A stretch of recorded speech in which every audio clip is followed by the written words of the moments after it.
Streamers don't swear, but that doesn't mean I don't curse like a motherfucker. I don't know how to talk without fucking swearing. Like, honestly, this is gonna be quite an opening. Okay, we are live. Oh, we're live already. Okay. Mm-hmm. I didn't mean to open your stream. It's you open it and it's already like banned because of bad language. Oh no, banned from YouTube. You have to wait a minute until you say something bad, apparently, or so I've been told. Uh-oh. Hold on. Maybe it's not working. Oh, there it is. No, it's there. It's there. I'm there right now. Okay. It just gave me an error there for a minute. I don't know why. I see starting soon. Oh, and now it's an art stream. Look at all this gorgeous artwork. Well, it's a How little pretty. piece of artwork that's not finished yet. Cat lady. Yeah, it's Patron art. Hello, everyone. Can you hear us? No. Hi, folks. How's everyone doing tonight? I'm gonna tweet that I'm streaming because I forgot.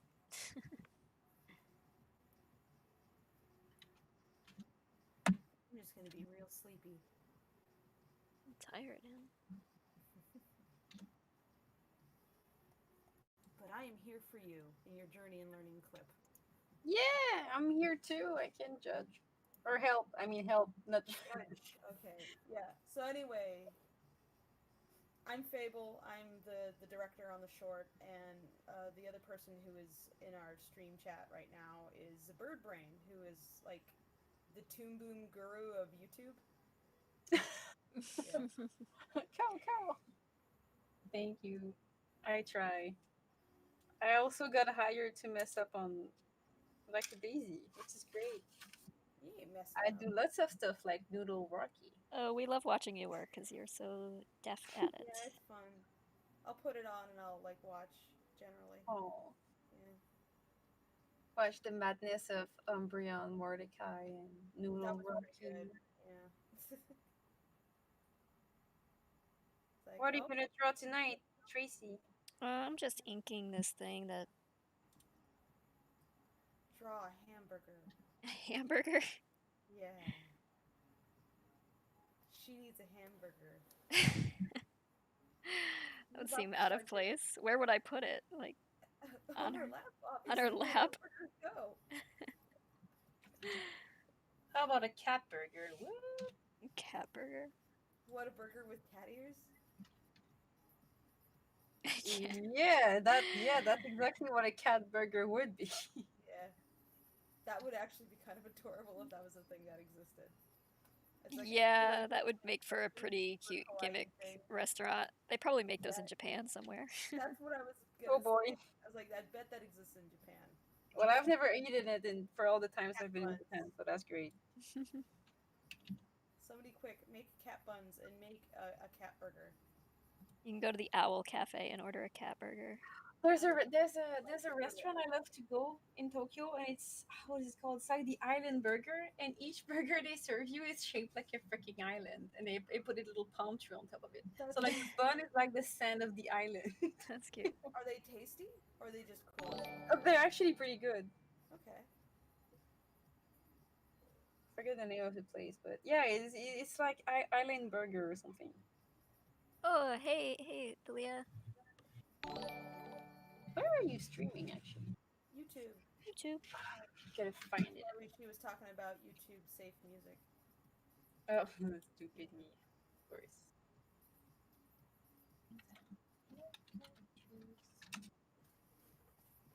How have you been?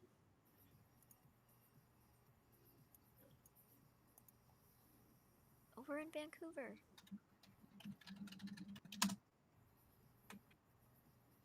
Hi, Kami, in Australia.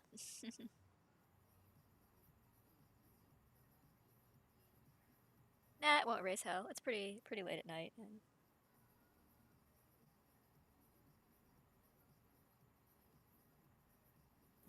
Loca Flora says, I hope y'all are feline fine. Oh, wow. Ooh. Get out. No. It's all cat puns all the time on the No cat pounds allowed. work server.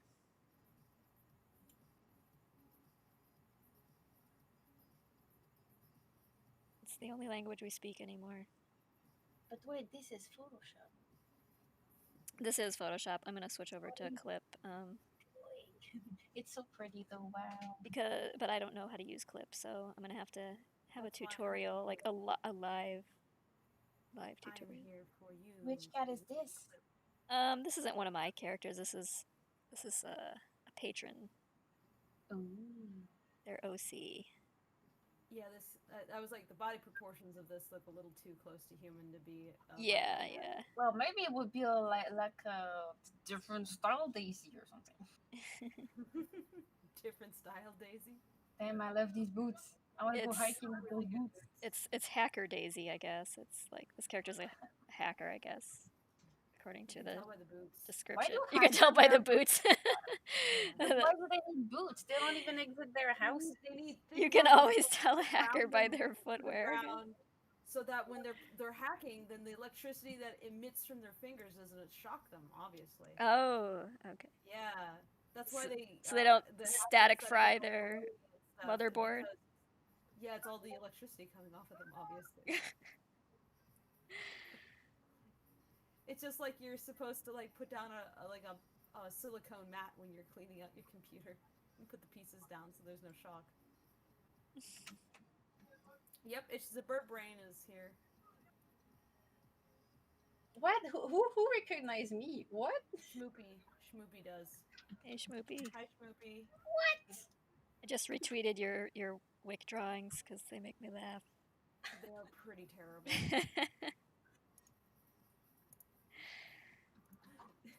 Tracy was like, "Oh no, he's being ruined."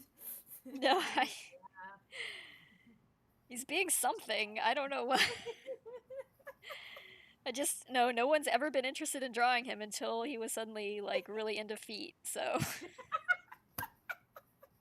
it made him instantly like 50 times more interested.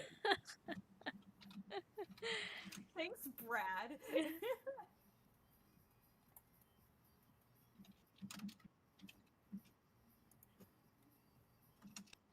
I don't know, voice actors, man. They have ideas of their own. Yep. How the character should be. They're gonna take it and run with it. There's like no stopping it. You gave them a shiny new doll, and they're like, "Yes, I will have a good time doing this." Slay Queen says the feet with a very interesting face. Yes, it's just coincidence that I'm drawing feet right now, but yeah. Of course. Tracy, what, you don't want to have like more patronage? That's not my target demographic. I love that the conclusion was that there was a couple conclusions. One, beans are ruined. Yeah, toe beans are just like sullied forever because thanks, Wick. You weirdo. And then also, Rocky has a line. Yeah, Rocky doesn't know what to do with this Wick. Like, he just showed up ready to bully him, and then Wick just, like, turned the tables on him. He's like, "Oh, I gotta back up." And Rocky's like, "Yeah, I have things I gotta do. Bye." That's probably the best part of it is like actually figuring out is like what would make him uncomfortable. What would make Rocky uncomfortable? Yeah, I'd like to not.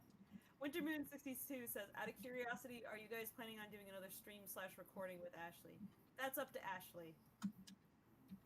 Yeah, I mean they are living through like a nightmare right now, so we're not even gonna broach that subject with them. Now, but also I don't. I mean, I've told Ashley, I was like, "Oh yeah, we had a good time. We'd love to do it again." But like, that's her thing, and like, you know. Yeah, I mean, she's got. Exist on our team to be like the person I pop on with streams. Yeah, we aren't gonna like try and. That she does for, you know. Yeah, she's got her own show. She wants to do her own guests and things. She doesn't need to be like, we're gonna try and barge in. Yeah. Demand things. That's not her job. Yep. Would be totally cool with it if she wanted to do more things with us. But yeah, we're not gonna like. I don't think we're even going to approach that topic for a long while right now because they are like they have stuff they got to deal with. A lot. What did you do last time? Because I'm new around here. It was during the Kickstarter. She, you know, we chatted and about the project and stuff, and actually, like a lot of new people showed up. Actually, that first shop talk was well after the Kickstarter. That was like the shop talk. Yeah. I don't know if that's what they're talking about or not. They're talking about the Honeycast. Oh, the Honeycast, yeah. Yeah. Or another stream recording with that. I guess they're maybe not talking about the Honeycast. I don't know. I mean, but sometimes they come to our Lackachat things, but we don't want to be like, advertise it on that basis or something and like make them uncomfortable like that. That's just not fair. So, like when we do the Lackachats, we sometimes we'll theme it and we'll be like, hey, maybe this one will be like voice actors or something, and this one's like the animators. But that was like something that we were doing kind of piecemeal to introduce people to the crew. And at this point, it's like, yeah, you know, whoever wants to join. It's also easier, I think, because we're kind of a lot of people. So instead of having everyone at the same time, I think it just helps filtrates. Mm-hmm. Well, thankfully, I guess that like only a few crew members even really want to chat at a time. Like some of them just show up to just watch. Like sometimes there'll be VAs there, but they'll just watch. Like they don't feel like participating. They just want to listen and be they want to be an audience member too. So we'll like acknowledge them and say hi, but they're not like obligated to talk because it's something that the obligation is really like mine's and Tracy's, not any. Yeah, it's supposed to be a fun thing for everybody else. Like we aren't like it's not a paid gig for them, so whether they come or not is depending on whether they find it enjoyable and want to. Well, the Uno thing was crazy. Yeah, that was fun. I hope we do that again sometime. If only I didn't forget I was playing what I was playing. I could have won, but I forgot I was playing, and then I lost. I'll have my revenge one day. Leonardo Lopez says, "Don't you mean the Alistair cast?" I saw that Honeycast was pretty hilarious. I was like, "Oh, you do know what'll happen when you set it up like that, right?" You're setting yourself up for some pain. I suspect they had an inkling how that would go. She suggested it, apparently. Oh, did he? Yes, she did. I was like, that wasn't Ed's idea. I guess he's doing one of the Billy Bust Up voices too.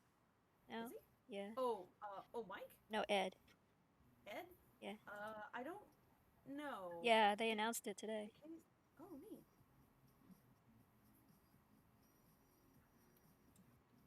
I must have missed that. I think it's like a axolotl character.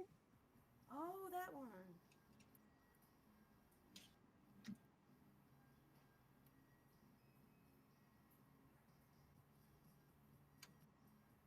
It's very cute. That whole project looks like it'll be a lot of fun. Once it's done, I would love to play it. That'd be a fun thing to stream. Dune says, if I had the money, I'd so commission a Lackadaisy recreation of the Lucky Star Out of Touch video. Well, it takes some time. Yeah. Yeah. And a whole team. Yeah, a team of people and like a year of work and or more. Point.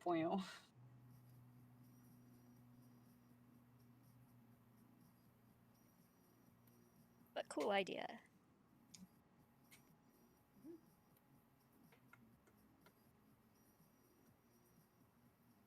I have a very important question. Okay. What are your favorite types of ice cream? I was suspicious before you said it. I was like, TMI. Is Your a favorite but- types of ... ice cream. I like black raspberry. I like Rocky Road. I like sorbet. Pretty much any sorbet. And I love gelato. Oh. Gelato. Oh is yeah. more like types of ice cream, less flavors. I'll eat pretty much anything, but it's like I like ice cream to have like a really nice, rich texture. I don't like it to be like grainy. Mm. I want it to be like smooth and I guess fatty and Milky. Yeah, and it has like it's like maybe a little on the fattier side, Mhm. so that the flavor carries. That's where the flavor, yeah, comes Yeah. in. So Custard ice cream is really good. yeah, we have they call them concretes here in the Midwest. What? Concretes. They're like it's like ice cream made with heavy cream, like or like milkshakes made with heavy cream. So it's like Ooh. really, really like you can turn the cup upside down and it just stays. Oh, that must be so Oh, like good. a blizzard. Okay. Not a Oh, yeah, I think Is it it's a like blizzard? I guess blizzard. maybe that's what that is. I don't know. Yeah, it's like very Maybe that's what custard. It's very blizzards go with. custardy Yeah. and good. Blizzards are probably not as good as what you just described.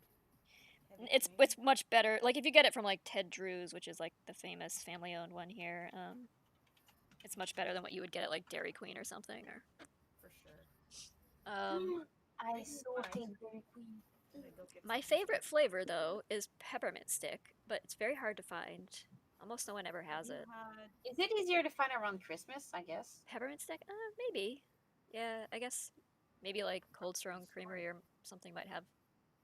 Like, yeah, mint ice cream's not hard to find. no, it's not mint. Peppermint. Hazelnut? Peppermint stick. So it's Yeah. like it's like a pinky color with like bits of chunks of like It's peppermint Christmas candy ice in it. cream. That's what I was saying. I was like, mint's easy to find, but peppermint sticks. Yeah, yeah. Gosh. Like there used to be when I was growing up, there was like this gourmet, like old school like ice cream shop, like a soda fountain ice cream shop thing, like you'd see in like the 1910s or something in my neighborhood, and they had peppermint stick, and that's where I often make my own ice cream, and for Christmas we make the peppermint ice cream one, and we just smash some candy canes and we just throw it in there. that sounds good. The See, I best don't- part is smashing the candy canes with a hammer. That sounds cathartic. I don't even like candy canes. I wouldn't like eat them just on their own, but like in ice cream, I would Better totally. in pieces. Like, because yeah. the Yeah, candy because the whole thing gets annoying. Yeah. Yeah. It gets sharp. Yeah, you can fashion a shiv out of it. Yeah. Delicious shiv.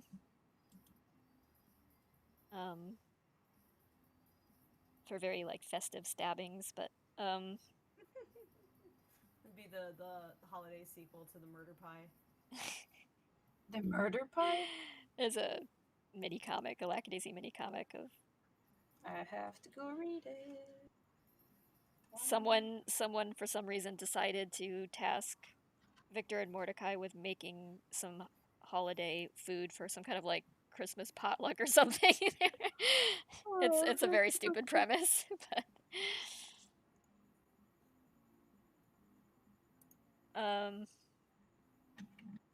aside from that, I like coffee ice cream. I don't. That's pretty good. Have you had a good gelato? I have. I've had gelato in Naples, Italy. Yes, that's where Oh my god. I had amazing gelato. There's never had a gelato as good as in Italy. Mm-hmm. Like what is missing? There's very few places I've had where it's like they say, "Oh, we have gelato," but it's not the same. And like the exceptions, sort of, have been what's it called? Zingerman's in Michigan. Went there and they have a gelato machine from Italy, so they can get kind of close. Nice. Probably has something to do with the milk. Yeah. It probably has something to do with the milk that they're using. Because I'm like, what could be the difference? And that would probably be the major one. I would think so. Maybe. Probably higher fat content. Or maybe they put in way more sugar.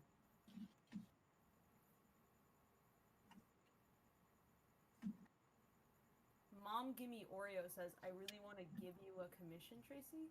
You mean art or commission, Tracy? you mean you want to do art or commission art from me? I really don't. I don't tend to do commissions per se. I do like request art for patrons. It's sort of the same like thing. I mean, you can treat it kind of like a commission, but I just have like a big long queue of patron requests that I just am always working on. So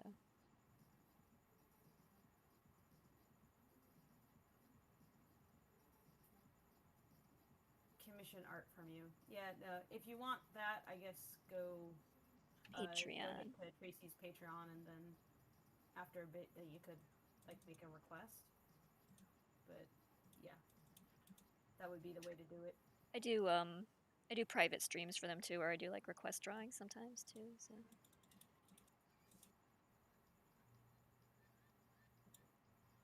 Actually, which reminds me, I need to do some art for Fetch. Yeah, you know how Fetch has been very generous with like Fetch help. has been extremely generous, yeah. And he asked me for some Wes art, some slightly steamy Wes art, which I think is going to be pretty fun to draw. It's like Wes a la Jeff Goldblum from Jurassic Park, like Malcolm, Dr. Malcolm. I'm delighted that Wes is the subject of all this shenanigans. It seems fitting. Yeah. I think it'll be fun to draw that. So. He seems like the kind of guy who would probably be flattered by the attention. Yeah. Although I don't know, like, how well he would respond to things in general, but...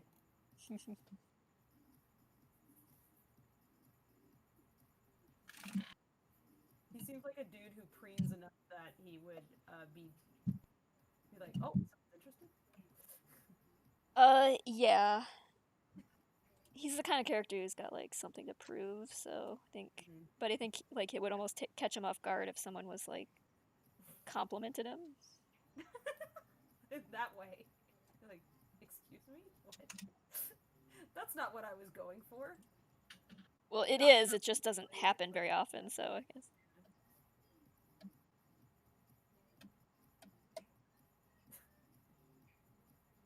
There was that person who was chatting with us and like was describing like a situation where they were getting flirted with, and they like completely misread it. They're like, do you I'm not sure. And I was just like dying. I was like, that situation is so freaking funny to me. What was the situation? I don't recall. Oh, whatever.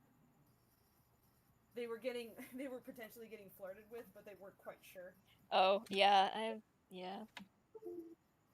I'm not sure I ever pick up on that well either, or ever have in the past. I certainly don't. Not that it happens often. But it does not. It does. It is. I am terrible at. Not that it is a commonplace problem that I have. No. I work around the world. Emergency in the whole planet, and so I change country almost every like few weeks. So when I get hit on by people, usually it's in a country that I don't know, in the language that I don't know either. So I usually I'm like, what? Universal language of thanks. And then people are like, this girl is stupid, and then just move on. Even when I'm in France, and I speak French, and I'm not French. No, once there was this guy who was like flirting hard with me, but it wasn't French, and I was like, what the heck is he saying? And I kept, quoi? And he was like, hein? Mais tu comprends pas? No? And then I just, he didn't.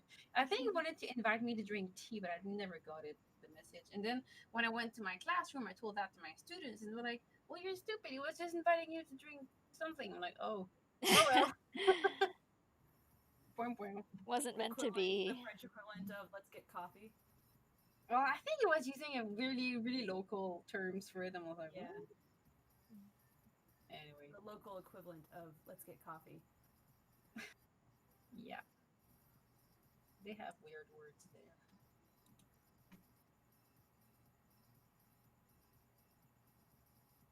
Who is Jeff Goldblum? Oh, an actor. Have you seen Jurassic Park? Yeah. Oh, Do you yeah, remember okay, now Dr. Malcolm? He's always in Wes Anderson movies and things like that too. Like, have you seen The Fly? oh, yeah, oh my god, yeah, but that's so old. Yeah, he was in that, and Damn. not the like really old one, like the I think 1970 something. With I think Gina Davis was the actress, like the lead actress. That'd be a good movie to watch for one of our Nickelodeon streams. The Nickelodeon is we're referring to like a place on the server where we watch movies together, not the studio, guys. In case that's confusing. It was confusing for me when I showed up. Yeah, it's because Nickelodeon was a thing. That's what Nickelodeon is named after, the company. It's an actual thing.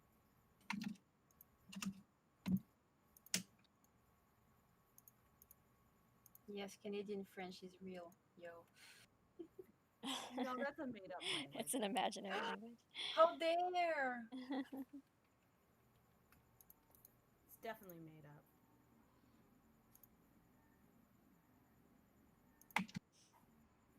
That's what my grandfather's family spoke. Quebecois? Yeah, he grew up in a francophone home. Who? My grandfather. Whoa. With 10 brothers and sisters. Yeah, that looks like my my country.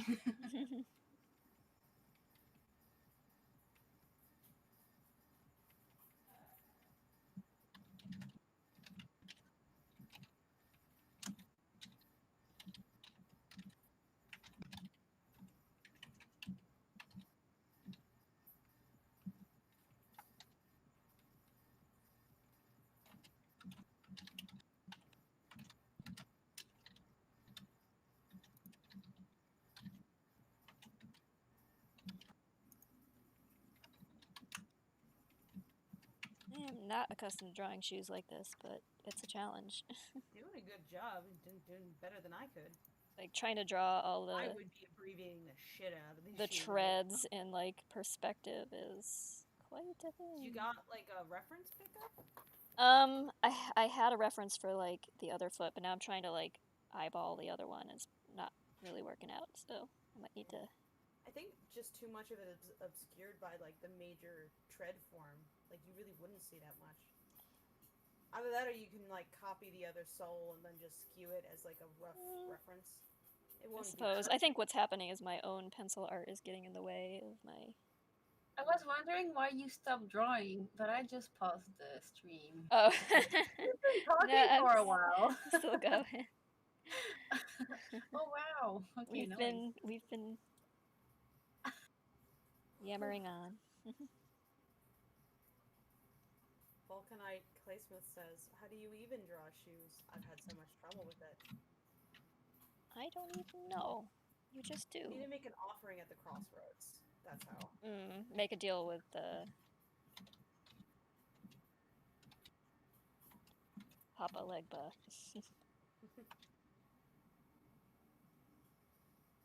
He's a generous man.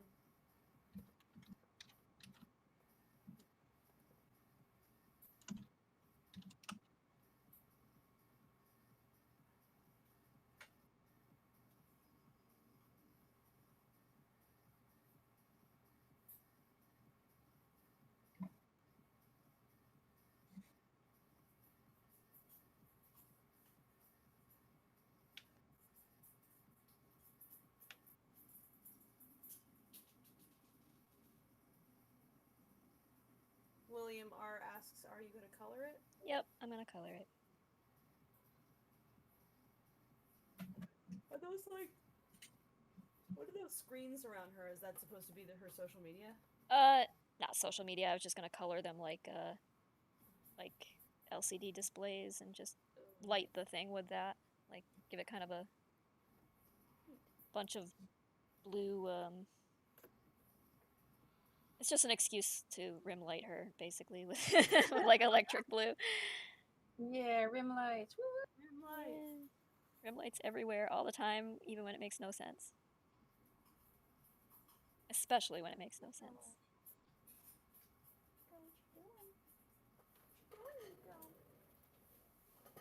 It's such a lovely drawing.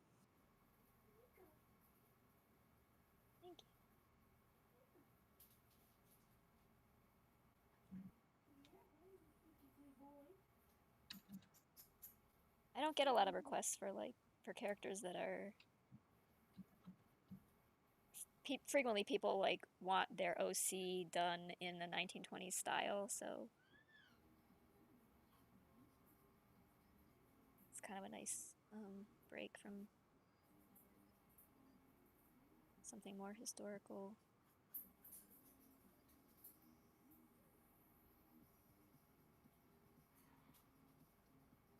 You get to do something more modern looking.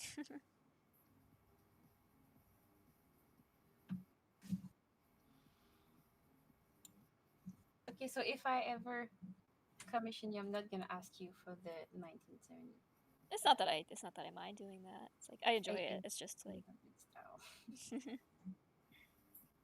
oh, really, people can pick whatever time period they want. I'm like usually I'm happy. gonna ask you for something out of space. Cool. Okay. With lasers. Lasers, all right. Laser cats. Yeah.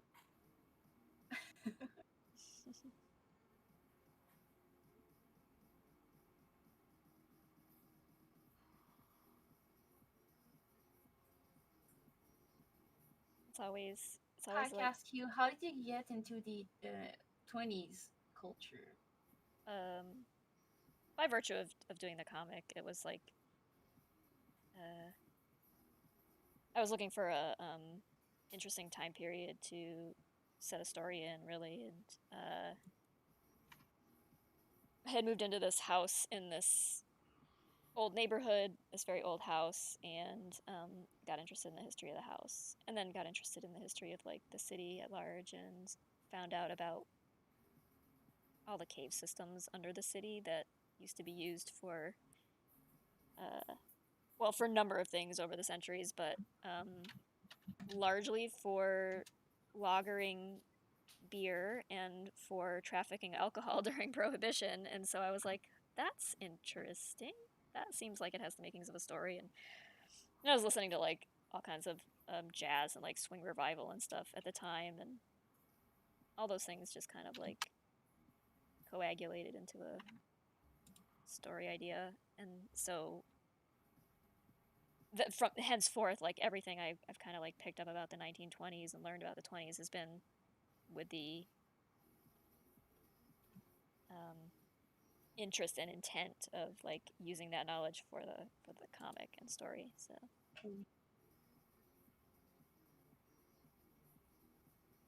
but sometimes you find like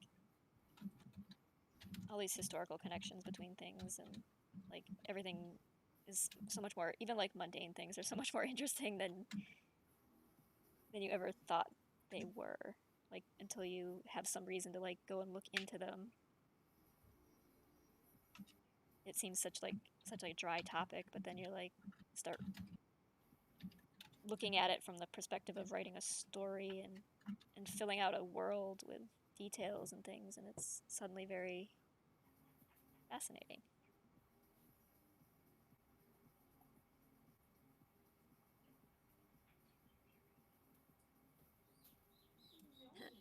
Hey, Alan. Alan says space, lasers, laser cats, and all I can think of is Nuka-Cola.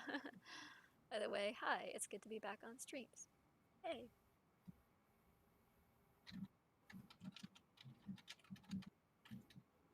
Haley says, do you base your characters on people in your life? There's certainly a lot of, like, bits and pieces of people I know, like, woven into the characters. I don't have any characters that are, like, entirely built around somebody I know. I think that might be a little creepy, but... It's like a mix of many people and stuff, right? Huh? It's like a mix. You take Yeah. a bit of one person and then a bit of the other, and Yes. then you mix which... Yeah, you kind of, like, snowball, like, different things together. Like, you take some aspects of someone you know, and then, like, some of the characters are based on actual cats that I like knew growing up or had as pets and things, and they're like, that's where it started. And then you kind of like fill in all the personality and backstory details with like real people that you know, historical figures, other fictional. Did you have a Mordecai cat? My aunt did. My aunt had a cat named Oh, Oliver that was like a really a very aloof black cat that would sit on top of her refrigerator and just watch us all anytime, all the time when we were visiting. This stalker. And just kind of like sit up there and squint at us, and that's, yeah, I guess that's kind of like a little bit where Mordecai came from. But he's also like some people I know as well, and other interests of mine and things like that. So you just kind of like, every character is just kind of like a like if you peel back the surface, like it's just like a glommed together bunch of bits and pieces from different things that have influenced you over your lifetime.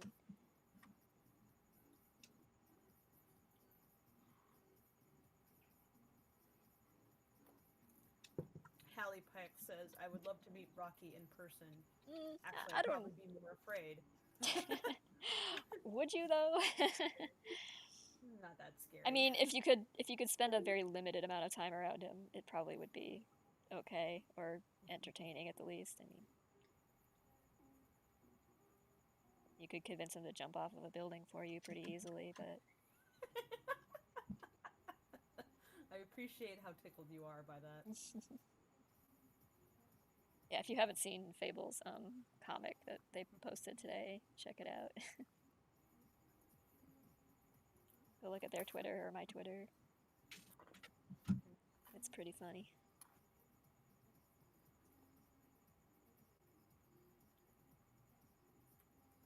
I spent all night last night coloring it because I'm stupid. No, because you're a comic artist. Don't let them know. Sorry, the secret's out.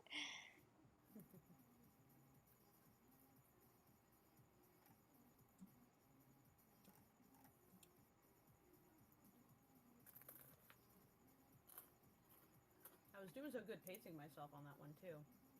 And then I was like, fuck it. Yeah, well, at some point, like, you poke at something for long enough and you're like, I just have to, like, I just wanted put to in be that done. final sprint to finish No. it. And I feel like it's so close to done that you might as well just do it.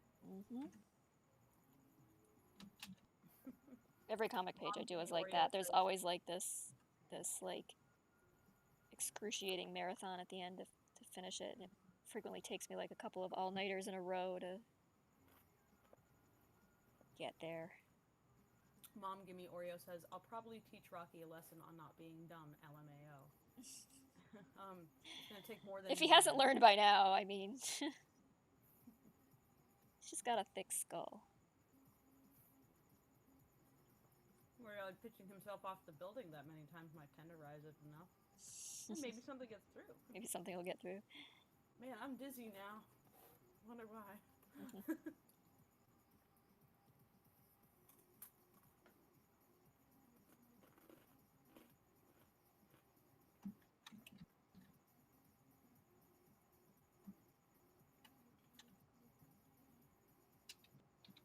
Hallie Pack says also, I have to go now, but I'm a big fan. I'm in college now, and I've been reading your comics since middle school. Excited with animation. Bye, Hallie. Oh. Good luck with college. Hey, yeah, have a good night.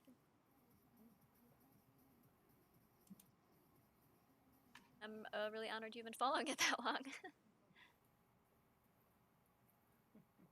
Bundle Lavender says, LOL, my finish this work marathon is usually chugging a Monster Energy and using the hyperness to my advantage. Yeah, I know that feeling. Chugging a Monster would be a bad idea. I usually fall back on coffee or espresso, but, well, which is coffee, but, since we started doing this animation project, I have unfortunately picked up my energy drink habit again, which I had kicked for a long time, because it becomes counterproductive after a while. But I don't allow myself to touch those things. They do bad things to my head. Yeah. I don't think I need to touch them. Well, I went crawling back to them when we started doing those like 24-hour streams, where I was like, oh, that was, yeah. Yeah. Well, that was that one thing. That's an exception. Yeah. We don't, we're not doing that again. No, we shouldn't make a habit of that. Winter Moon 62 says, now I know about Ashley. I hope that her and Michael are safe and far away from the fire. I'm dealing with one here in Arizona. They are safe. Their animals are safe. Yeah, they're at a hotel right now. And safe. I think the house is fine. Yeah. Currently, maybe the house is fine. As of today, they went back and they hose down the house and everything, and they're safe. They managed to pick up a couple more items. essentials. Yeah. So, but they are currently safe, at least physically. Sure, emotionally, it's pretty rough though. Yeah. Just kind of. Cat with the boots is my fave Lackadaisy character. Lulz. So DJ Pyrotech. Yeah, she's a little anachronistic, but just. It's just a hacker in 1927. Like she's a time hacker. She's just gonna show up and be the Poochie of the Lackadaisy comic. She's gonna talk like a. From the future. She's gonna talk like an internet-addled millennial, and she's just there for the lulls and things. So. That's me from 4chan.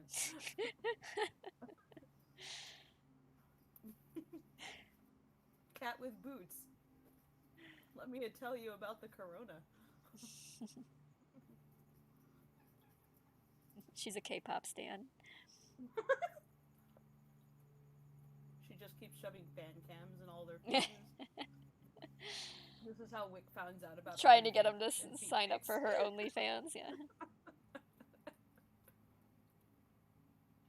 Cat with the boots died on her way back to her home planet. William R says, "Sup fam, this decade be lit."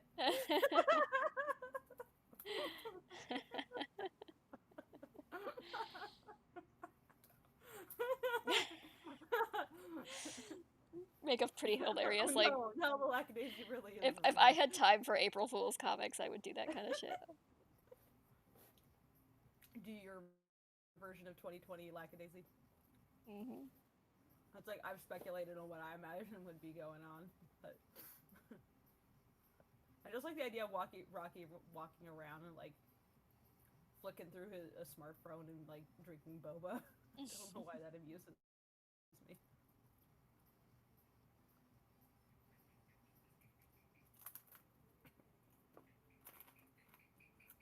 You Fable, you sat through my interpretation of what I thought Lackadaisy was. We need to have something where you tell us about your Lackadaisy modern times OU. I've talked about it multiple where times. Rocky drinks bubbles. I've talked about it multiple times. I have this whole.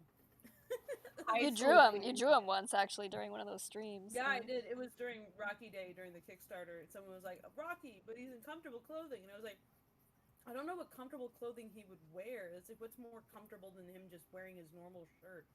I was like, "Well, what would be casual clothing now?" And so I just drew him a modern outfit, so it turned into 2020 Rocky, basically.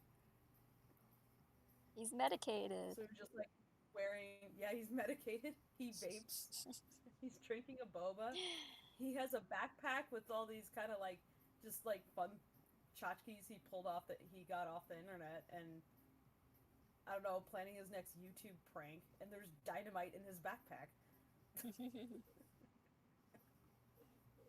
Some things will happen regardless of the year.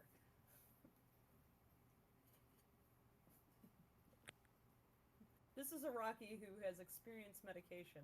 It's just unfortunately he doesn't always have access to it. So he kind of yo-yos. What would Mordecai wear? The same thing. Yeah, I mean...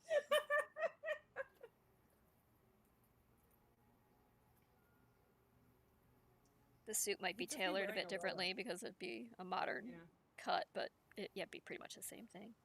Yeah. He'd be wearing a Rolex. I don't know. He's not really into status symbols like that. It would only be on one hand, so that's not good enough. Yeah. Can't have asymmetry. I don't think he'd be I don't think he'd really be into luxury items like that, as if they would just seem impractical and ridiculous to him. And well, the only reason he'd wear something like that is if it was something that was it was useful to present. He'd have a nice watch. He'd look more for something that would last a long time and look that's why respectable and classy, but simple and yeah.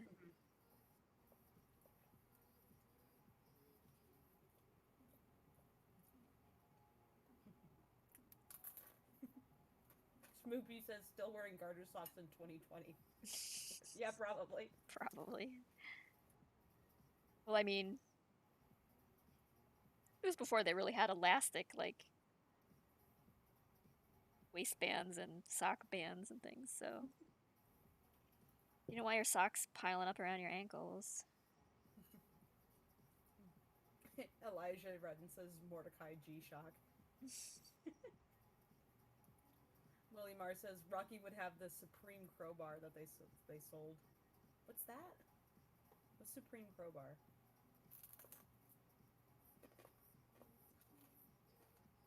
Do you know? I have no idea. You're gonna have to explain that one.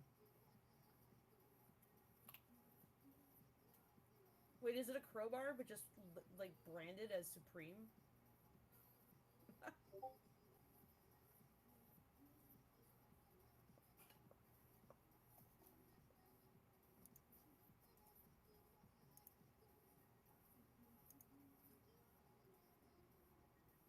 We got more animation to review.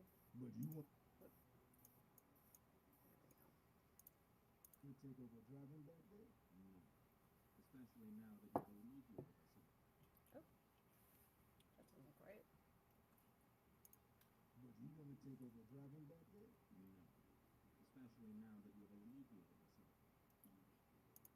But you want to take over driving back there? No. Especially now that you're alleviated. Someone turn in some animation. Yeah, Star was has some Mordecai shots, and I'm just looking at them. Take over driving back there? No. Especially now that you're alleviated. So of course I had to review it like a gajillion times. Sorry for the audio. Just lower that so it's less disruptive. But you want to take over driving back there? No. Especially now that you're alleviated. But you want to take over driving back there? No. Especially now that you're alleviated. I might want to take this image and see if it's not. Make sure that's like totally on model.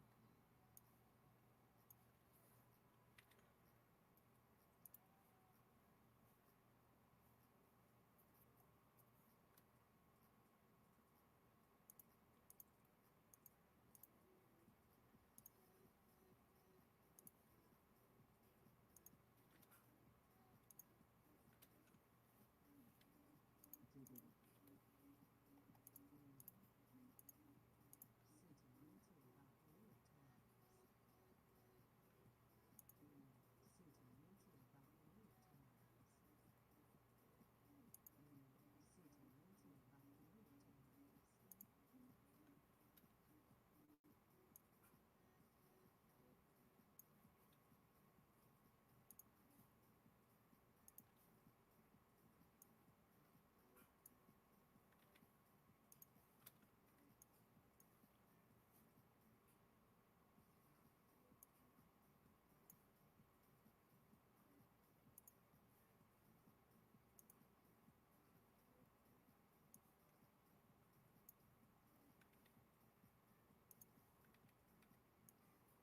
Oops.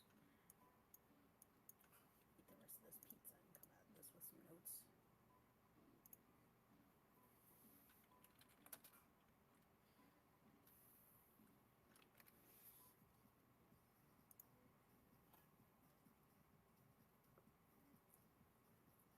Explanation. William says it was literally a crowbar that Supreme sold for like $500. This dude just says, I don't care if it's Supreme, I get a fucking crowbar.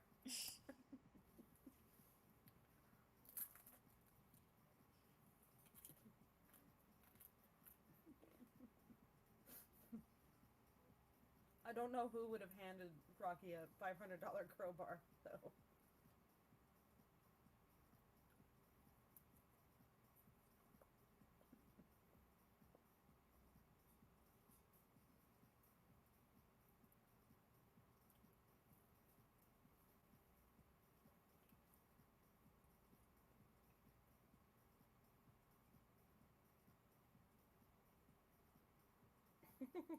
For April Fools, Lackadaisy should go full Bugsy Malone, says Dunes. Usual gangster antics, but with their childhood selves. They just throw pies at each other instead of shooting It's guns. like Little Rascals.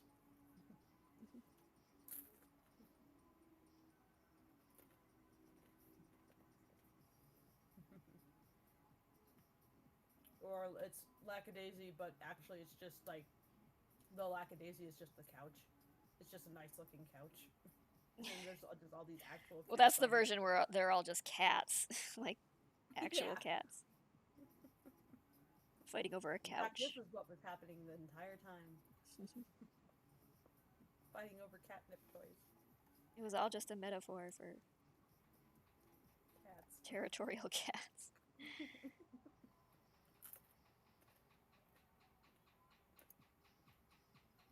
Oh. The comic has hit 1,000 likes. It did. Yay.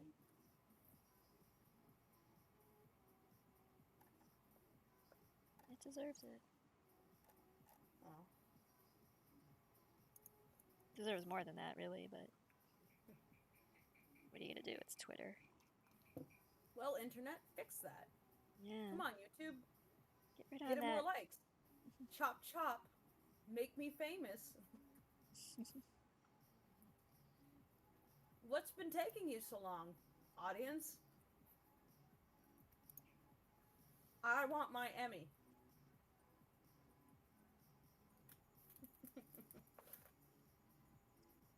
I don't even know what for, but I want one.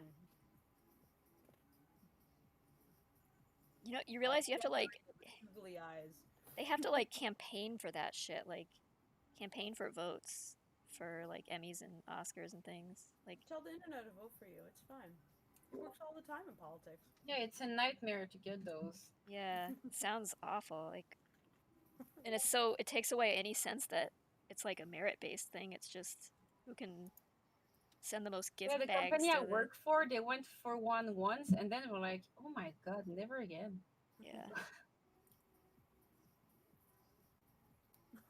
Is it? Braun says, "Is an Emmy like a big M&M?"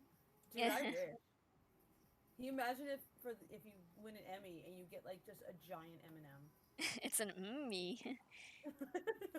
Like so much money, so much paperwork and hours put into it. It's crazy. Yeah, you have to like you have to like order. You have to. A lot of people like I guess they hire PR firms basically to. Yeah. It's so it's just like what's the point of this? Yeah, I thought it was just bestowed upon your head by some fairy or something, and then it's like, no, you have to like do something. Yeah, you actually have to like. It's really not decided on what's the best thing. No, it's like a political campaign. You have to like run around and schmooze and send out gift baskets and shit like that, and like please consider us. I really liked the idea in BoJack Horseman where they were like, our Emmy consideration is just like, you open it up and it's just a mirror. And I actually really like that idea. I think that's pretty clever. What was it? In BoJack Horseman, there was like, you are Secretariat. Yeah, if anyone here hasn't watched BoJack yet, do it. It's so worth it. It's such a good show. I did, but not all of it. What was that? You? I didn't watch all of it. Oh, you didn't watch all of it? It actually, I think it got better in... It started out pretty good. I wasn't totally sold on it after the first season, but like... But it got me so sad. It is depressing. It is depressing, but like, it doesn't end... I don't think it ends on an especially depressing note. I think it's like... Yeah, some of it's so relatable, it's hard to watch. It's like... Yeah.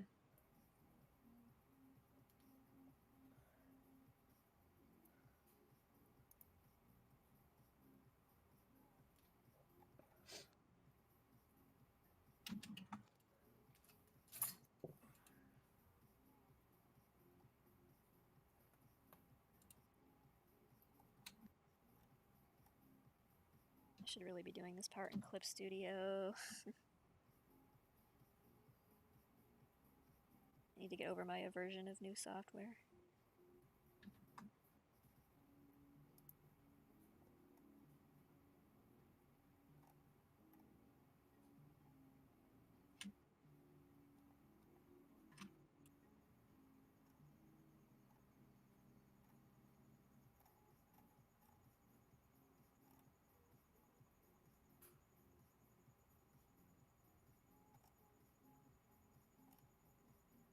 Coffee says, I literally just finished watching some documentary about BoJack. Hasn't seen anything about it in months. A documentary about BoJack? Where's that? There's a lot of videos on YouTube. Oh, there's a lot of like YouTube reviews and things, but yeah. I know there's one I haven't finished it, but the guy was talking about character arcs in Princess Carolyn. Mm-hmm. And how he like considered her one of the best written television characters. Mm-hmm. I was like, yeah, you know, Mm-hmm. really good character. Princess Carolyn is so freaking standout that Yeah. you stop like laughing at the fact that her name's Princess Carolyn before too long. Yep. Yeah.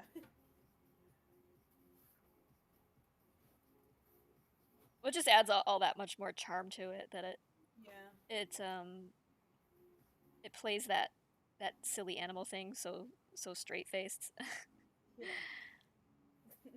They all have the goofy animal thing. And they just like stuck with that Hollywood thing through the whole show. Just was it the first season where they stole the D on the end of the sign, and then they just called it Hollywood from there on out.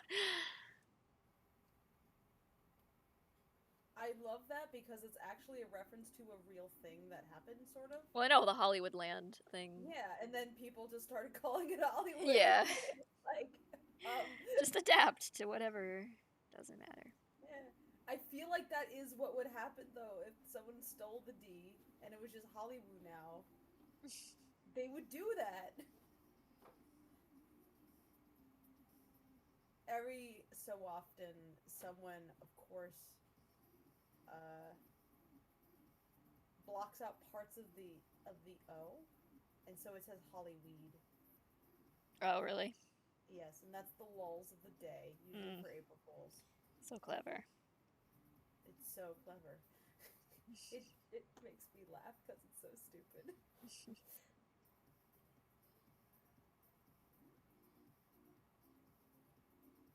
What are the squares in the back going to be? Posters? Screens? They're going to be screens. Screens. Tracy wants rim light. Tracy, get rim light.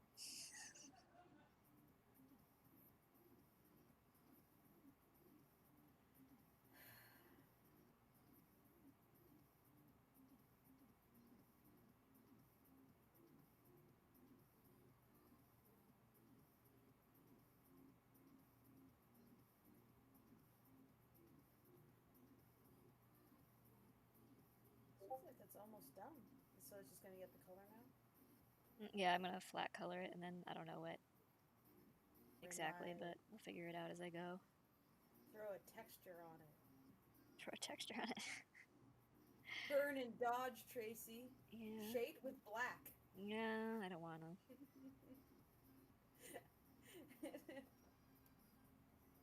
Do it old school DeviantArt, Tracy, back when none of us knew how to use Photoshop well. No. And you would just burn and dodge in order to highlight and shade. Burn and dodge your way to success. And then add a lens flare. And then in the description, write a really moody, like, emo poem.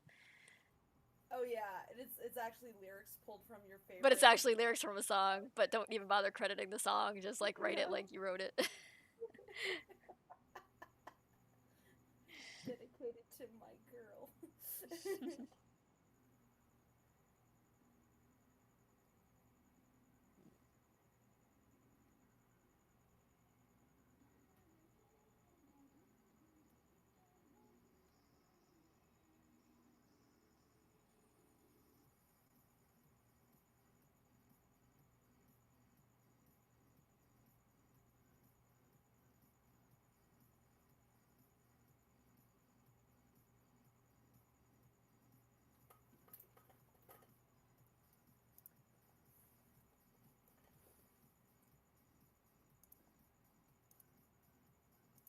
And this playlist that Rosk made up is actually not that bad.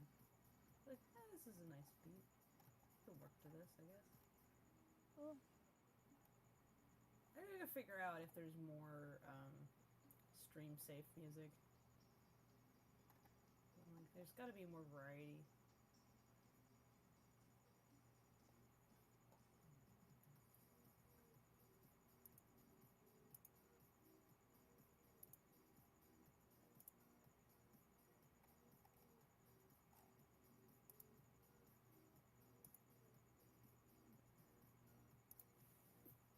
such a sleepy cheapy lately. Yeah, you sound tired. Yeah. It's fine. Sometimes you're just tired. Yeah. It's because you're getting stuff done. If by stuff you mean a very indulgent comic. Well, yeah, I mean, but it's not like you hadn't just gotten something else done before that, too.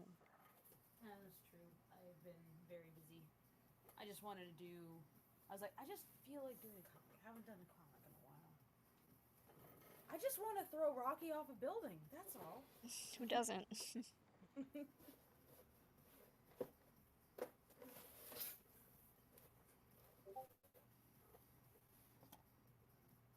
It's funny, the idea actually came about as just me going like, okay, so this character's sitting in the back alley, like, what happens back there? And was like, well, assuming that one of the main cast went back there, and it was Rocky, it's like, what would he be talking to me about?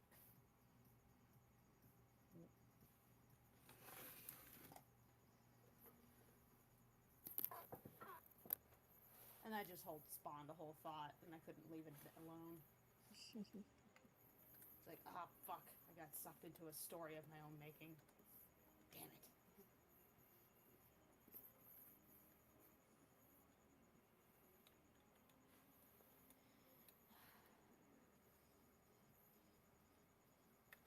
What are you doing right now? Animation notes? Yeah, I'm gonna do a note on this Mordecai. I think there might be a... I need to check him. And I wanted to push the expression actually just a scooch. This actually looks pretty on model. Star did a good job. But I always gotta check. That's my job, is to check.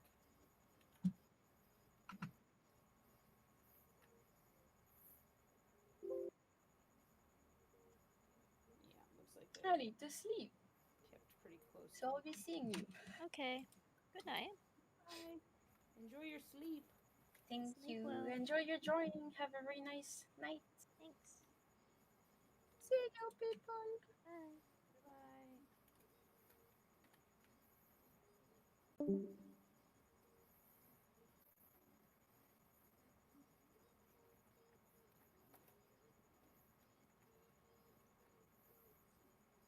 I gotta watch the little bit again.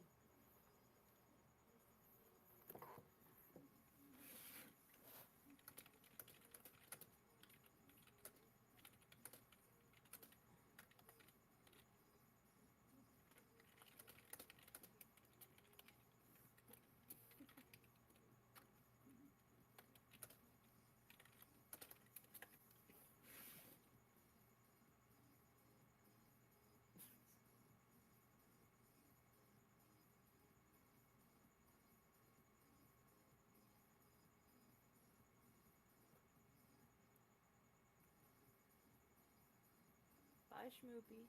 Bye.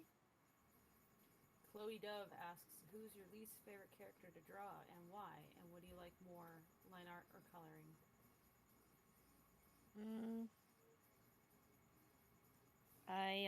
I like pencil drawing more than anything. I don't really like inking, honestly.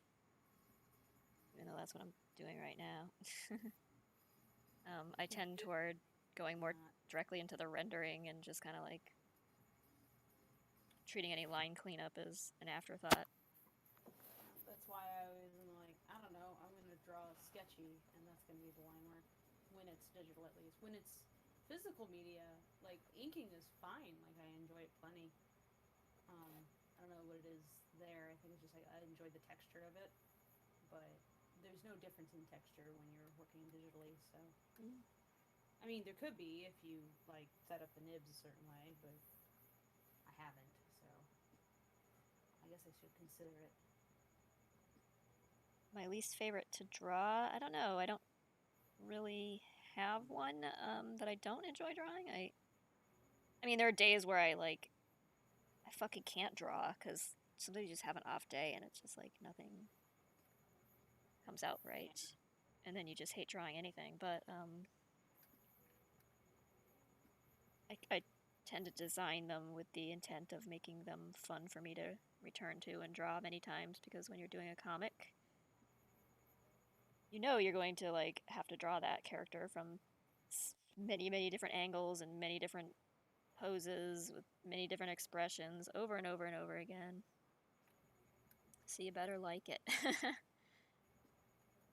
So I kind of design them like specifically to be like the type of thing I like drawing. So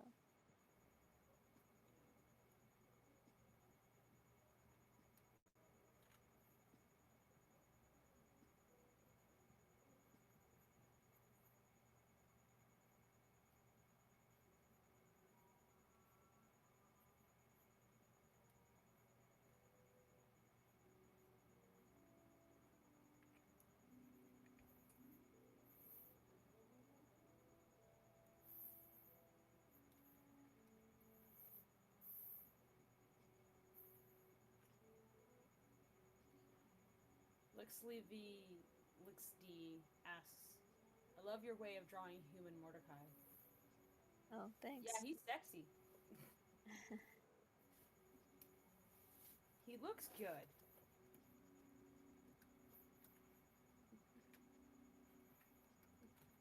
I still feel so awkward drawing human characters. I wish I hadn't neglected it so much, but I did, and then I'm trapped now. mm. I'm coming back.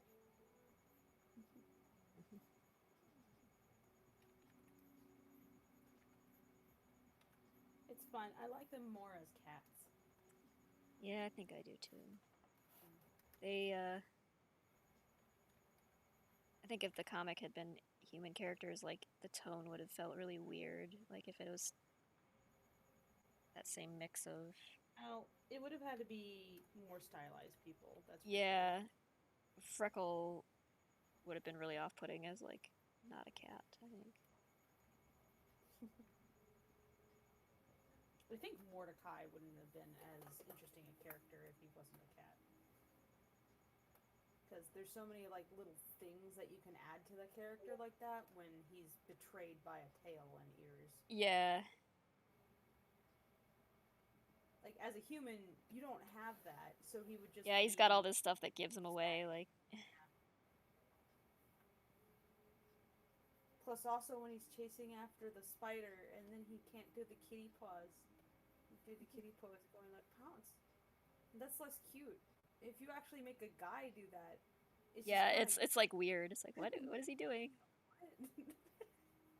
It would be funny, but just in a very different way. Yeah, it's something more to play with when it's something more to add some material, levity and personality to the.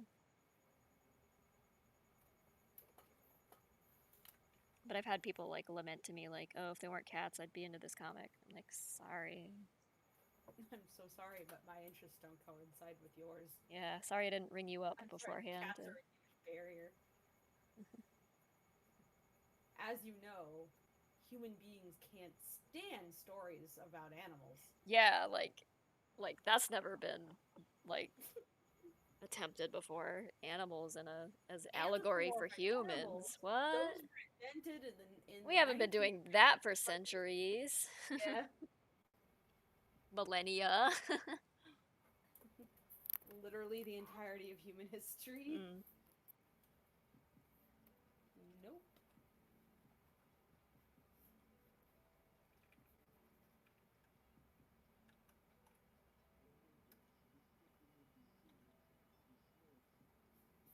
Trying to do a draw over this, and I'm like, I need Mordecai to look slightly more annoyed, and like the difference of like a millimeter on that mouth.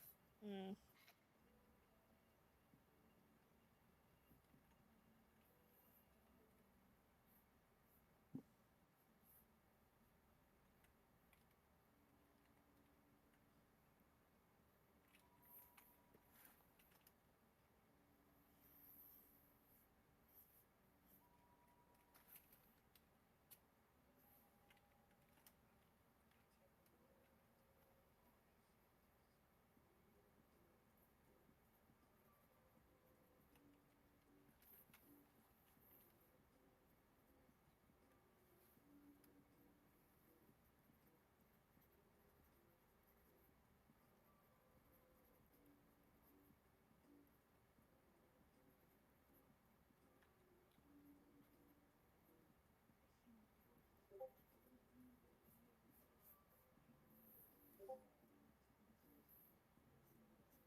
Coffee Casualty says, have your characters changed a lot from the first time you sketched them?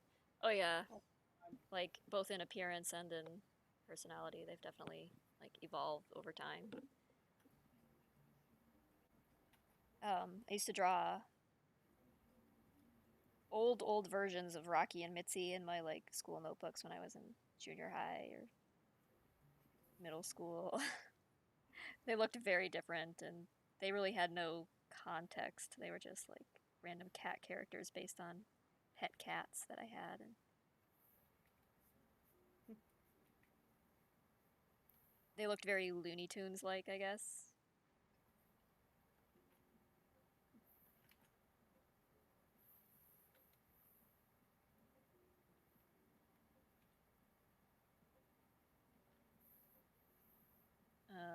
And then like many years later, I revisited them for the purposes of the comic and kind of like redesigned them from the ground up. And then even after starting the comic, like there's this sort of design drift that occurs.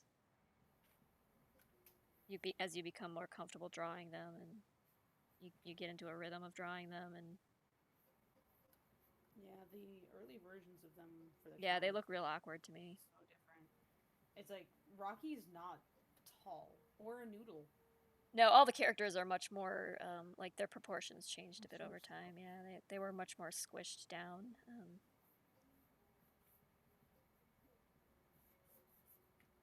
Rocky not being like a lanky noodle Cartoonier. is like probably the weirdest part to me. Yeah. It's like, what happened? He went through the taffy machine. Yeah. It's like what I call ferrets. I call them taffy cats. Pretty much. That's what they are. It's a cat that got pulled through a taffy machine, and that's a ferret. Rocky probably makes a really good ferret. Lackadaisy, but they're all mustelets. Because that's in high demand.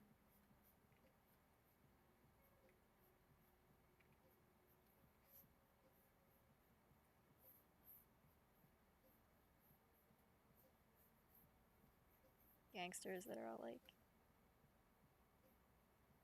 Pine Martins and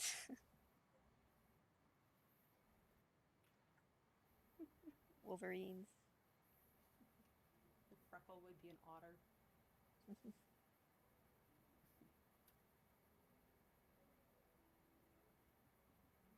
Would Victor be a honey badger? Oh yeah, Victor would definitely be a badger. But a honey badger? Or a wolverine? I think a honey badger is probably meaner. I don't know. But the wolverine's fluffier. Wolverine might look meaner, I guess. Yeah.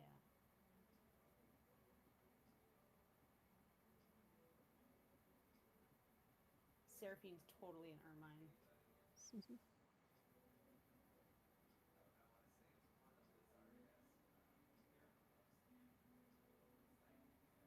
Ivy a little sable, maybe. Or at least weasel. Sable maybe is like what's a dark weasel look like. It's a little and cute and fierce.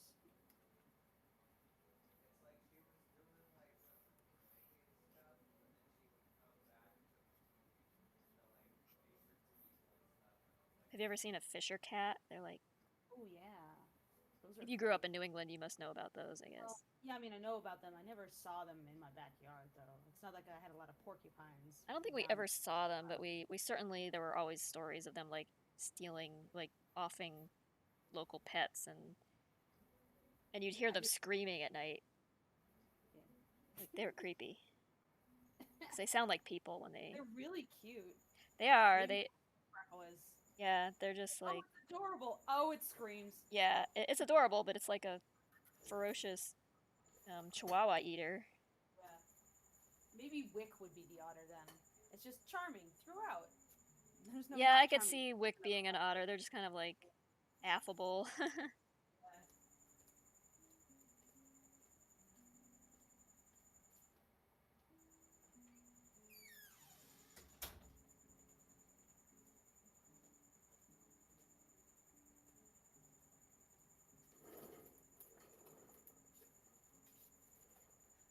like, if gangsters aren't cats, then they're weasels. This is very natural.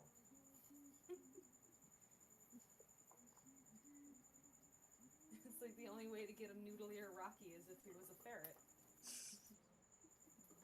Well, I don't know if you can get any noodlier than the spaghetti noodle that Z drew. I mean, okay, he can't get noodle ear without becoming an actual noodle. Without being actual pasta.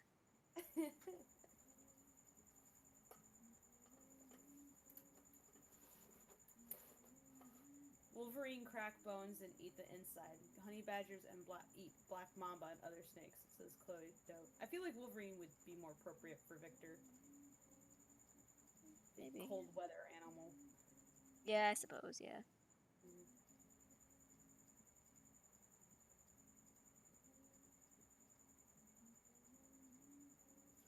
A honey badger may be Nico then, because it doesn't give a fuck.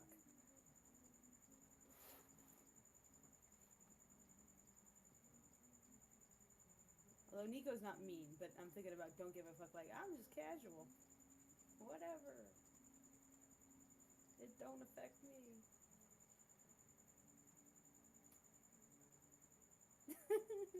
Coffee Casualty says, I think I had a Fisher cat staring at my cat through a glass door after a walk one night. I thought it was a funny looking cat and tried to pet it, but slunk away. Oh yeah, don't do not interact with. don't imagine Do not that. pet this kitty. That's a skunk though.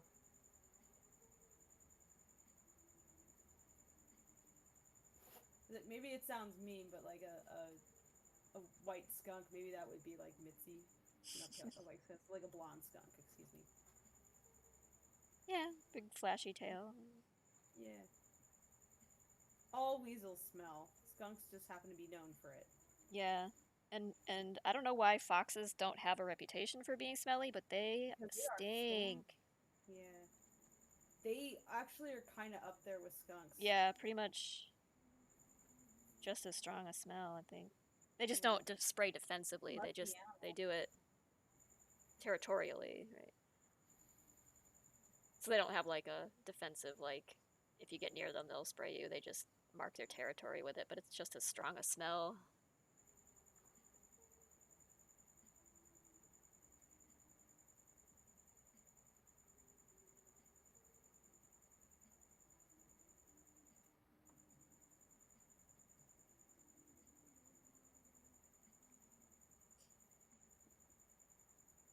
Not that cats can't be stinky in their own right.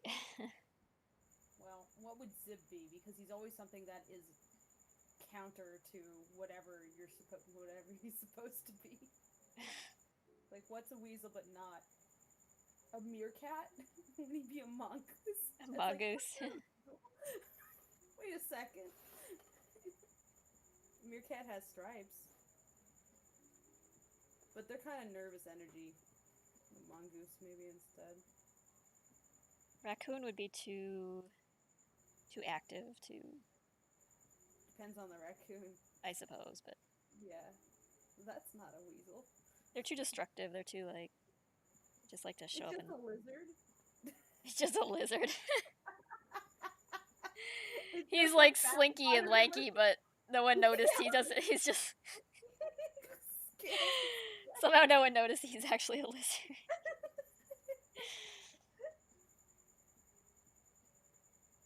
The running joke with Zib, whenever you're like Lackadaisy, but a different animal, is you choose an animal that's not actually in the set.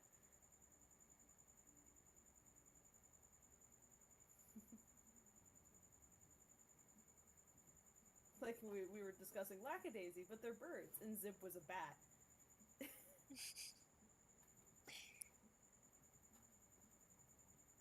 Lackadaisy, but they're mustelids, but he's still just a cat.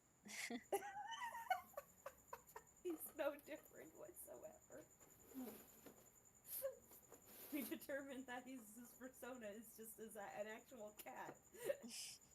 It's like, no, you don't understand. He's actually a cat. They just can't tell. I'm gonna need to do a drawing of the what is their persona thing at some point because Yeah, I need an excuse to be like Mordecai is just like a ficus. with glasses. I love the idea that you draw Zib's persona, but it's just Zib. And he's like, were you expecting something different? Talon says, I've heard Christmas tree growers will spray fox stench on their trees to ward off thieves. Yeah, they actually, I think you can, like, buy it. Like, you can buy fox urine. Because I think, like, landowners will use it to ward off other animals and stuff. Like, you can buy it, like, commercially, which is kind of odd, but... Sounds like it'd be great for a prank. Yeah. Lackadaisy, but they're bugs.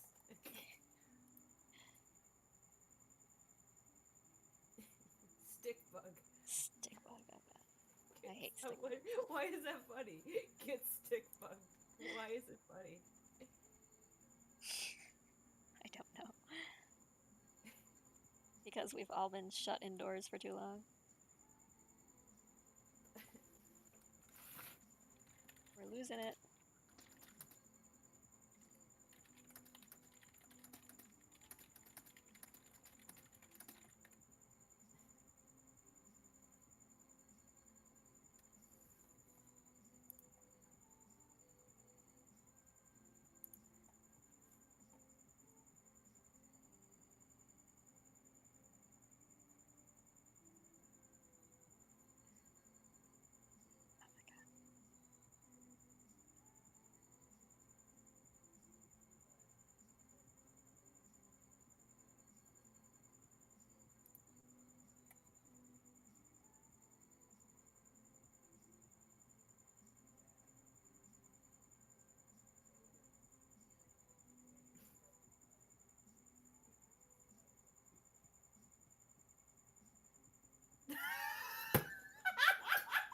Uh-oh.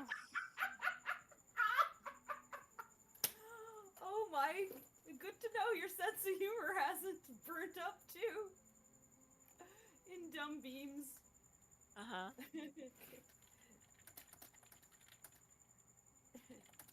Hold on, I gotta look.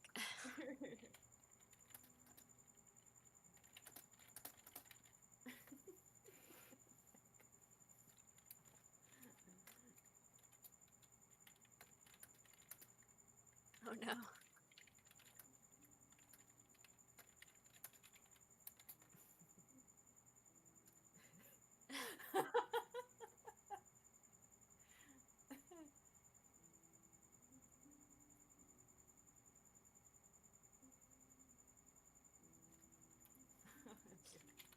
For those in the stream,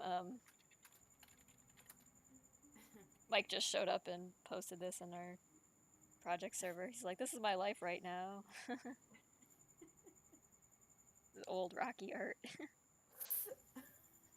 Isn't that a panel? No, it was actually a standalone picture I did before I even got to that part in the comic. I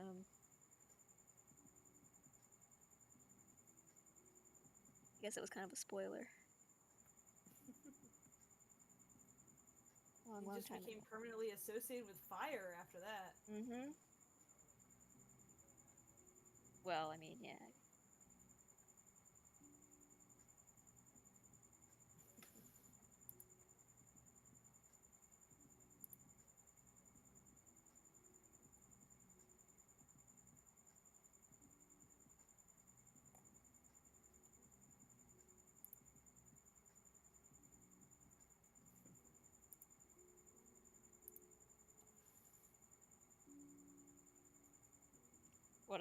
What's he got to say? Anything? Are they? About what? Oh, Mike. Oh. No, he's... No, I respond with, good to know your sense of humor hasn't gone up in smoke. I legit just broke out cackling in Tracy's stream, and he says, oh no, if we had lost the house, I want to use this image.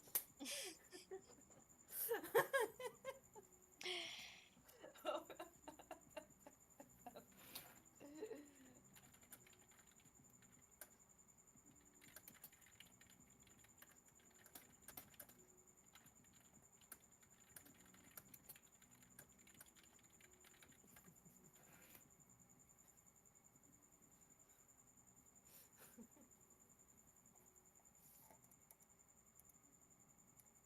Coffee Casualty says, I had that Rocky as my chat icon for a while. Hope you don't mind.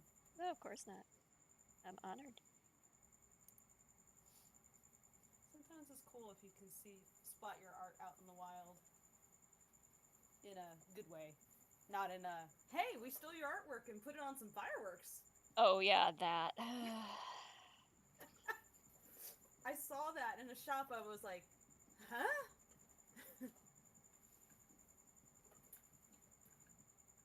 I think if I recall, wait, no, there's no way. It must have been in Michigan. For a moment, I was about to say, yeah, I think this one time in Missouri when I was driving by, I was like, wait, no, there's no way.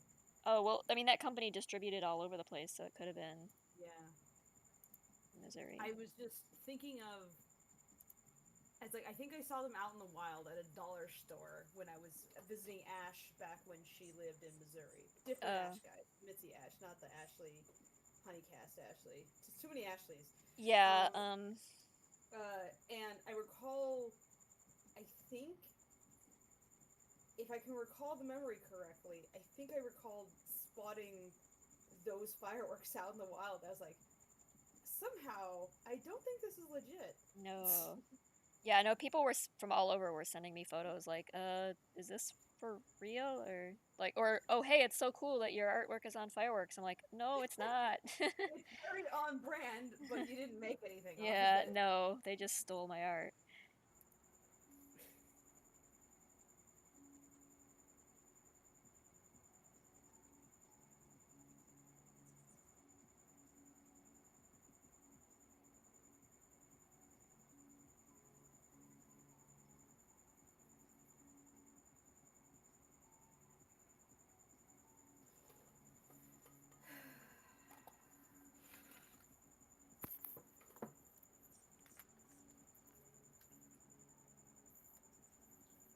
When did it become Thursday? I I feel like I missed a day this week. Like a day just disappeared, and I don't know how. Is it Thursday already? Oh, shit. Well, I was doing an animated note on Monday, and then I was doing revisions on Tuesday, but then I kept getting interrupted by more notes, and then... Oh, yeah, because I was asking you earlier, like, if...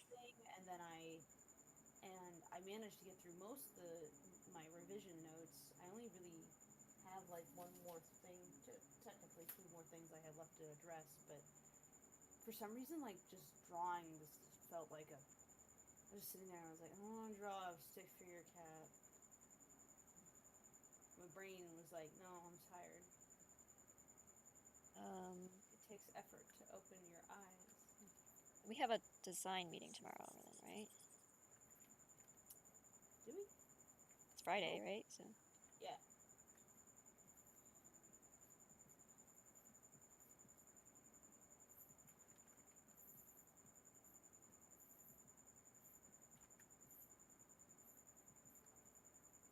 Frog's been working on Act 2 this week. Yep. Mostly Act 2 elements.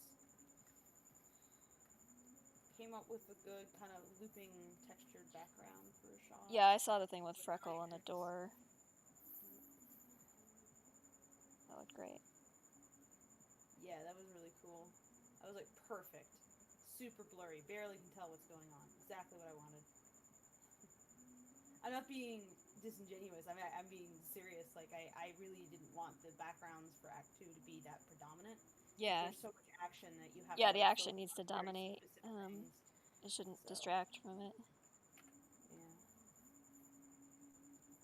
Besides, the more detailed in that kind of environment it is, then the more difficult production's going to be. So, better to save ourselves the effort.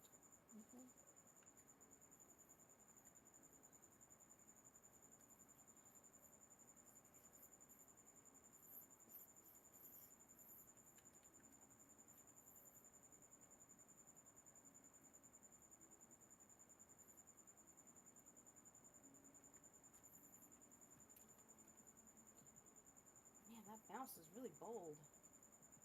Freaking mouse.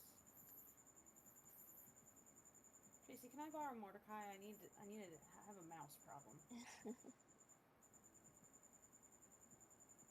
He's good at that, right? He took care of your computer really good, right? Well, He's really good that's handling that. electronics, like mice and rats. He's like.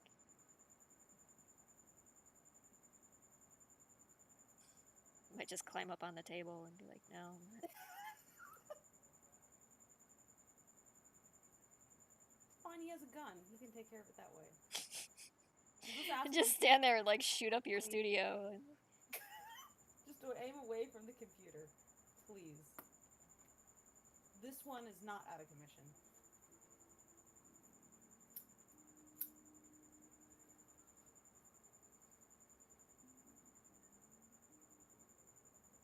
Talon the Niao says, like to see Rocky dressed in boxing gear. Oh, that would be a picture. Rocky in boxing gear. Rocky in boxing gear, and clearly he lost the fight. It'd be like a bantamweight. I think my rooster, who is a bantam, could beat him up. Probably. He'd just go, bah, bah, bah, bah, bah, and chase him, the tiny rooster. Be like, oh, well, no. I mean, he can't. The thing is that he's not a fighter. Mostly because he can't. He's got noodle arms. That's just a fact. But he can take a hit. It's like the SpongeBob ability. He's just really bendy. You can absorb the blows. Absorbent. Wait, it looks like he lost the fight, but he won because the other guy got tired. The other guy just got too tired to keep hitting him. He got too tired and annoyed. He's like, "Can you just end this fight? I'm tired of this now." Like, I'm so bored of hitting this guy in the face repeatedly. Please stop. It's like how Clint won a pie eating contest, sort of. Well, I mean, he won the pie eating contest, but he... Interesting. We went to a pie eating contest, our favorite pie place, Mm-hmm. and people arrived at this, like, in, like, pie-themed outfits, and, like, a pie plate mask, and like, it was really, like, a cape. Meanwhile, here's Clint, just normie guy. He's like, I'm here, I like pie.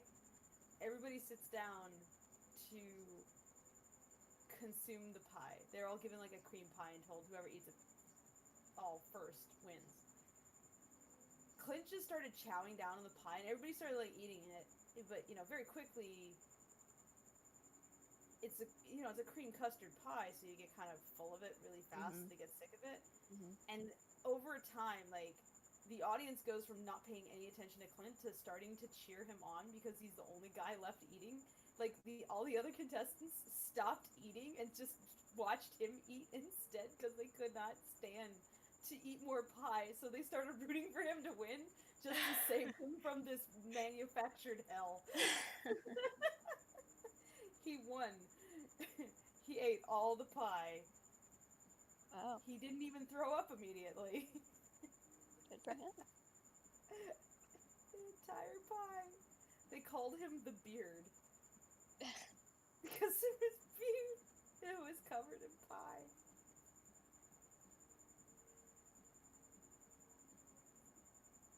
He enjoyed the pie. Clint likes pie. But yeah, get to a point where the other contestants are like, I'm begging you, stop this contest for our sakes. And then you win. Carry us over the finish line, buddy.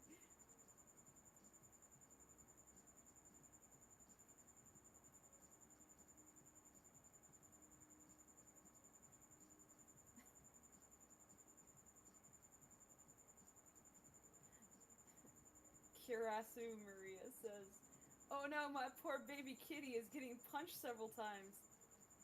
He earned it. It's okay, he agreed to this.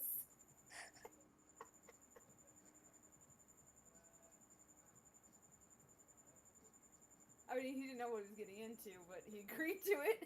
It's kind of like signing the paperwork without reading any lines. He just assumed you knew what it was about.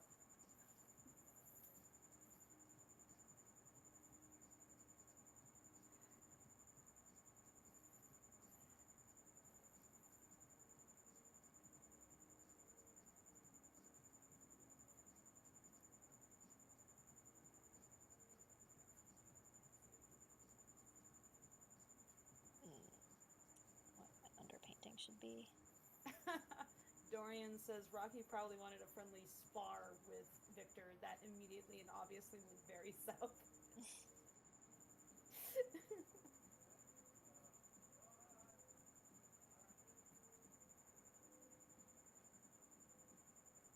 There was that fun bit of improv that Jason and Belle did, where Freckles trying to pick a fight, and it doesn't go well, but not in the way you expect.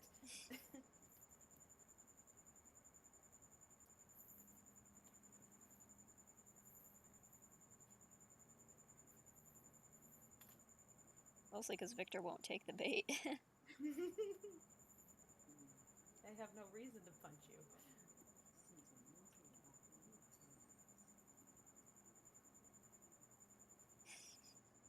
He can't hear anyone under 5'8".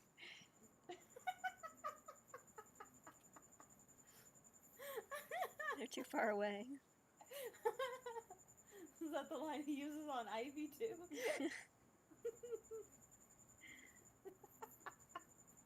Sorry, ears not so good.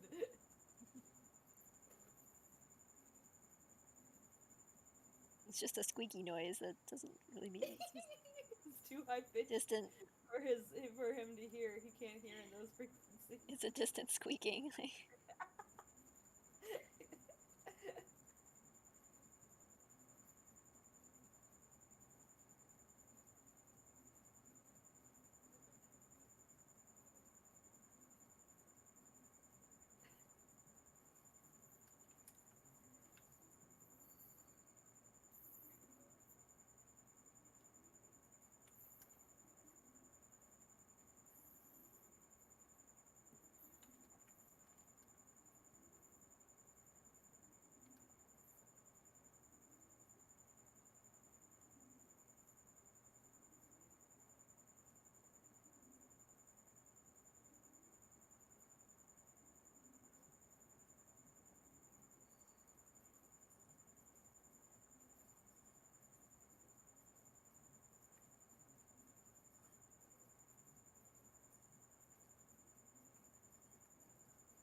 Kirasa Maria says, pretty sure Rocky sounds like a squeaky toy. If you hug or squeeze his cheeks, he has only air inside.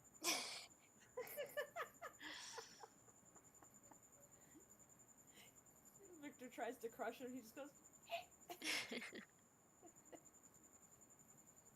It's too funny to continue to crush. Aw.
Would Rocky deflate like a balloon, says Talons of Water.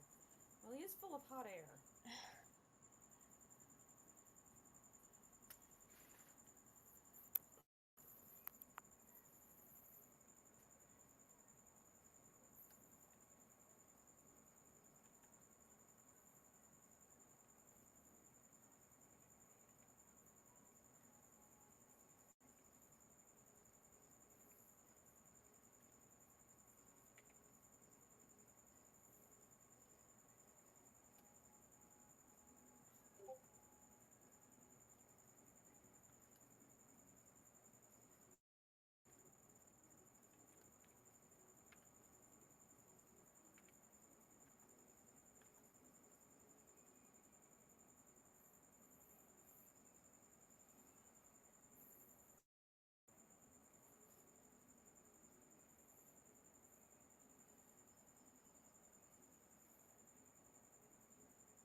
They're continuing to discuss Rocky, but a balloon.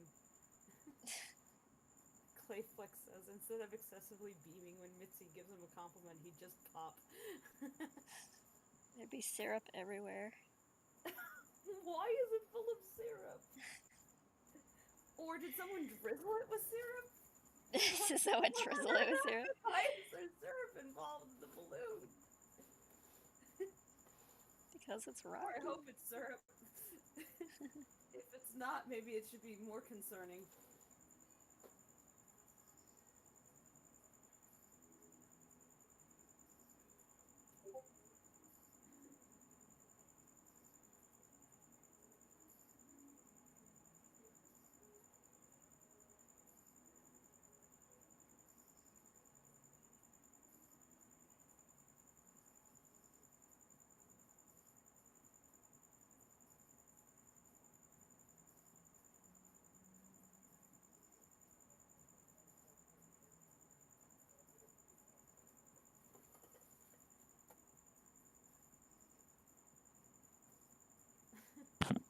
Like the movie It, but blood balloon. The movie It, those blood balloons, says Kiramasu Maria, but it's syrup instead. Syrup balloon, like water balloons, but sweeter. That does sound like something stupid that he would make. A water balloon, but it's full of syrup.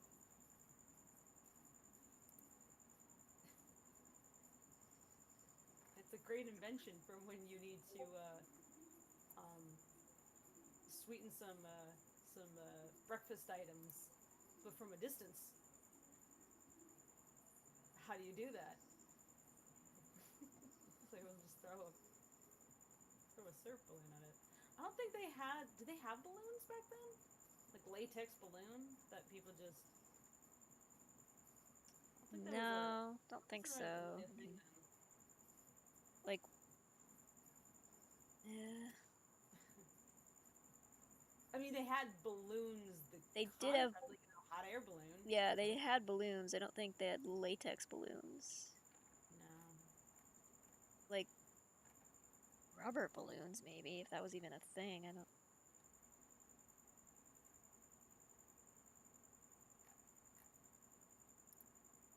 Yeah, they would have used, like, rubber balloons for, like, medical stuff and, like. I wonder if they were doing weather balloons by that point. Wait, no, that involved plastics. The development of plastics and doing that. I'll look that up. History of weather. They did have some plastics in the 20s. They just weren't widely in use yet. Would be kind of niche at that point. Like, huh? the closest thing to plastic was Bakelite, that they would use in, like, everyday items for, like. History of weather balloons. Let's see. What does Wikipedia say?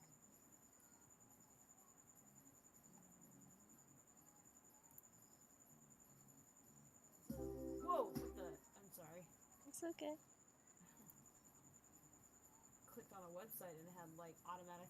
Yeah, I keep running into websites that are like that now. Like, for a long time, nobody was doing that. Now it's, like, back again, where everybody's got, Stop. like, audio playing on their fucking Right. site. Like, did we not establish that was a bad idea? The first observation balloon was launched immediately. This is from Stratoscience, which is what is this? FAQ. What is Stratoscience? Personalized scientific projects that tailor to your needs. Oh, they're all about weather balloons. Interesting. It's a place called Stratoscience. But Case- it's wait. In case you need a Fly custom. your ad or message to the edge of space. Oh, What is this? So you could have a video. it's for space advertising with, of like. your product at the edge of space. Okay. Yeah, it's an advertising agency, and they send weather balloons up, and you get your ad, but with like it's in space. So like that Red Bull stunt. Okay. Alrighty. They have like information on the history of weather balloons though on the site. So because I'm like, what is this? one of the earliest, they say, on this site that advertises near space scientific missions, aka advertisements, I guess. That one of the earliest documented uses of the weather balloon was by meteorologist Leon Tesserank de Beau. He was actively launching weather balloons as early as 1896. His work was instrumental in determining the existence of the tropopause and the stratosphere. And since the 1930s, when radio tracking systems were invented, balloons have been used as a complete floating weather station, employing instruments such as yada yada yada. As an example, James Van Allen, who would later discover the Van Allen belts, also performed many crucial weather balloon experiments in the 1950s. Huh. And it lists sources. Okay. Oh, National Weather Service has a... Oh, I guess it's not available right now. Thanks, Garrett.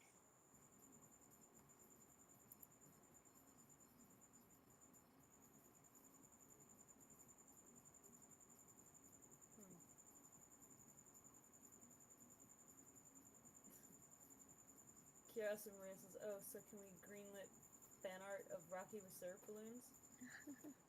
How would we stop you?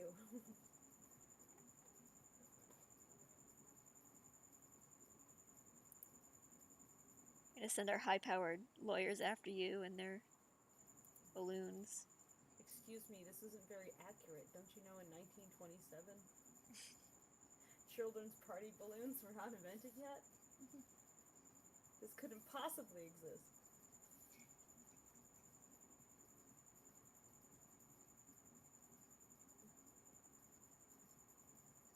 The balloon nerd contingent's gonna come after you. You think the gun nerds are bad? Oh boy. Yeah, wait till you see the balloon nerds. Gonna write you an essay about how wrong you are.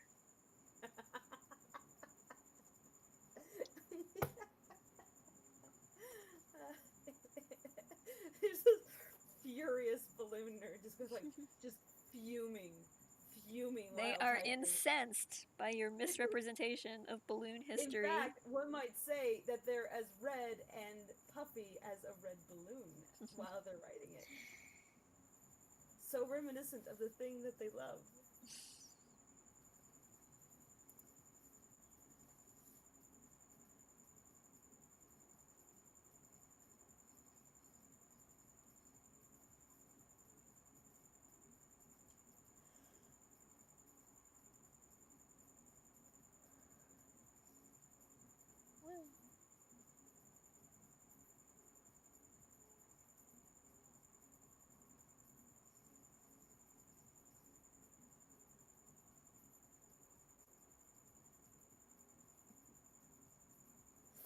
Rocky in a hot air balloon would be a problem. I feel like that would be a very dangerous platform for that boy.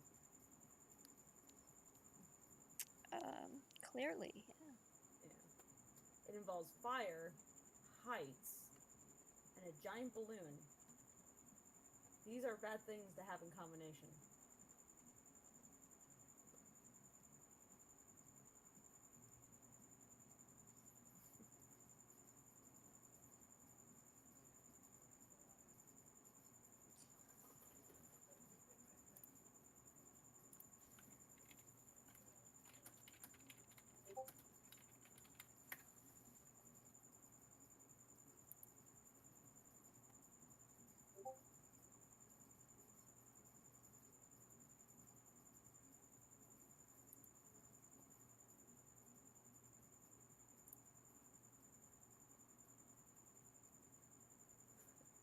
Oh, hey. What's this?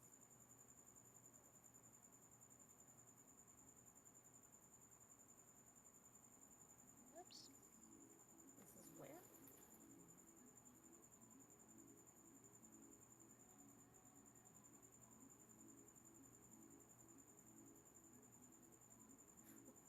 Hey Tracy, did you know that there's a hot air balloon festival held near by you? In Forest Park, yes, I know about it. Yeah.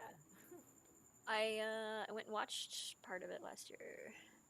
It's neat. usually in September, but I don't know if They almost look really magical. it's pretty cool. I've not been up in one myself, but I would love to go up in a hot air balloon one day.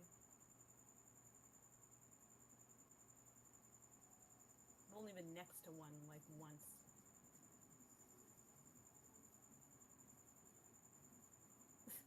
Kiosra Maria said that would be the Hindenburg.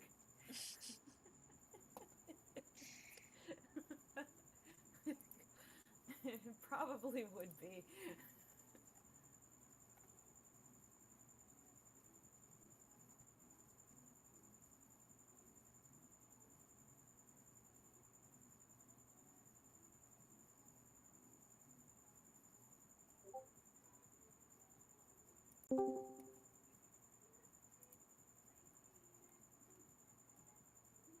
Hey, Newt.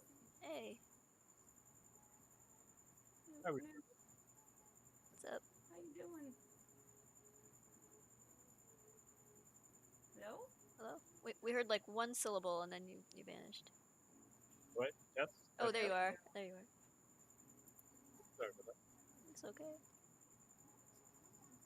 Tracy, glancing at this piece, I love the colors that are going. Thanks. It's a bit of a departure from my usual color palette, but Just a little bit. It's a bit louder than usual, but yeah. also hello chat. Hope you all are well. They're very entertained by the idea of Rocky and balloons right now. I don't know how we got on this topic, but yeah. I don't know either. I'm gonna scroll Oh up. god, balloons would be terrible in the Lackadaisy world. They'd get stuck to everything. Yeah. Fortunately, like balloons as we know them had not been invented yet, so Actually, that's a curious question. When did balloons become a thing? I've never thought about that. Just looking up. yeah, We like got it all taken latex up. was just not really a thing. Doctors would have like thick rubber gloves instead of latex gloves and things like that, so like they did have balloons like but it was like thick rubber sort of stuff for like like taking blood pressure or like suctioning. Yeah, let's Right, see. like Yeah, the This first is- modern rubber balloon on record was made by Michael Faraday in Oh. 1824. He used these to collect to contain gases he was experimenting with, especially hydrogen. By 1825, similar balloons were being sold by Thomas Hancock, but like Faraday's, they came disassembled, 2 circles of soft rubber. The user was expected to lay the circles on top of one another and then rub their edges with the soft gummy rubber stick, leaving the powdered inner part loose for inflation. Modern pre-assembled balloons were being sold in the U.S. by the early 20th century. pre-assembled balloon. Pre-assembled. Hmm. Okay. Buy a balloon, some assembly required. I feel like But- we're missing some history here, actually. Though it's like, okay, but what about that? What about when they were started getting sold?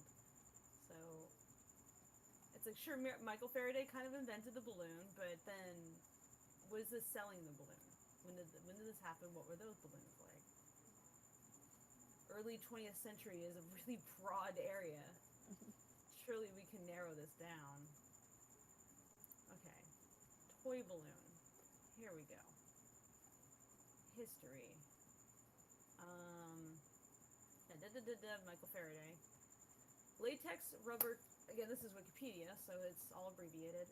Latex rubber toy balloons were introduced by pioneer rubber manufacturer Thomas Hancock the following year, as year of 1824, I guess. As a do-it-yourself kit. Okay. Since the 1890s, paper balloons called kamifusen have been popular children's toys in Japan. Okay, that's not what we're talking about. Interesting. In the 1920s, Neil Tillotson designed and produced a latex balloon with a cat's face and ears, a cardboard form, Oh which no. he had cut by hand with a pair of scissors. He managed to make his first sale of these balloons with an order of 15 gross to be delivered for the Manual Patriots Day Parade on April 19th, 1931. The first colored balloons are sold at the 1933-34 Chicago World's Fair. Uh-oh. There are balloons and they're cat-shaped. Of course it's a cat. Of course. Oh Now the question is, how much did they look like no! Newt's no. lamp? Uh-oh. Oh God. Speaking of, something is coming with the lamp. Oh no. But Oh no. Something is coming. That's always an ominous like. I'm further bothered by this as someone from New Hampshire. Oh wait, no. Oh, never mind. I thought it said that he was from New Hampshire for a second. I was like, what? No, he is from Vermont. I just hope you enjoy Hadaway. Okay. But Let's see. What's more about this Tillotson guy? Yeah, he lived in New Hampshire, I guess. He lived in Dixville Notch. Huh. And he invented high-speed latex dipping machinery in the 1960s. Wow, this guy is talented. He worked at Hood Rover in the 1920s as a researcher. He lost his job as a result of the Great Depression. He, out of desperation and boredom, Tillotson discovered a way to make latex balloons economically, and he founded the Tillotson Rubber Company in 1931 to produce them. And his first product was hand-painted balloons in the shape of a cat's head.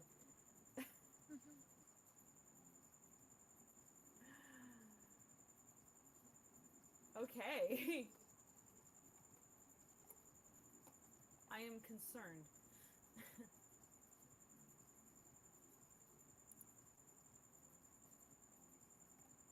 My internet search history has just gotten very weird.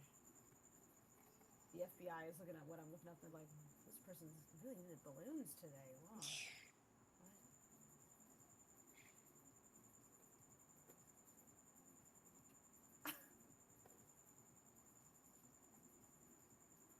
Sometimes I'm reading some of these things and I'm like, is that true or did you make that up? I don't know.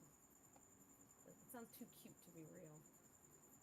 Something about water balloons being used as like an alternative sock or something. What? I don't know. I'm like, that doesn't sound right.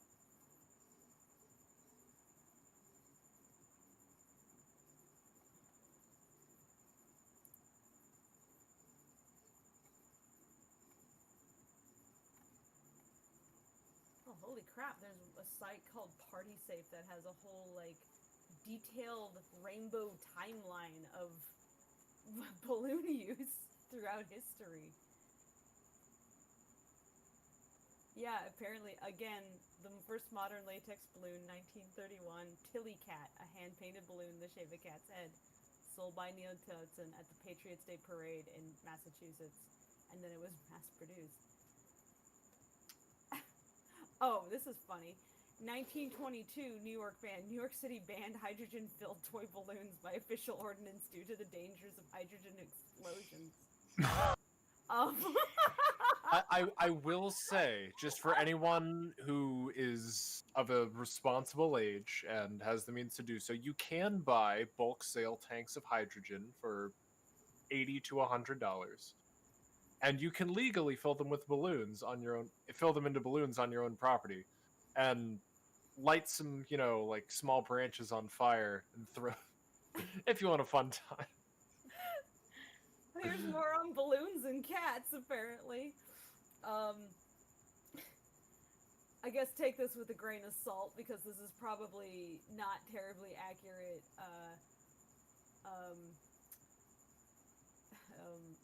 information, because it says the Aztecs, 1300 to 1521. So big grain of salt here, because you know how folks at the time trying to record indigenous folks, like, they frequently would just make shit up, but don't know if this is true. But anyway, this says this. Created balloon sculptures out of cat intestines to present to gods as a sacrifice. The bowels were carefully cleaned, turned inside out, and sewn with a special vegetable thread, whose main property was that it stuck to itself and left dry in the sun, and this produced an almost airtight seal. The bowels were then twisted, and air was blown into them after each twist. When a particularly contagious disease exterminated was the cats, they used the bowels of the corpses, and when these grew in short supply, human sacrifices were offered to the gods. Wait, I'm skeptical of that one. That doesn't sound right at all. That doesn't sound right. It's like, I don't know if this is good information. Great Balloons, Complete Book of Balloon Sculpting by Jean Merlin Kaufman and Greenberg. Are you sure about that information, guys? Cat cut balloon. I suppose they just assumed based on the title of the book no one would ever read it anyway, so... The history of balloon sculpture? Really? He's explaining how we sewed together cat cuts and filled it with air. I mean, maybe. Maybe. I mean, I guess you could do that. I mean, they were using animal intestine for condoms for many, many years before. Oh, fucking hell. Ugh. Like sheep. I knew about it, but it's still an ew from both sides. It is, but it is what it is.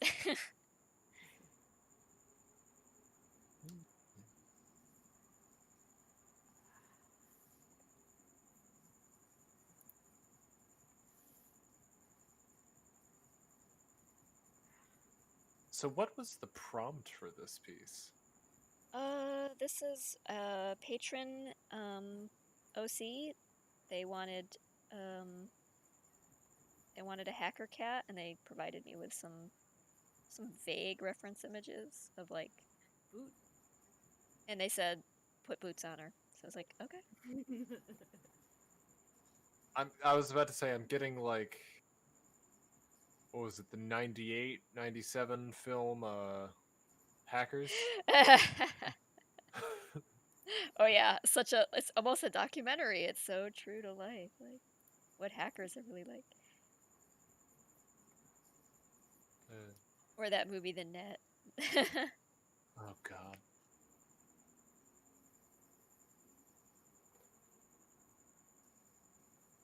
The information superhighway, guys.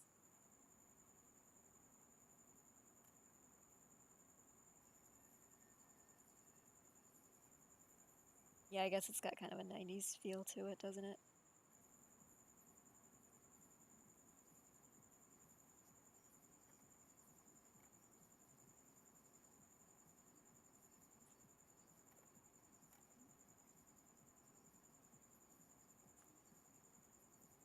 Well, thank you for coming over here and blowing your nose on my monitor, Luca.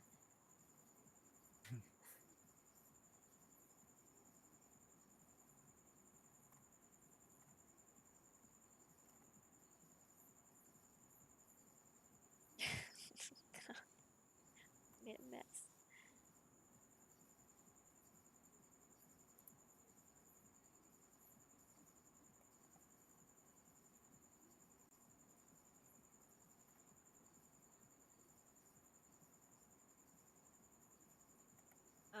Kira Lisa says, so in areas such as the body, do you draw over the gradation and then lower the opacity of it a little bit so the gradation can still be seen? Yeah, I'll probably selectively erase some of this like solid flat color I'm doing right now so that some of the... I'm going to treat that like gradient of blue to pink to as a underpainting basically. So some of that color bleeds through the whole painting, and kind of the idea is that it kind of holds all of the colors together so that it's not just a bunch of disparate, color all over the place, kind of tie the whole thing together. Really like that rug in The Big Lebowski. It really ties the room together.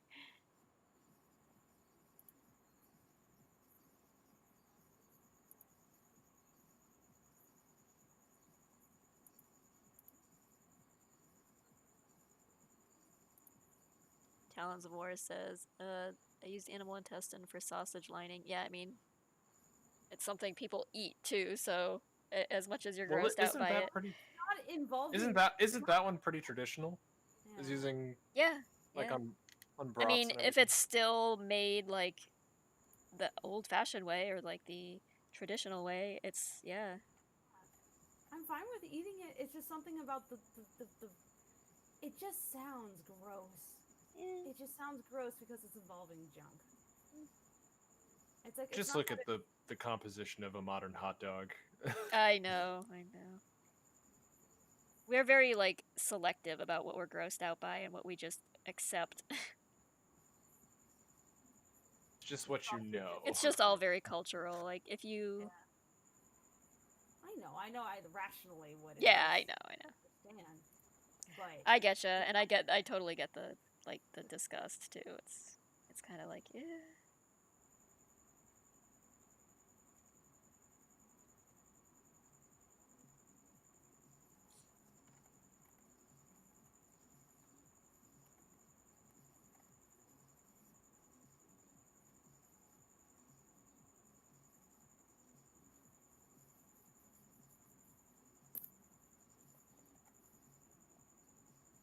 Kind of like this gradient on the shirt right now.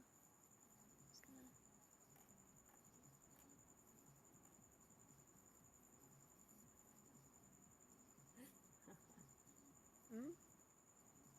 laughing at it says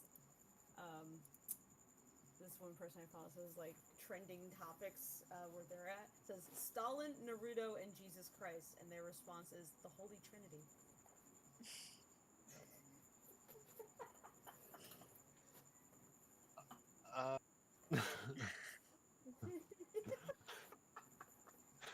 Either that or it's that answer you give to people who ask you what people, dead or alive, would you invite to a dinner party?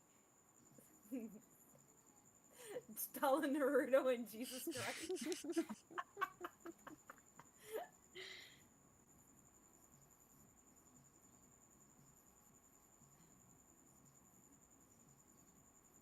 Or it's the start of a weird joke, I don't know. Stalin, Naruto, and Jesus Christ walk into a bar. Nobody left.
Chat, what the hell are you talking about? What Uh-oh. is... What now? They're really on about balloons, man. Do you know some people who get turned on by balloons? Is that a thing? actually- By the sound of the balloons, or know just Yeah. balloons in general? Yep, I heard about it. You're just... Everyone has a kink, I guess. Yeah. I actually do know someone who absolutely has a balloon thing. At least it's a cheap kink. Not too ecological, but anyways. Now, this happened to me, and this was happening to a lot of people that just kind of got mass emailed who went to like this one convention or something. I'm not sure. But did you ever get an email, Tracy, from like a group saying, "We'll make balloons of like anything you want, and like the email was like very poorly worded English, such that it was like this is not a company that exists in a place where English is the primary language. And so it was very awkwardly worded, and they attached images to the email, which was clearly fetish stuff. And they're like, yeah, look at all the balloons we can make. And it's like, that's a fuck doll. Why are you sending this? No, I think I would have remembered that. I don't. Yeah, it was like a weird spammy message that got sent to me and just like a lot of other various people that I knew. It's like at least like 2 or 3 other. So maybe that's not a lot other, but like 2 or 3 other people I talked to were like, yeah, I got that too. Oh. Fable, I won't judge you for what websites you're visiting, but... Look, I To put you on some list somewhere. Apparently. And I was trying to figure out where this came from, and I guess someone had just collected cards at a convention. And Oh, yeah. like, this is my target demographic or something, maybe. Tracy, average YouTube addict asked, "Oh yeah, Tracy, how was the doggo commission from yesterday? Have you drawn enough fur to satisfy your soul yet?" Not quite Yeah, yet. It's not done quite yet. I was telling Tracy it looked perfect already, because she's like, it's not done being rendered yet. And I was like, I don't understand. Please zoom in and where it's not done. Yeah, I kind of left it off where I ended the stream. Yeah. But I still need to finish that one.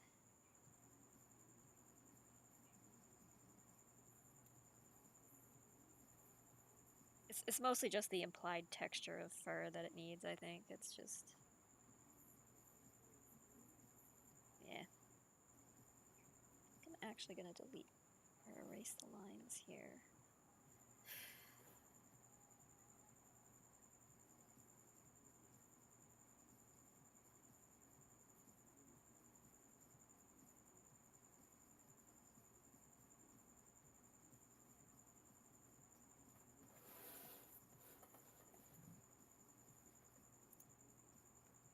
Dude, did you see what Mike posted in Beams? I did.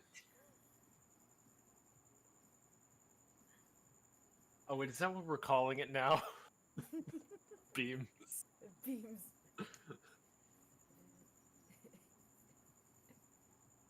Me and the boys at 2 a.m. looking for beams.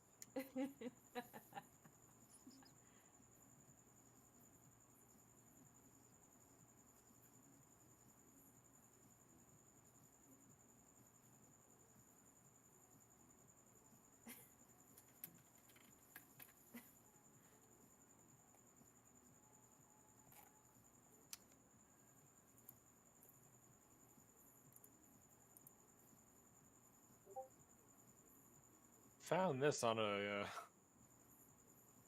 fan server, by the way. I put it in streaming chat. Well, that's great. That's just good.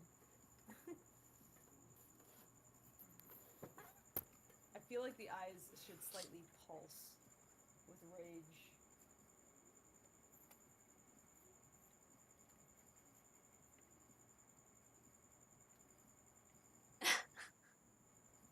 That's terrifying. It's like Terminator Newt.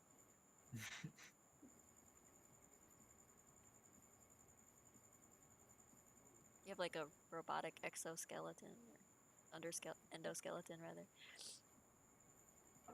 Oh god, if we had a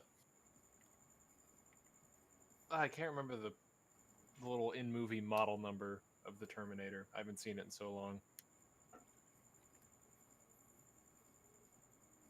Oh, the T was it T1000 T. Wait, that is T1000 the one that was T800 is the original. Oh, okay, T1000 T1000 was the is liquid. is the yeah, liquid one. yeah. Okay. So if we had a T800 Newt,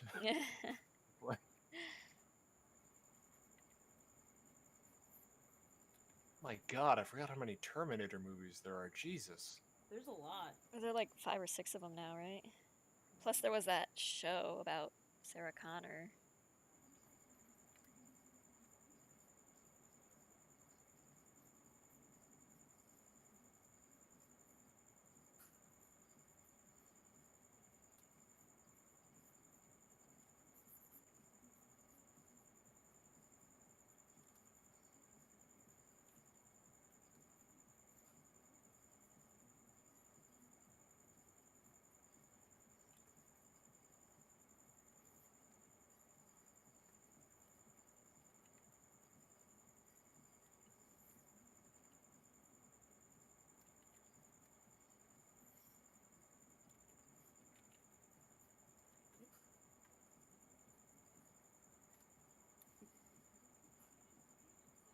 So I finished that comic, Newt. I saw. It is delightful. Ah. Very glad the internet did not just grace me with 15 likes. Good job, 15 likes. Don't know why I'm stuck on that. Probably because that's usually what I get. 15 likes.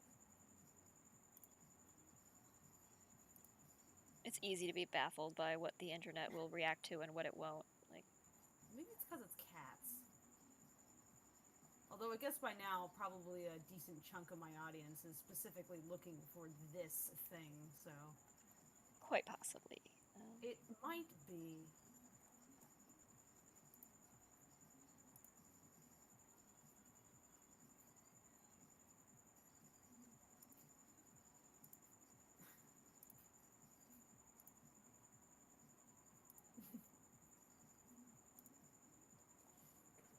Hey Newt, if I were to pick up a hard drive and you arrive on Tuesday, would you walk me through installing it on my computer?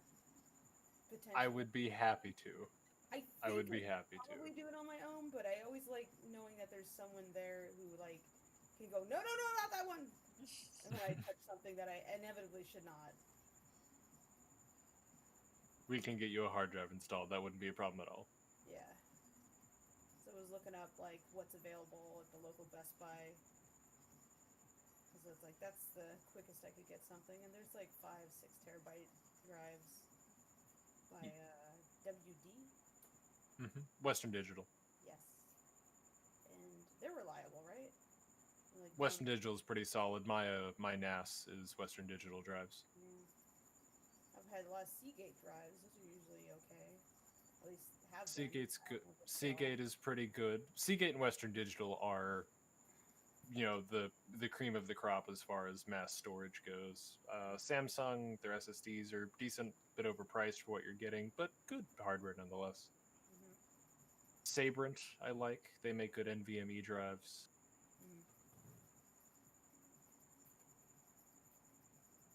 Yeah, I was thinking of probably getting not a solid state 6 terabyte. I mean, that doesn't make any sense. I don't know that they even make them that big. Well, maybe. Oh well, they for do. Purposes that are really not fucking expensive. Yeah, I was gonna say like.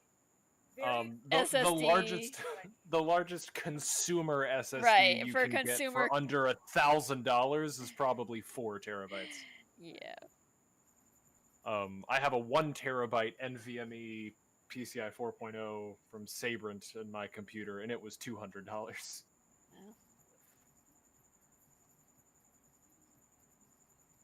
Yeah. But she's fast. I'll actually be bringing my computer, but I've got a portable monitor. Wait, Not a mobile computer? Well, no, it's my desktop, but it's an ITX machine. It's the size of a large purse. Oh, okay, all right. It has a built-in handle and everything. It's small enough to be a personal item on the plane. So I have early bird check-in. So I'm just gonna go and put it in overhead, and I have a portable monitor and everything, Nice. so I can work from my hotel room, like in the evenings.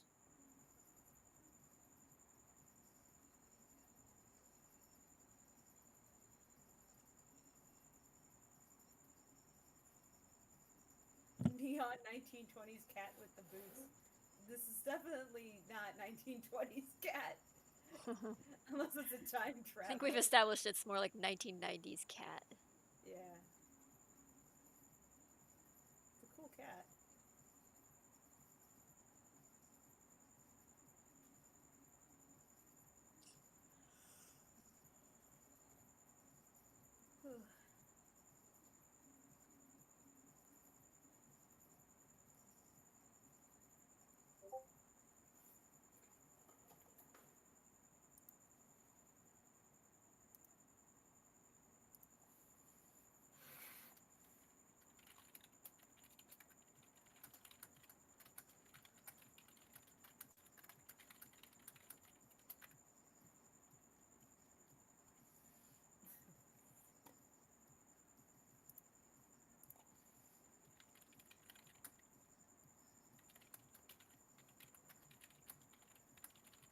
And this week just evaporated for me. Normally time moves very slowly for me, but not this week.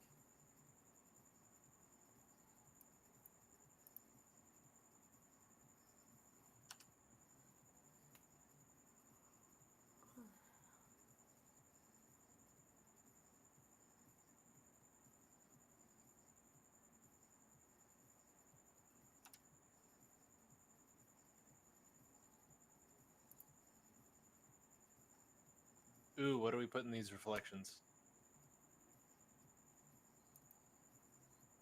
Oh, probably just I'm just gonna imply the electronics around Ah, it, I gotcha. suppose. I gotcha. You should put static in there, just like an. Oh yeah, just like Oliver and Company. Yeah. The game's on. Dodger, what game?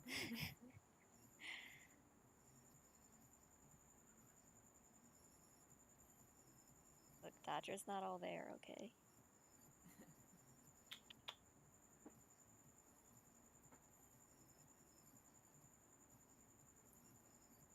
Mio Molten Paw says, I'm hyped for Lackadaisy animated. Me too. Me Wow, when three. that comes out, won't that be exciting? Who's doing that anyway? I'm not sure.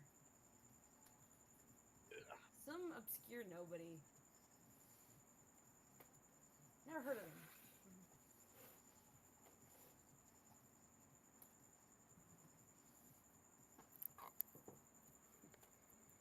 TV Static, my favorite show. Jessam.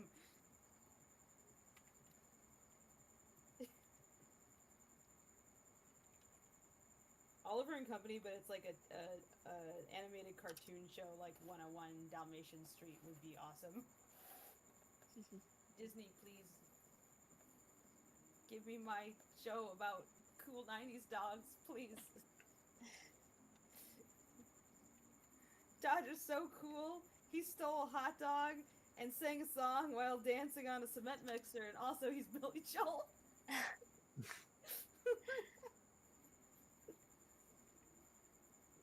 The cat tried to give him a high five, and he went too slow, and like... How do you do, fellow kids?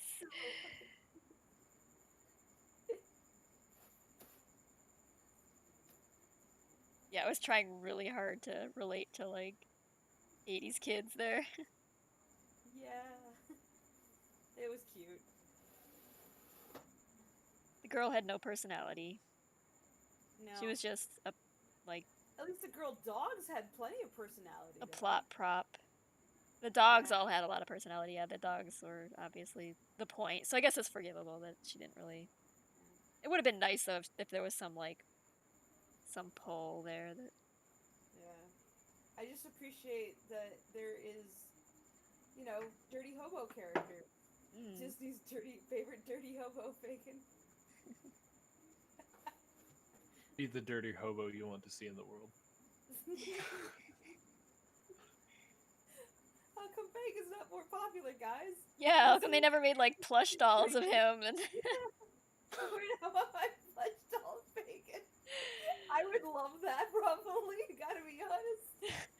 I gotta say, yeah, it must be after that movie where they really started like thinking harder about like what can we actually merchandise, and then we'll design our characters around that. I think Dirty Hobos went out of style at that moment. Well, the McDonald's kids toys.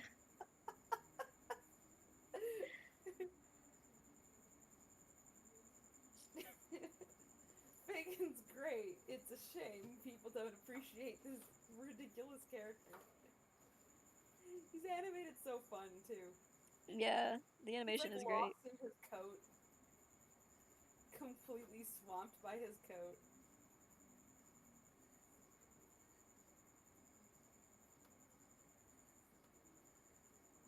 Guess Disney just borrowed Dom DeLuise back for that from Don Bluth.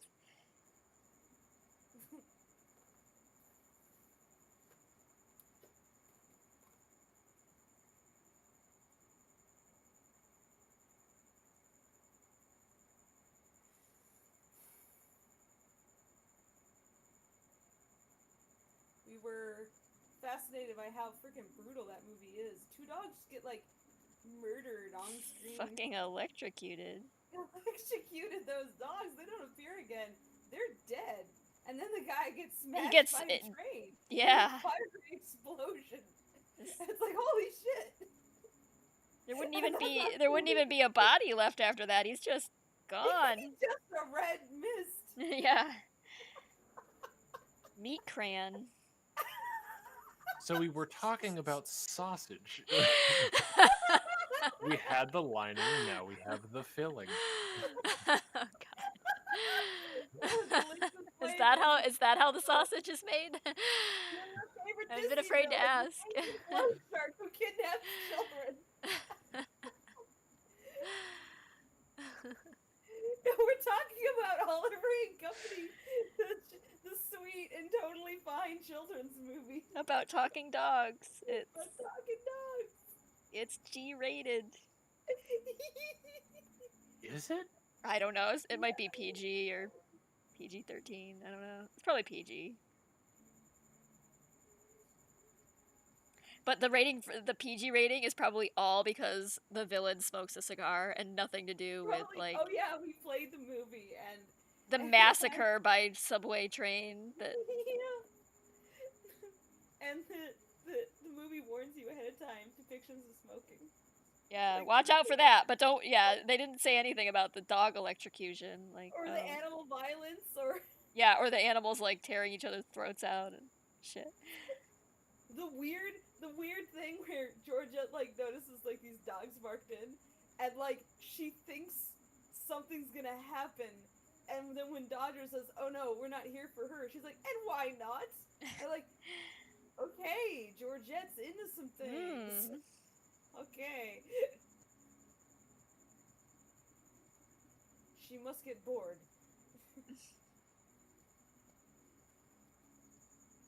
That movie is absolutely made by Bette Midler. Oh Like, yeah, Bette that Midler yeah, is- she elevates that movie. Like, if she wasn't there, it would be such a boring movie. Bette Midler, please, for me, could you go into the microphone? I need you to bark, like you're trying to alert the butler. To the... She's literally just like bark, bark, bark. It's like a sarcastic bark. It's hilarious. Bark. She says the word bark. She's just reading her lines.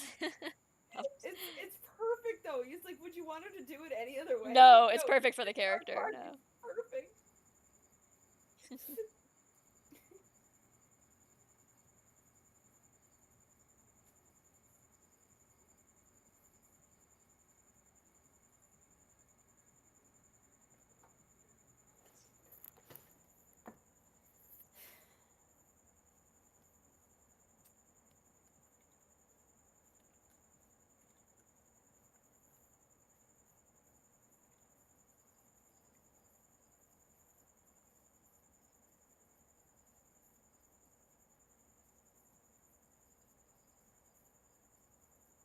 finish this note. This isn't even hard to draw, but my brain is being very...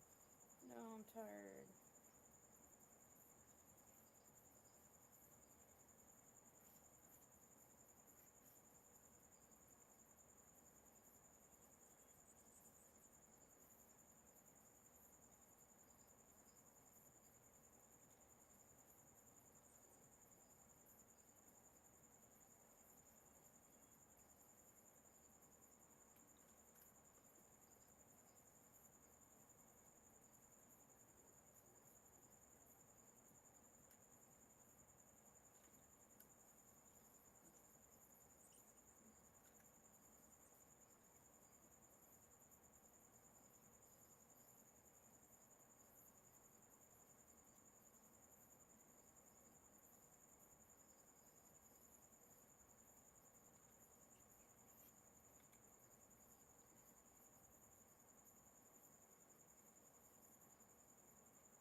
No, Maya. I can't sit on this right now, I'm sorry. But she loves you to She loves you.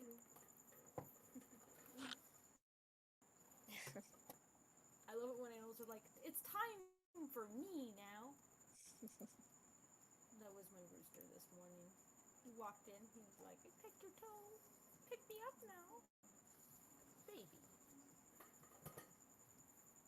With him and Nico were hanging out with me, and they were like both baby. Being good. Normally Nico is kind of not about Nobu being around, but he was putting up with him. Well, got a cat on my lap now. Yes, hi. Aww. I don't see a problem. Because it's very hard to draw with. Just pet the kitty and tell everybody how soft she is. That's a good She's stream. very soft and purry. She's licking my hand now. Oh. Oh my, so cute. She's telling you to take a handbrake. I don't know if my microphone's picking up her purring, but I don't know. Let me pause the soft music. oh, I never have so I mind. can She's hear. standing up and now she's like doing that thing where she's walking in circles on my lap because okay, first attempt at sitting down wasn't good enough, so I'll try again. Nope, not good enough. Gonna make some Not adjustments, cuddly enough. recalibrate. Cuddle.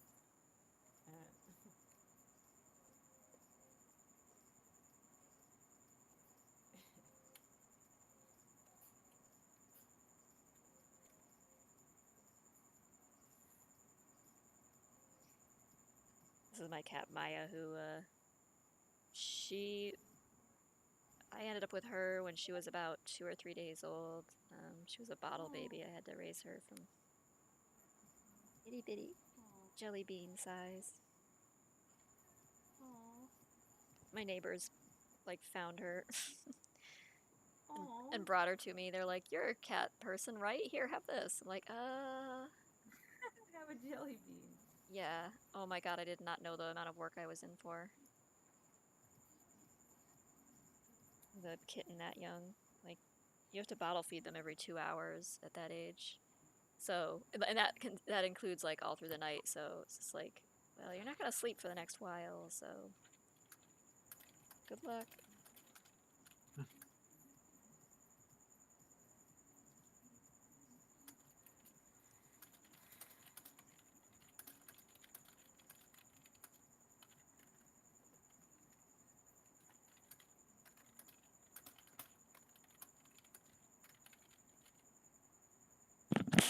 No. Okay, she just like attacked my microphone, so sorry about that.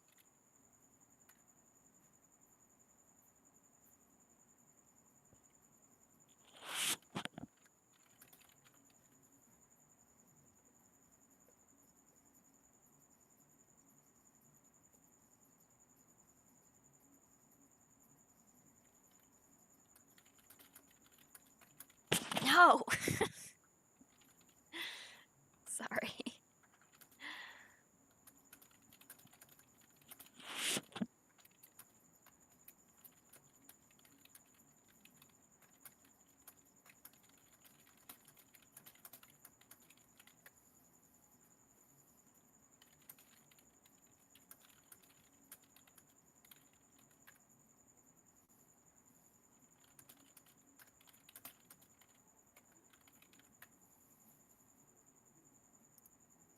Telling Newt about Portos.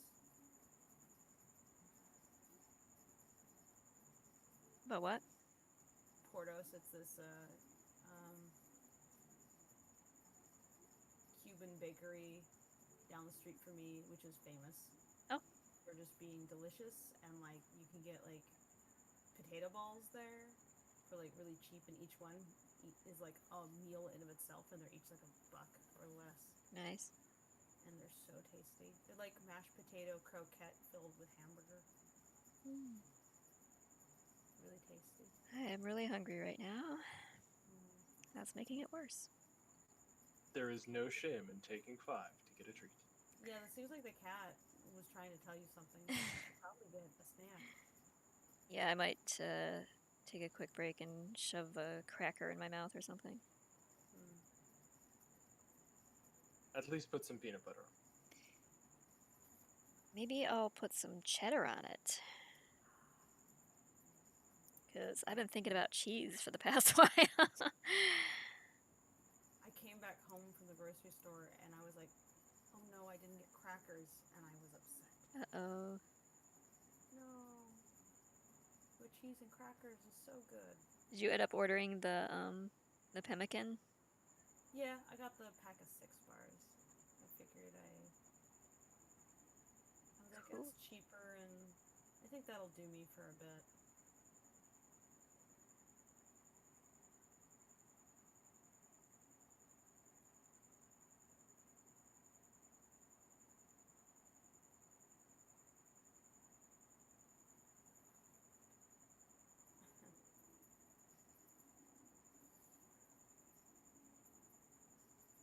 Thanks, Jokaha. Hi, Vandy. Dunes 8, I'm scrolling up looking at conversation, says Dunes 8 says Mordecai would be his own rant Sona on YouTube.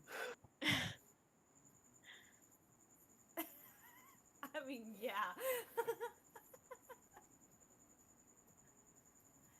They're speculating on what the characters would be like if they were all YouTubers. Oh, Mio Molten Paw agrees. Yeah, Rocky would totally be the one that does prank videos. That was our concept for what 2020 Rocky would be like too. So he probably has a prank video channel, but it backfires on him horribly. It's like funny prank, and it's like, and he gets hurt, and people think that it was a setup, and I was like, no, he was trying to do something else entirely. Well, this is the footage I have. I guess I gotta feed it to the content machine. Upload it anyway.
What's that now?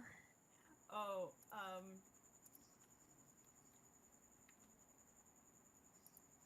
post this. It's funny. It's funny, and it's a sound person talking to our sound person. This is the theme song for this cat, and M said in reply, writing cat themes full time now, and I said, isn't that your actual job with us?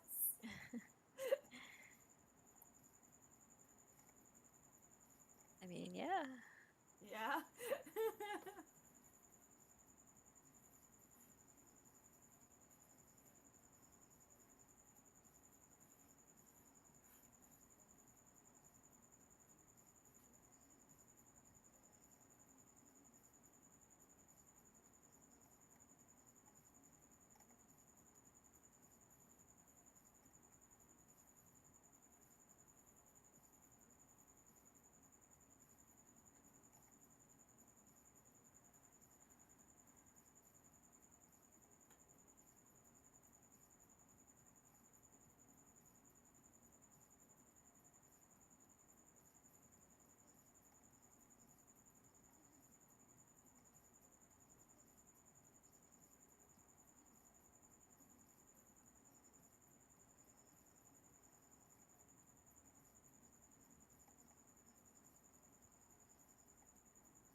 quite nice.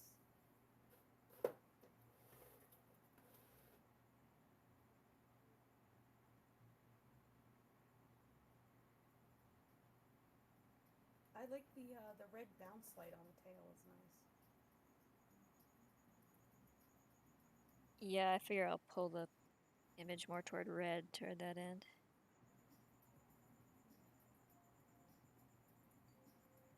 Talons of Water asks, at Lackadaisy, so how long does it take you to do art or a comic page? Too long. Takes all of my time. I like for a single comic page of the size that you see lately on the website in like volume 3, those take about, like, the art alone takes about 3 weeks. That doesn't count all the like writing and research they often require, so a long time. Just switch it to a stick figure comic, Tracy. Yeah. Tempting.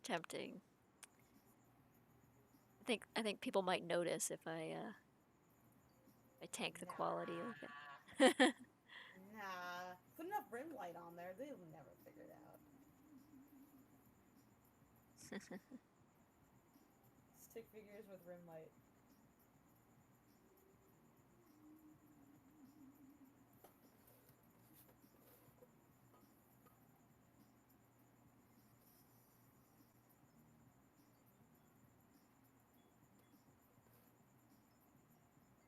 Mio Molten Paw says, the art is amazing and I've never seen anything like it before. I show friends pictures of a comic strip and they'll immediately fall in love. Aw. Oh, thanks. You are appreciated, Tracy. Sweet.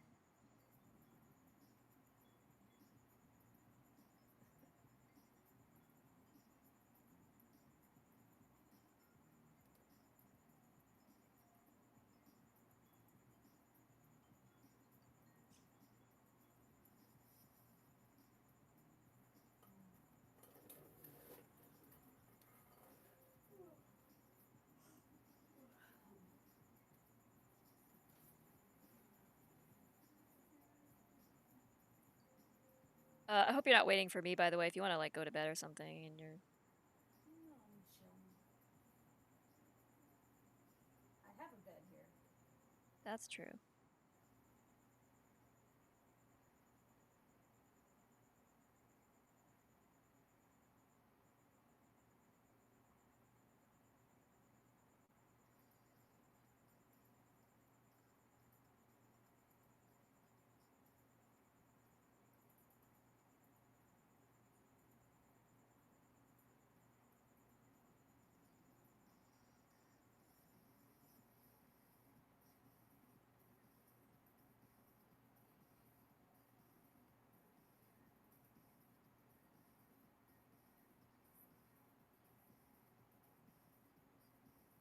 What are you up to, Newt? I am finishing up the new Thompson with the violin case. Sweet. It is looking lovely. Did you decide to keep the trigger assembly attached to the... Like, did you break it in half at that point, or did you just go with what you had and then just add a screwdriver, or... Basically went with what we had with it only divided into 4 pieces. Okay. And there's a pouch in the open side by the foregrip, which is just snapped shut currently, but we can basically put whatever needs to be in there, Mm-hmm. for the sake of narrative convenience. Okay. Yeah, my concern there was really just believability. Yeah, as far as Right, like the amount the of time time. it would take him. That's why it's in as few pieces as possible. But Right. functionally, all he would have to do is pull this out, pop the mag on, and you're good. Mm-hmm. He would probably want to at least slide the foregrip on just for the heat of the barrel. Yeah, you can't hold the barrel, like, yeah, he would have to, he needs to have the foregrip because his, like, the animators are working with that pose, so, but the foregrip, has a long screw that kind of holds it to that bar that sits right beneath the the barrel, and that needs to like screw into place, and then we couldn't take the barrel itself off because of that. I think it's like the restraining bar or something. Right. Because that requires multiple screws, and that would just be like sitting there fiddling with it to put it back on, and you can't really like imply that happens as quickly as it would need to happen in that scenario. So that was my worry there. Was like the foregrip being, I guess like the one screw would be fine, like, but yeah, anything further than that would not work so well. Whereas the trigger assembly rather, and the Do we want to say it was in some way slightly modified, and he just can slide it on like you would albeit the buttstock does have securing screws. The buttstock can just be slid onto rails on the back. It just would be loose there. No, because we will get shit from gun nerds about it. Yeah, that's fair. That's fair.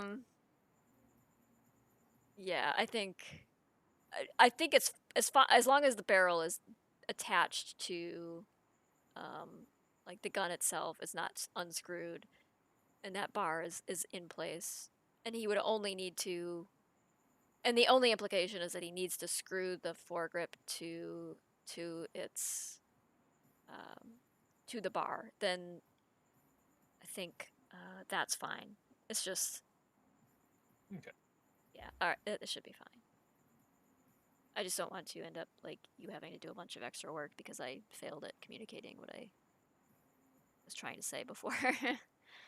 You are all right.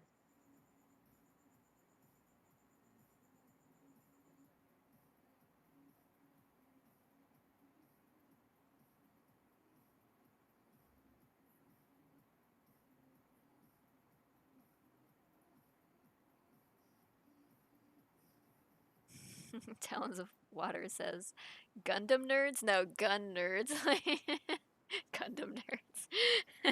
In many cases, if I had to guess, similar. Probably, maybe. I don't know.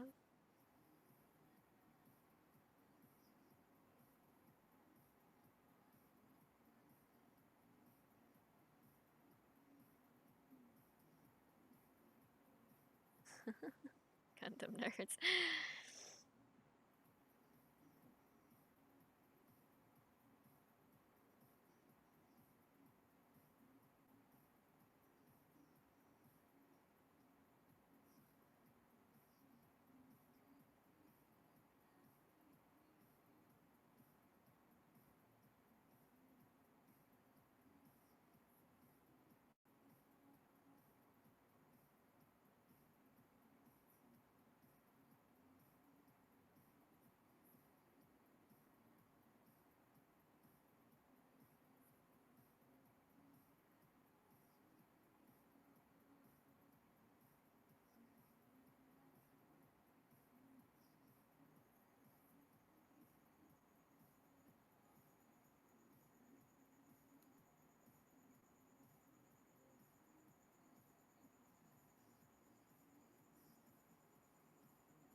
Running into a too many layers problem here.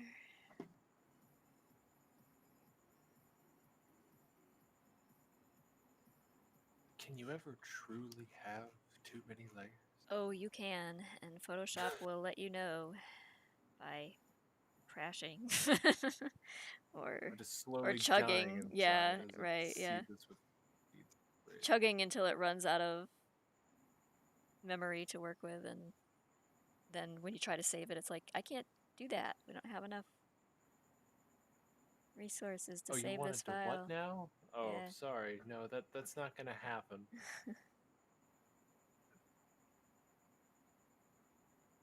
I've had that happen more times than I care to admit.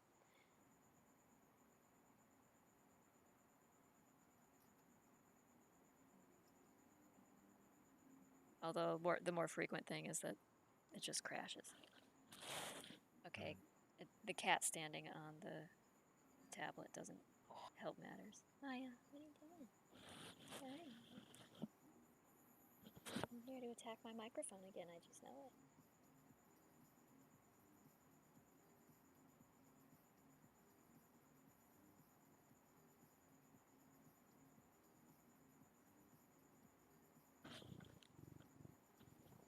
Sorry, that noise is cat rubbing on microphones. So.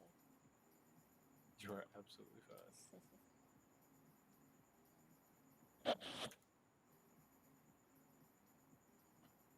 What you doing?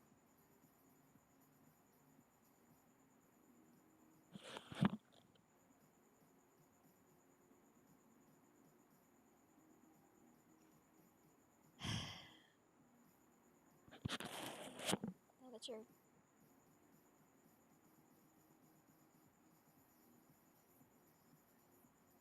Hello, everyone. Welcome to the Maya stream.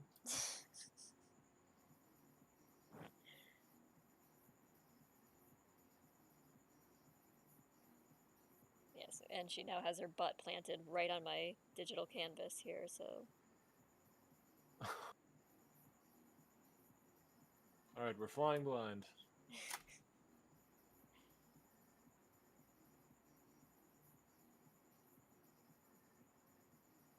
Alright, that's my cue to go grab, like, a peanut butter sandwich or something, 'cause I am, like, distractingly hungry. And the cat is also distractingly annoying. Look out, cat!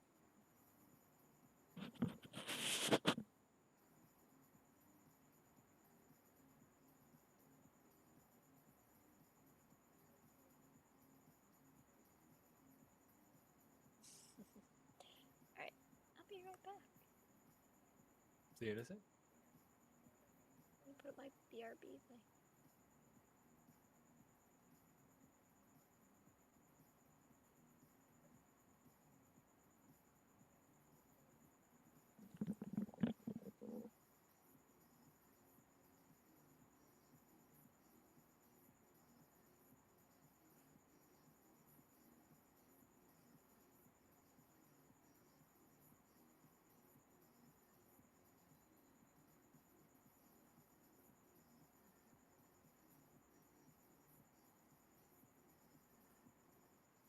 Oh, goodness. I love the Be Right Back. That's adorable.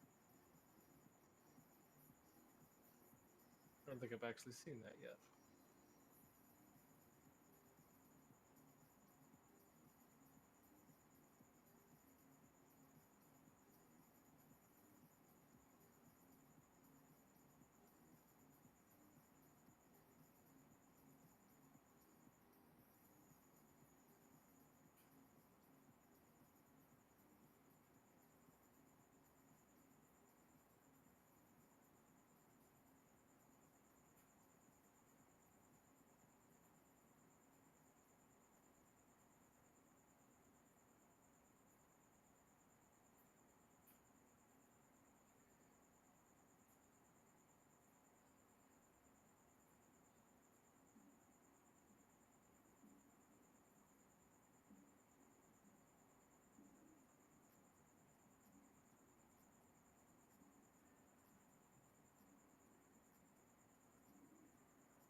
speaking to chat, Greatest Showman was all right.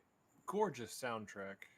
And solid production value. The story wasn't something I resonated with entirely at some aspects. But no, fucking gorgeous movie.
Hello, average YouTube addict.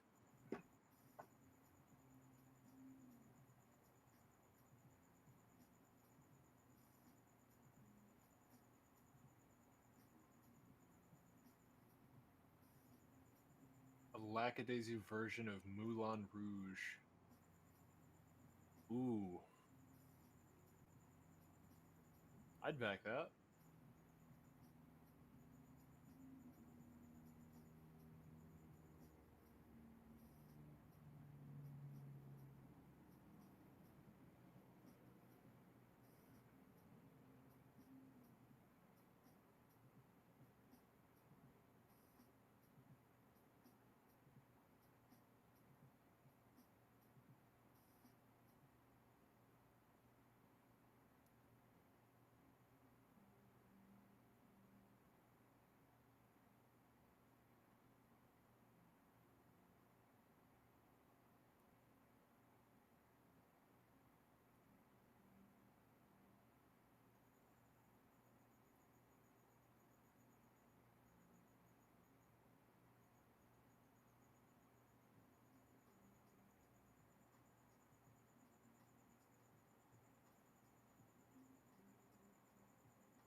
Bless you.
Oh.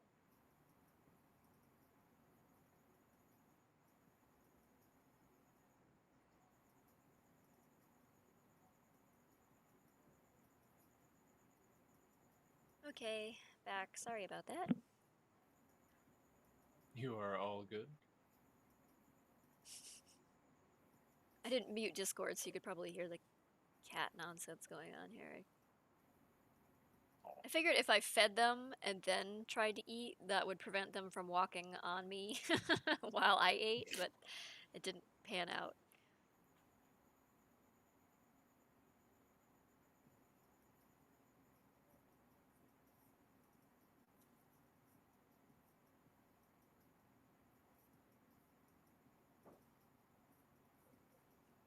Thank you.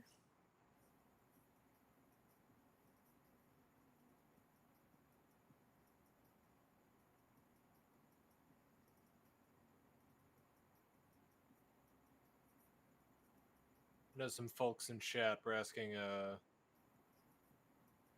did you use pancakes? And then they were discussing the assembly of a pancake peanut butter sandwich. That's about all chat was up to. Actually, Pancake sandwich. I've done pancakes with peanut butter with jam on top. If I'm quiet, I'm kind of dozy a little bit. I really want to get this note to the animator before I go. I'm gonna just totally sleep or whatever. Please get some well-deserved rest. Yeah. I will sleep more tonight than yesterday, that's for sure. Goddamn beeping.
So what's everybody else doing up this late at night?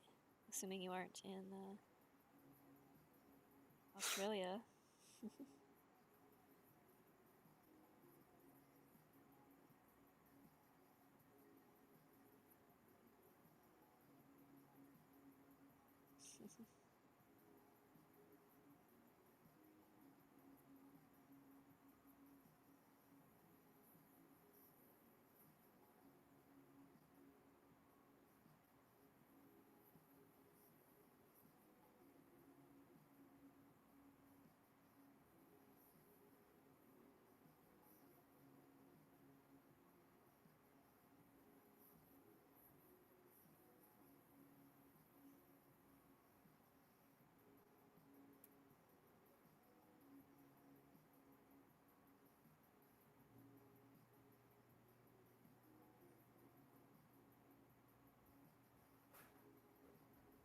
Were you here earlier when I was talking about what Art Fetch had asked for?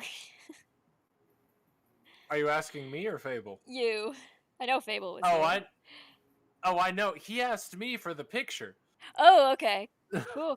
He approached me and said, "Hey, Newt, I know exactly what I want. I just don't know what it is. And it's a picture from a movie of a guy laid back." And I said, "Stop. Oh, yeah. I know exactly what you're asking it's for." Jeff Goldblum.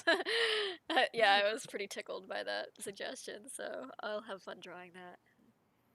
Godspeed.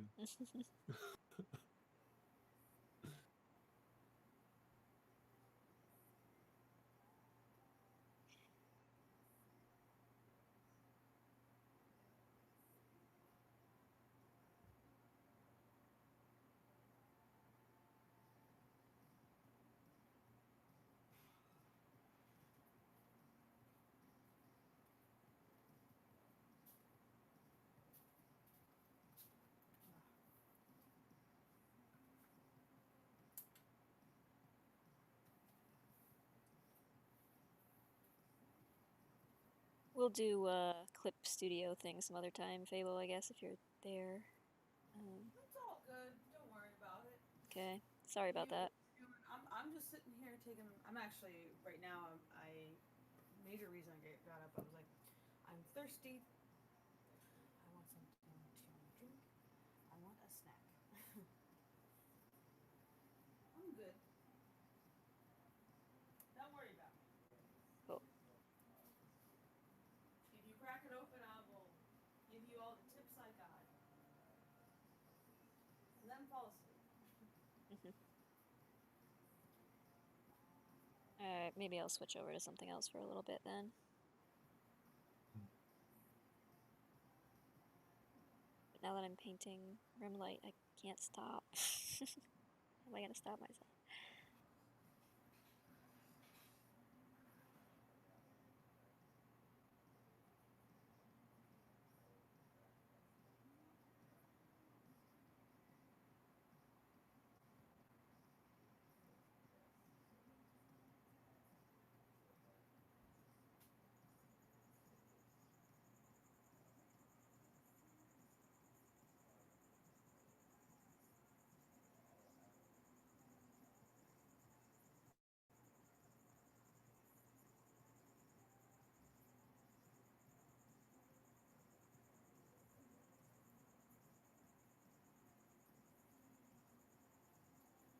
Sorry if you said anything. I walked away to go get some water. Oh, no, it's okay, nothing important. I'm gonna... I'll switch over to Clip Studio for a little bit and...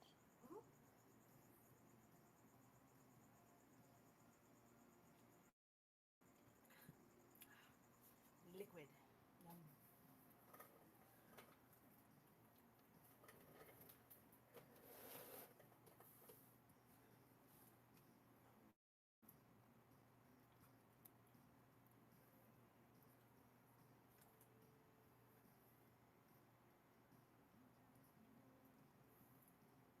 Tonight is an ice cream night.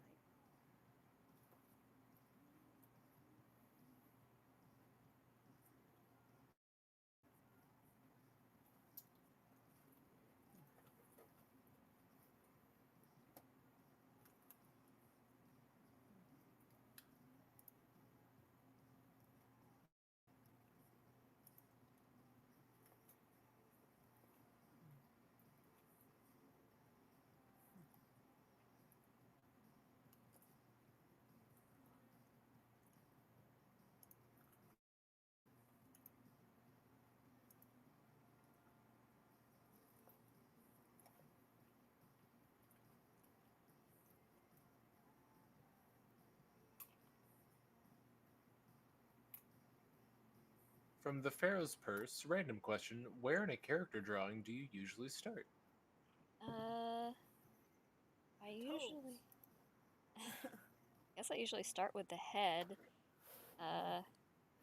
Sometimes I'll thumbnail out a pose though if I need to beforehand, so I do like basically like a little stick figure drawing and then in the corner of the image, and then I'll go from there just to like plan out what I'm even gonna draw. Sometimes I don't really plan it so much, but you just kind of feel your way along.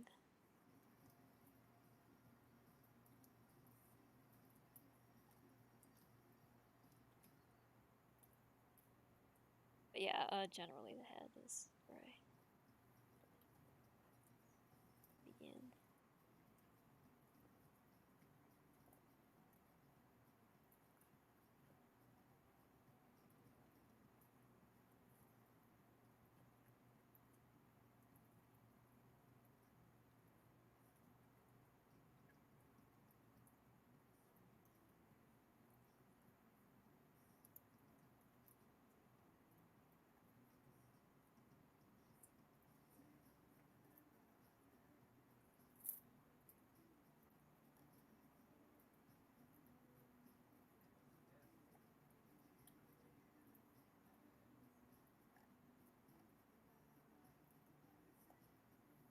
Is this still that playlist?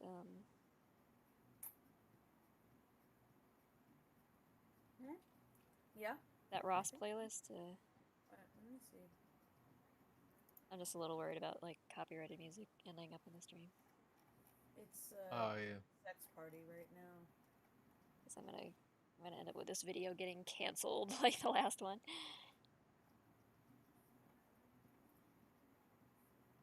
I wonder how clear this music even like. Are you? Oh, it'll pick it up. I'm sure it'll fucking pick it up because it's the YouTube algorithm. Turn It's it down ever so slightly. Now you can barely. if it's like that Twitch save stuff, it should be fine. But if it's something else now, It is. I mean, it says Twitch safe music. oh okay. It's Well, all in the same playlist. We'll risk it then. Yeah. We'll see if it works. If it doesn't, then Ross, you lied, and I will let him know. I will call up post on Rubber Ross. Call the playlist Twitch safe music, and then it wasn't for YouTube. How dare you?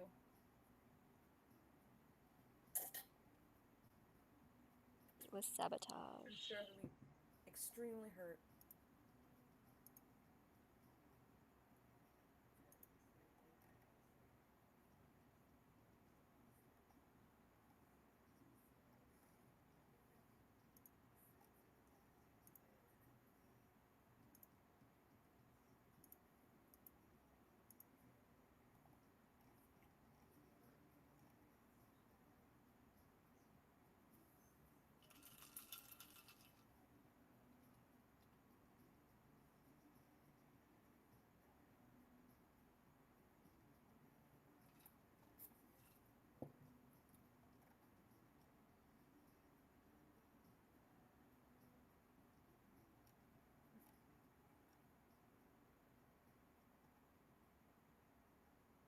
God, I wish I had gotten some crackers.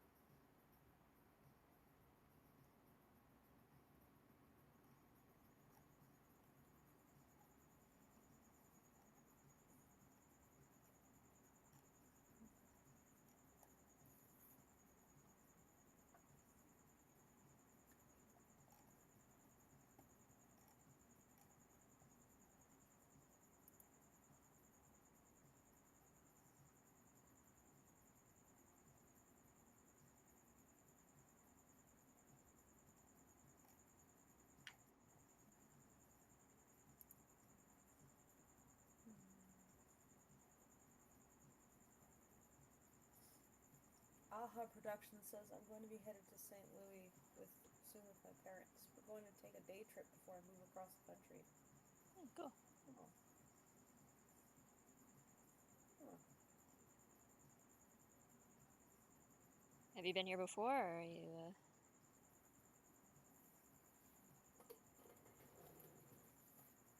Looking for recommendations as to what to do? Or?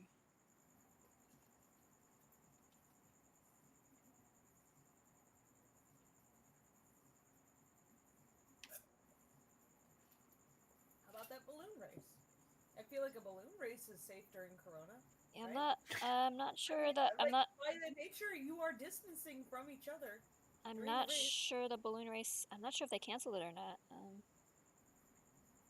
And I think it's usually in September, as I recall. It might even be Labor Day weekend. I don't remember, but I think the main concern would be like if a crowd of people is there, that would be a concern. But if you're just standing outside and watching balloons, and I mean, it's not like the balloonists are gonna get. They're in little baskets, very far away from each other. they are. Yeah, they're very safe. In fact, maybe safer than. Yeah, but I mean, like usually people will gather in Forest Park to see them. I think Forest Park is open. I know the zoo is open. They were like letting people in small groups. By the way, if you're coming to St. Louis and you haven't been to the zoo, go to the zoo. The zoo's awesome. One nice thing I can say about St. Louis is it has an incredible zoo, and it's totally free to go in. Oh wow, it's very nice. Yeah, you may have to pay to park, but the zoo itself, free. I like that. Yeah.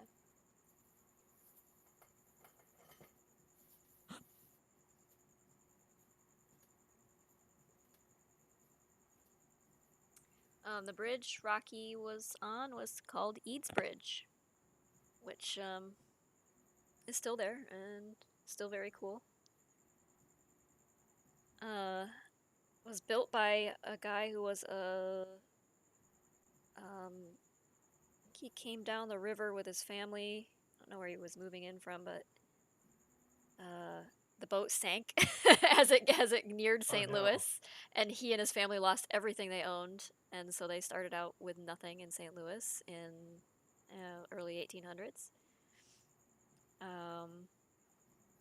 And he worked his way up from, I think he got a job at a dry grocer in town, and the dry grocer had like a library of books up above the grocery store, and then he like spent all his free time up there reading and taught himself engineering and designed the bridge eventually. He also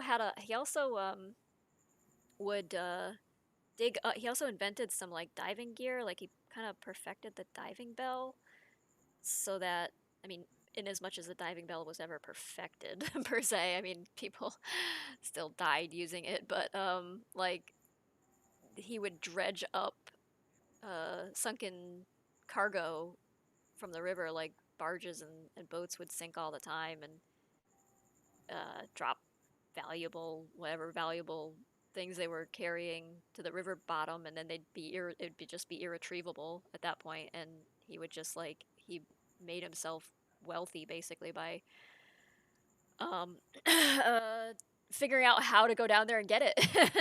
And it was a very laborious process, and then they used that same technique to build the support structure for the Eads Bridge. They would go down in basically a giant diving bell and dig out the bottom. Like they wouldn't be able to see anything at all. It'd be totally black. They'd be at the river bottom, and they would be like laying stone down and digging and stuff in total darkness, and they could only be down there for a very short amount of time. And they would have to, but because of that, because the like repeat like going down and coming back up again situation, they would get like I guess some variation of the bends pretty badly, and a lot of men died doing this. But that was how they like built the support structure way down deep into the riverbed for that bridge that still stands there today. Well, if you're gonna die for construction, I would hope that it still stands after all that. Yeah. It would suck if it fell apart. I think, and then they used some of the same technique that Eads had established for building this bridge to build the Brooklyn Bridge. So How many people died for that? a lot, I'm sure, a lot.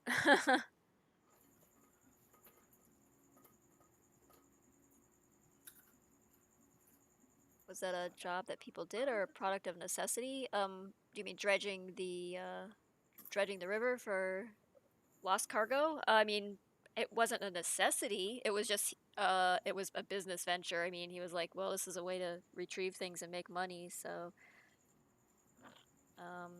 let's do it. And people, I mean, people risk their lives. So much of the backbone of our capitalist society is built on dead laborers and slaves. So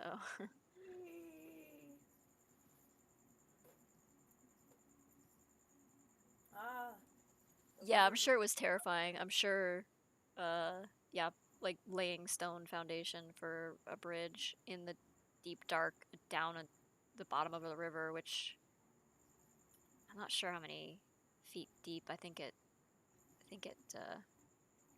at its deepest, I think it's like something like 150 feet deep in places, but I don't know where the Eads Bridge is. That's how deep it is. But yeah, that would have been pretty freaking scary.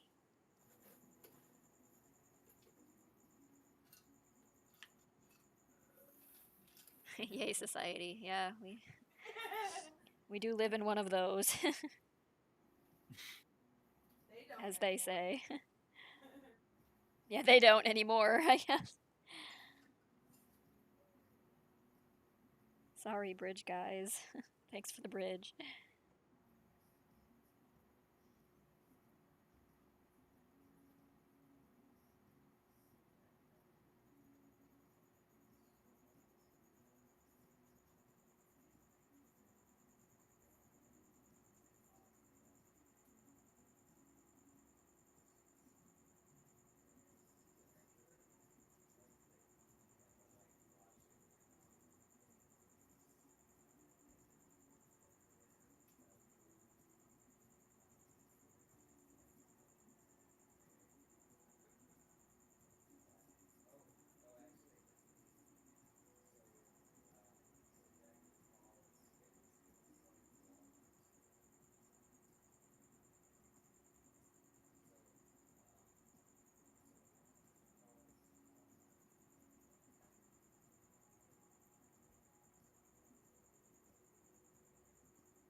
how much money did they make after building the bridge? You mean the laborers who built it? Probably not much. I mean, despite risking their lives, they'd have been considered, you know, more or less unskilled blue-collar labor, so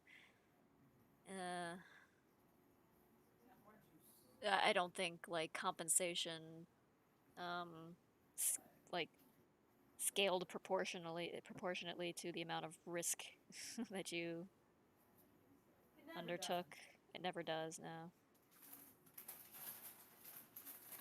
I mean, all of the essential workers during our pandemic, if they're not like doctors or nurses or you know, cashiers and they aren't even being paid, they don't even have like job benefits or anything by and large, so some things never change. I mean, bridge building is probably a lot less deadly, at least these days, but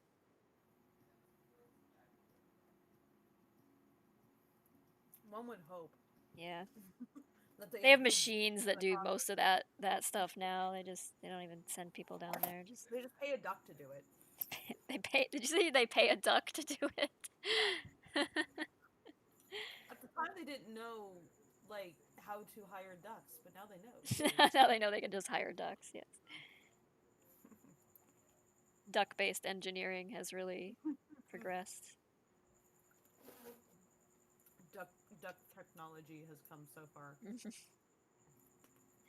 I mean, just look at Duckburg. Here in Duckburg.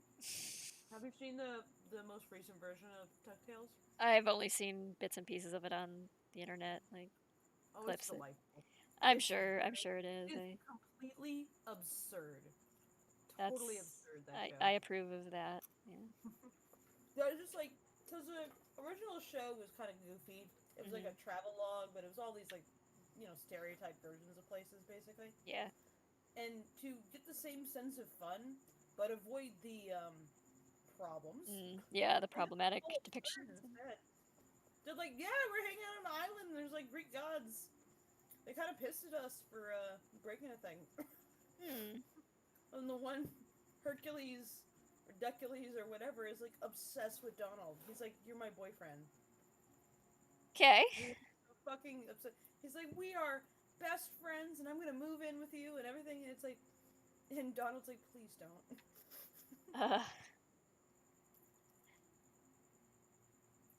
It's a bizarre show. It's very funny. I did catch wind of like Donald having like a normal voice at points. Like, what was that? Like, is it his singing voice or something? Or that was a well, the moment Daisy was an interpretation thing where it's like, oh, this is what she hears. Oh, okay. But yeah, it's canon that Donald basically has a speech impediment. Just some ducks are like that. Most ducks don't quack like he does. He just has a speech impediment. And then in one episode, he swallows a pill that makes him briefly talk normally. Just so that they could have their big dramatic moments without having interrupting it, which is great. It was super funny. Yeah, Don Cheadle as Donald, yes. Okay, that's hilarious. Although I'm torn as to whether that's the better approach or whether it would have just been funnier to just leave it unexplained that he quacks and everybody else just speaks like a normal. Well, they don't usually draw attention to it. Sometimes, well, they don't usually draw attention to it except to say, like, I can't understand if it's funny in the moment. But I think the reason why they did it, like, it was probably just a very practical thing where it's like, Donald needed to say things seriously and clearly, and because of the way he talks, he can't. The voice actor has to speak very slowly and can't get really complicated. Like his language can't get super complicated, and they're like, these particular shots need him to be like a lot more cogent. Serious, yeah. So. But in the comics, there's Donald Duck comics. He just speaks. Well, I mean, of course he's going quack quack, but he's written like normally. So a lot of the of DuckTales is inspired by the Donald Duck comics, actually. Right. So the whole look of it is very reminiscent of those. That's why it has like some sort of newsprint aesthetic here and there. Cool. Yeah. Animation is really well done.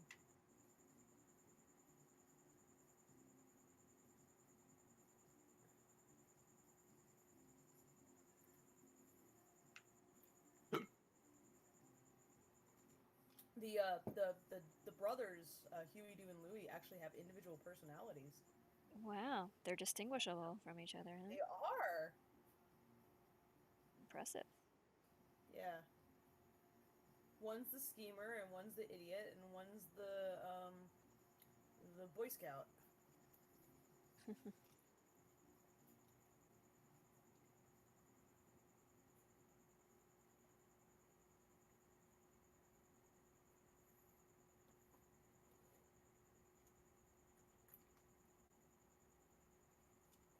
And what was it? Webby actually has a personality now too, outside of girl.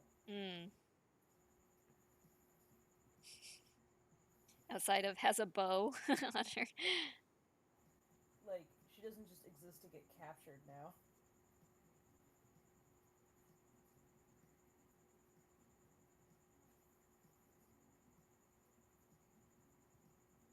That's refreshing.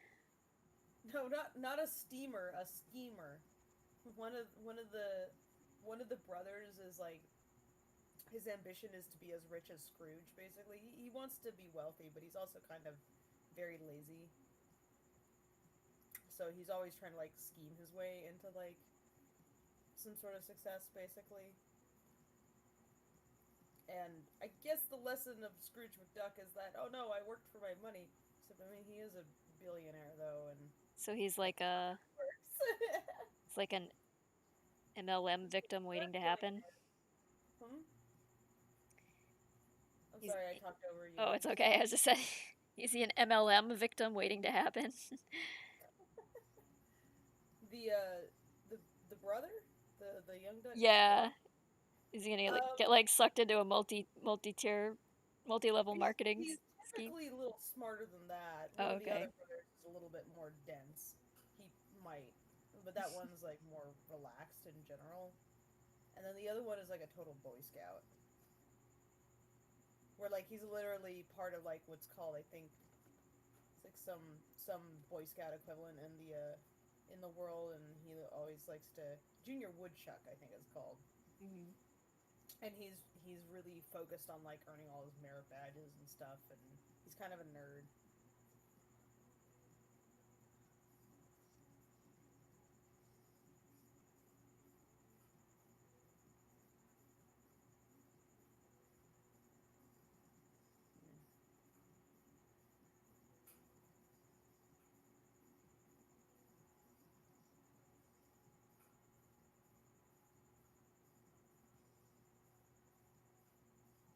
The Pharaoh's Purse asks, where can we see your finished art, by the way? Well, there's the website. My finished art or yours? Yeah. No, yours. Oh, They're not yeah. watching me.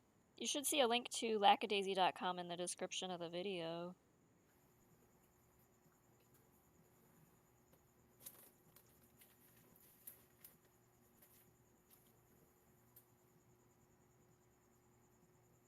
That's where you can find the comic, and if you look in the gallery, you can find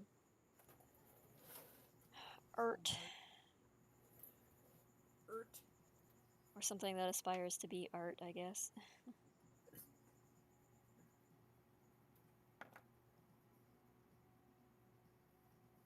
Pretty sure it's art, Tracy. Last I checked. Yeah. It ain't confetti. At least not until your cats get a hold of it. Mm-hmm.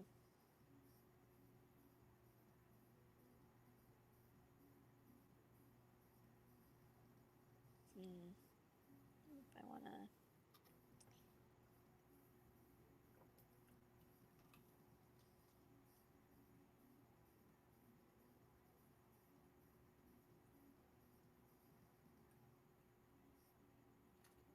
have random code on those screens, but it's something like really goofy, like it's just a loop.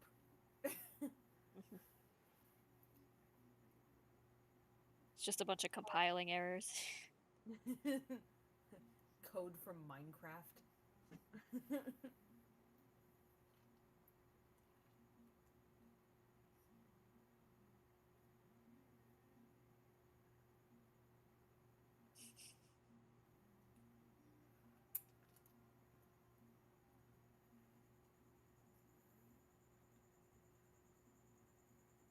It's just a bunch of stupid memes. She's in fact a meme lord, not a hacker. Yeah, yeah.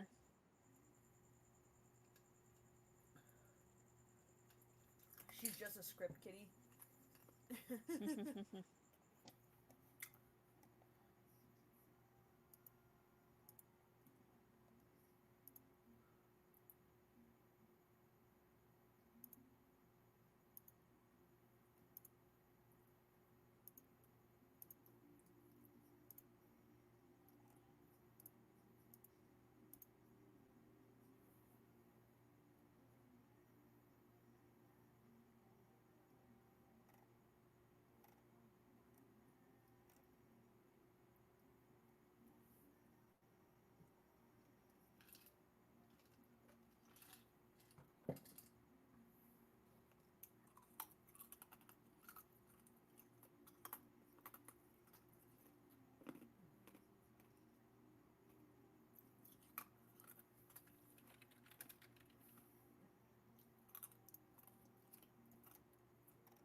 Okay, like, I'm hearing music that is definitely copyrighted music. It's I a heard- cover of Rocket Man. I'm just gonna pause it. Let's not.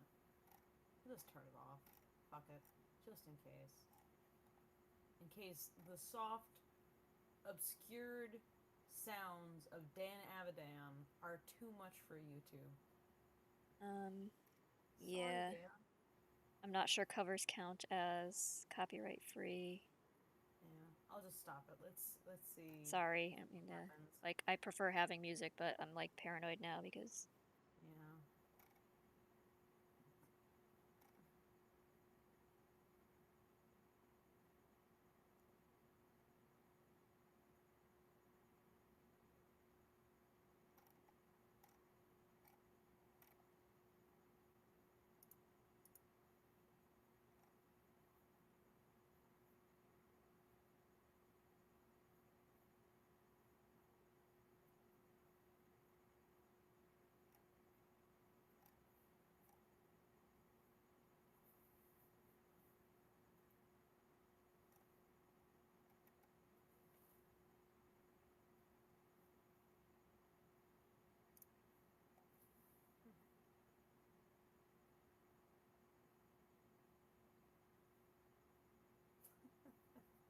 The chat's funny. Zigshark says, for some reason I thought that her tail was coming from out of the lace of the boot for a quick glance. And Aha says, they call her tail boot, the lace tail boot. That actually sounds cute. Mio Molten's Paw says, are you the one that draws the backgrounds for the pilot animation? Or are the other animators doing it? Animators don't draw backgrounds. I mean, I'm sure some of them could do something like that, but that's I mean, not if their they're job. working solo on a short film, they probably do, but yeah, in this case, that's a different job No. description. No. They are they just animate. That's something else.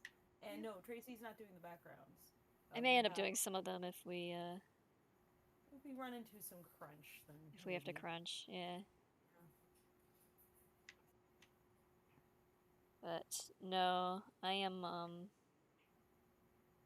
We have Frog is doing the backgrounds, as is Toad / cassette tape,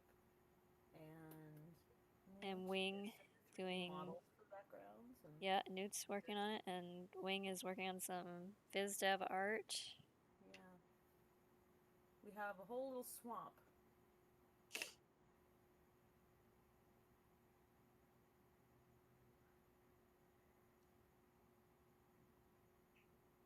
Cyberball VR SoundCloud, says Aha Productions. Oh, okay. Cyberball VR SoundCloud.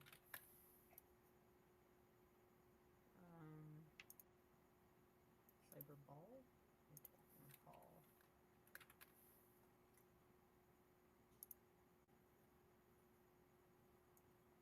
Okay.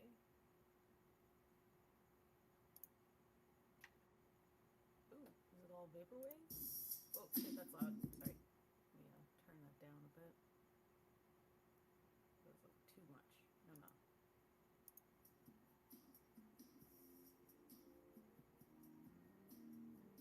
Okay. Like a vaporwave aesthetic on your stuff. Yeah, this would be well suited for vaporwave, I suppose, wouldn't it? Yeah.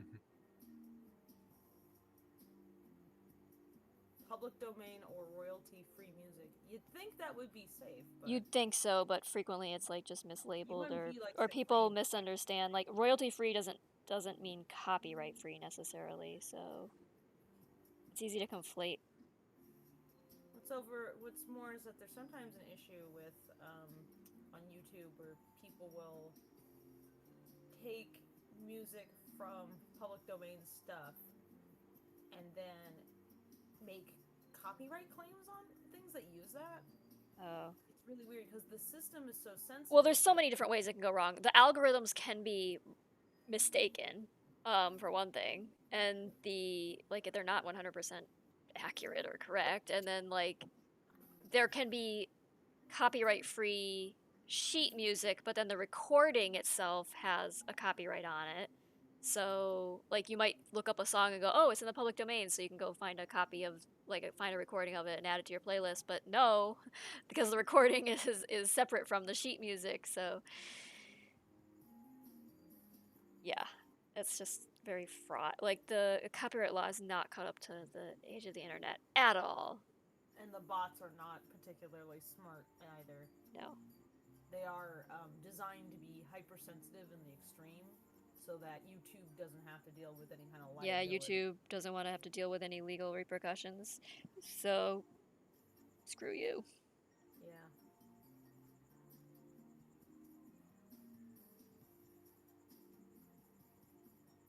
Yeah, DCMA needs to be updated very badly. Mm-hmm. Someone made a theme song for Lackadaisy. We do have a song for Lackadaisy. We have the thing that got written for our short. Yeah, and there's one that I think is Toxodentril has one that's on YouTube. Oh. So somebody went out of their way to make some fan thing, huh? Yeah, it's quite good. Ooh. Cool.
Says the theme song for Lackadaisy in my head has always been Plenty More by Squirrel Nut Zippers. I guess that kind of fits, yeah. We just played Pancake on a loop.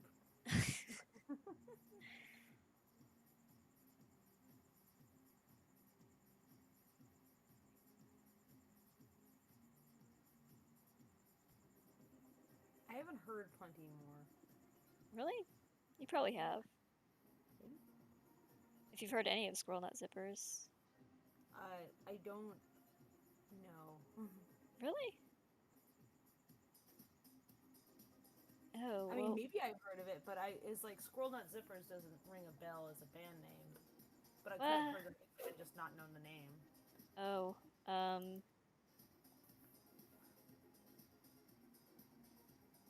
we'll have to fix that.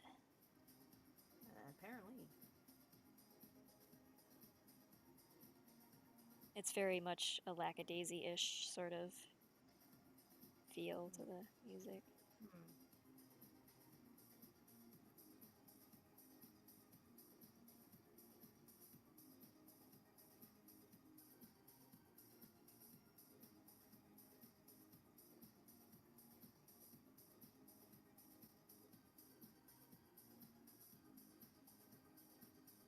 I'll link you to some of their stuff tomorrow, something. Yes, please.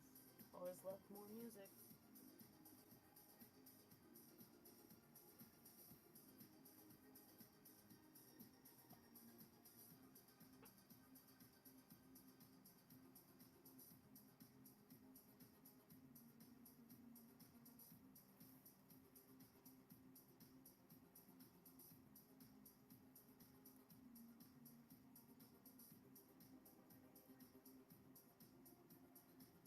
Okay, I have to finish the rest of this some other time. I'm gonna... It's looking pretty good. Yeah. Is it clip time? Yeah, I'll pull up clip and... Yeah. Finally.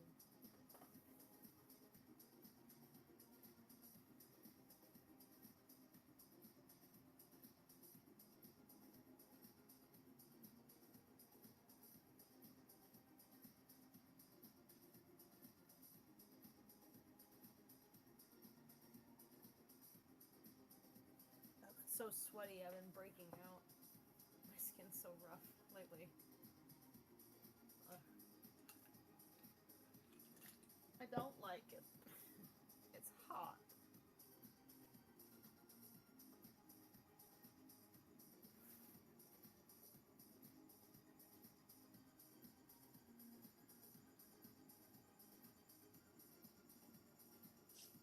Okay.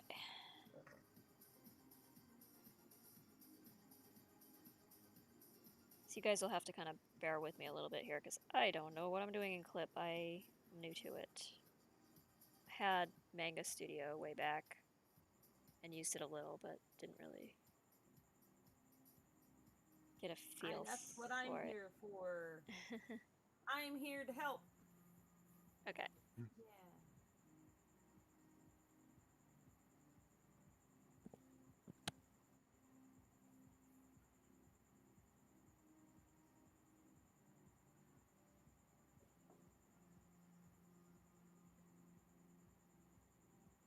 Okay, so I need to ink this thing, and inking in Photoshop is like torture, so... This is nicer. Okay. Okay. There's Rocky's head. See all these windows and stuff on the side? You can pick them up and peel them off and put them anywhere you want. So just grab a tab and drag it around. You can even have it float. Nope. Okay. There's lots of little tabs and things. What you looking for? Everything's there.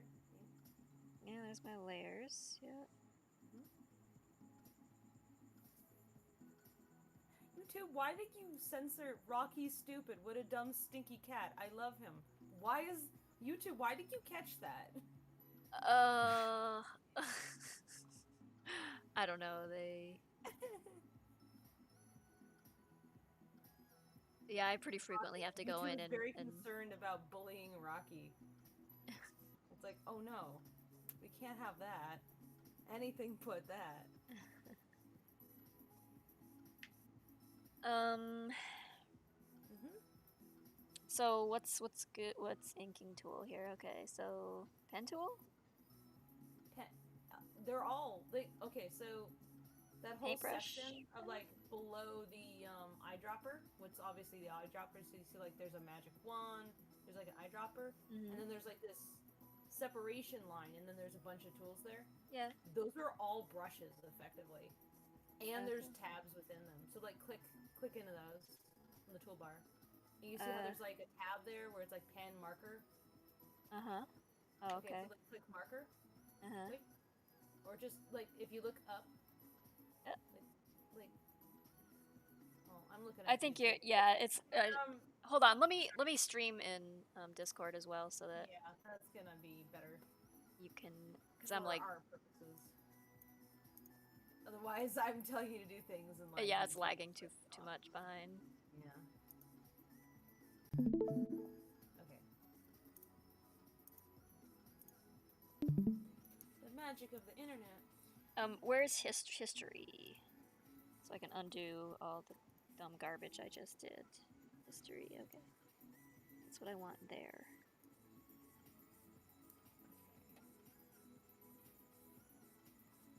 Yeah, so far it's very similar to Photoshop tool layout.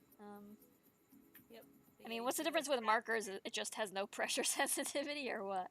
Well, in that case, like those are set up to have no pressure sensitivity, but you can add pressure sensitivity to those. Okay. These are all the basics, so you only have default brushes right now. Which they're fine, but if you take the brush set I gave you, you can. Well, which one did you? Because you linked me to the Daub thing, which That's right. So let me give you something specific. Let me give you like my favorite inking brushes, which are actually Friendin brushes. Okay. So 1 second, because you gotta have Friendin. Okay. So 1 second. Let me make sure you get those specifically. What is there like a hotkey shortcut for brush size? Like what? Yeah, you can just bracket. Okay. Yeah, just bracket, same as ever. Pretty much the same. Or you could set your own.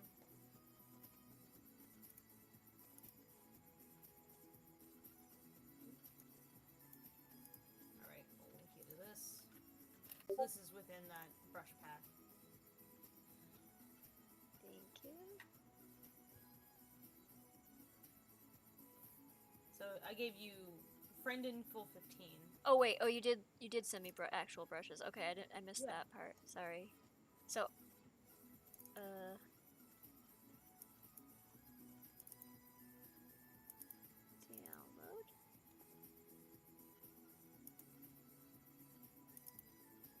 So, let's see. Is this the one that I want you to try out? Because I want you to try out like the brushes that I have been drawing with specifically, because I think those are good to start off with.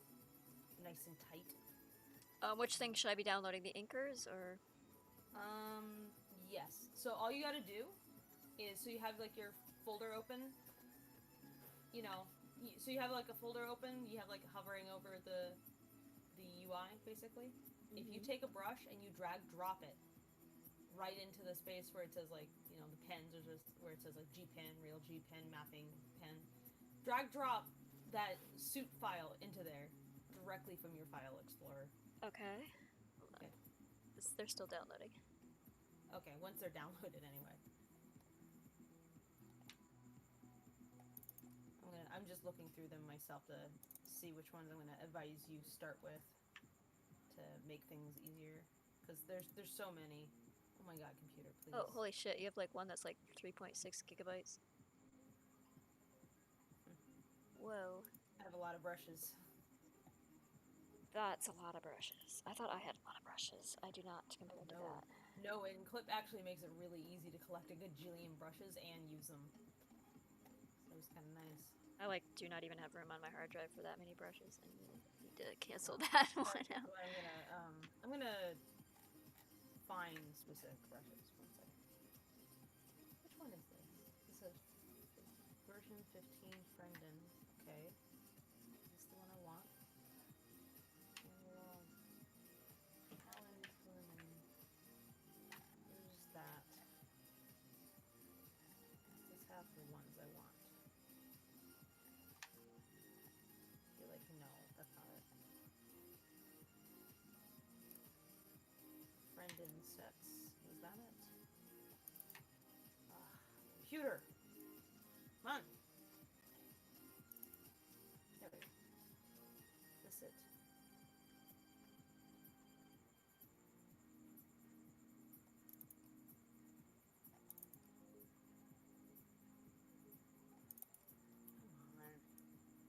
Jesus. Oh, I'll just close this.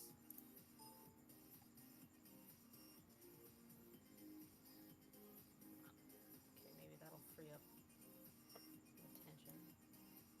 Computer. Stop misbehaving for me.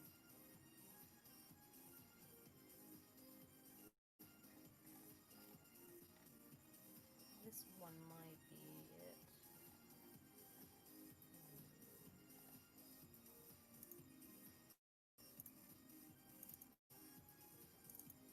I have so many brushes that I'm just trying to find the one that I want you to play with immediately, basically. Okay. So, but my clicking on these folders, and for some reason the computer isn't like loading it up quickly.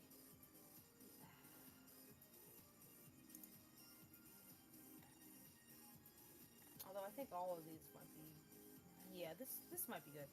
Okay. Let me make sure that this isn't like a gajillion megabytes as well.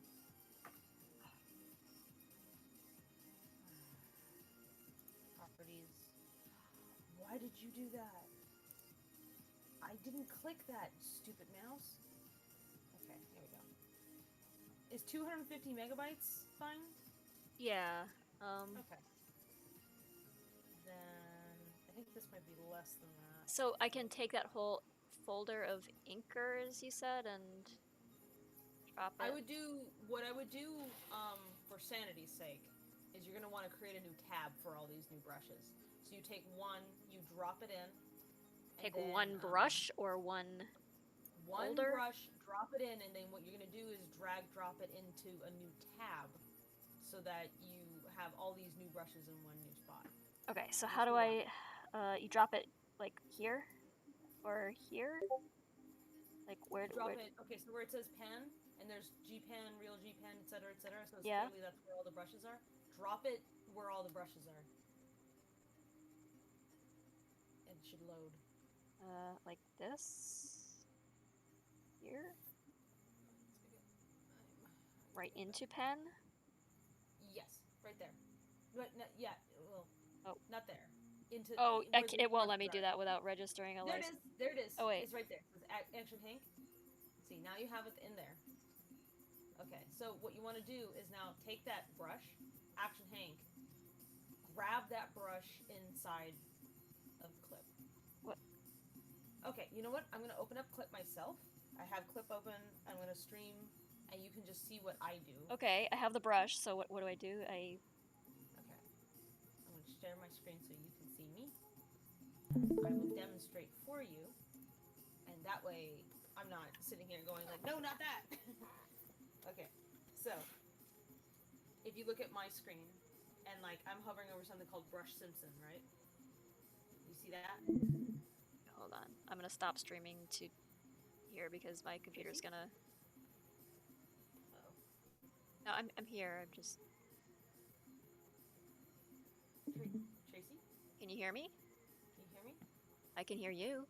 Okay, all right. So you see what I'm doing? I'm grab Brush Simpson here, Uh-huh. and I can drag it over here. Okay. And then when I click in, Brush Simpson's in its own set. Gotcha. Okay. Yeah. Okay, I'm gonna drag it back into here, and I got rid of that tab. Um, and I can okay. arrange it by just dragging it around. Alright, I got it. Yeah, yeah. It's that simple. Cool. Alright. So So it's like what I was saying was actually sounded way more complicated than the reality, which is literally just drag drop. That's all you gotta do. Alright, let's see if this But what- explodes when I try and drop all of them in here. It tells me I cannot use that function without registering a license, but then I hit OK and it does it anyway. Yeah, I did it. It Okay, does it now- anyway, but... now Okay, I just you need to, like, click OK on every single one of these brushes. just you can take all the brushes, select them all, drag drop them into where you just that action frame. I already did that. I'm just not... You can't tell because I'm... Okay. My YouTube stream is lagging behind the Oh. actual stream. And it gives me an error for every single brush, and it says, you cannot use this function without registering a license, but it does it anyway. You can do it anyway. But I have to hit OK for every single pen. Okay, that's because you're on the free trial right now. So. Yeah. Yeah. That's really funny. It lets you do it, but it's just trying to. Yeah, it's like, no, but you can anyway. No. Like, oh my god. Welcome to the WinRAR of digital art. Yeah. Sorry, everyone. Watch me fumble with software I really don't understand yet.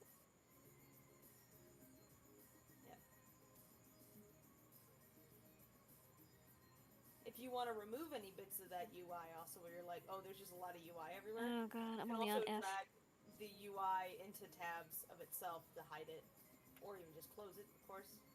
My computer's... I'm just gonna warn you, like, if my machine crashes, this is why, because This shouldn't crash it. Lots of things shouldn't crash my machine, but they do anyway. I'm using so many brushes. I usually break all these up. Okay, we're in the ends now. Oh, we hit P. Okay. There's S. I have so many brushes. They're all great too. I like the Okay, I pencil think that's Persian. it. One of my favorite in there. Okay. I was trying to find the specific set that I've been using to draw with, but I guess I must have arranged it custom or something, so I'll find where it's at eventually. My Allen Turning brush is one of my favorites.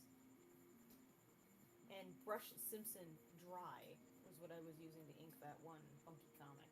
Okay. Alright. All these brushes. Start playing. Fuck with it. Make some marks. It's gonna take some getting used to because the pressure sensitivity is way more sensitive than You can adjust that, of course. Photoshop. Did you go to turn off the added layer of stabilization in this? Did you go to preferences and then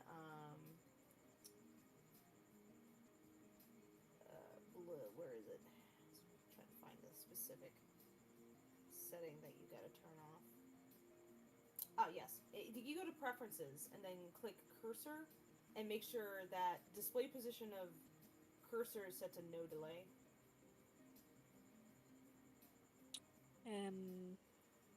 Preferences under... Yeah, in preferences under cursor, Uh, make sure it's set to no delay. I don't see You're preference. in edit right now. Go to file. Okay, because I'm sorry, Photoshop has preferences under edit, so... Now preferences are under file. Go to file. Yeah, I've got it. So under cursor, No delay. At the bottom. Make no sure that delay. It's already set to the no delay. Okay, good. Then that's good.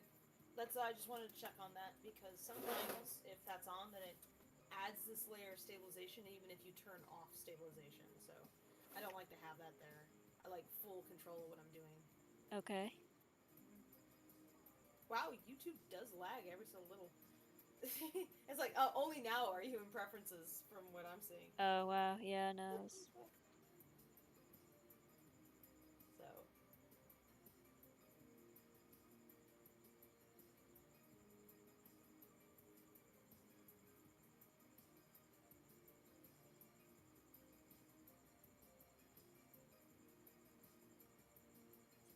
can get really nice, like thin and thick. You can draw very sharp and very thin, as much as you like. Okay. Yep. The bracket keys should work for making the brush size bigger and smaller.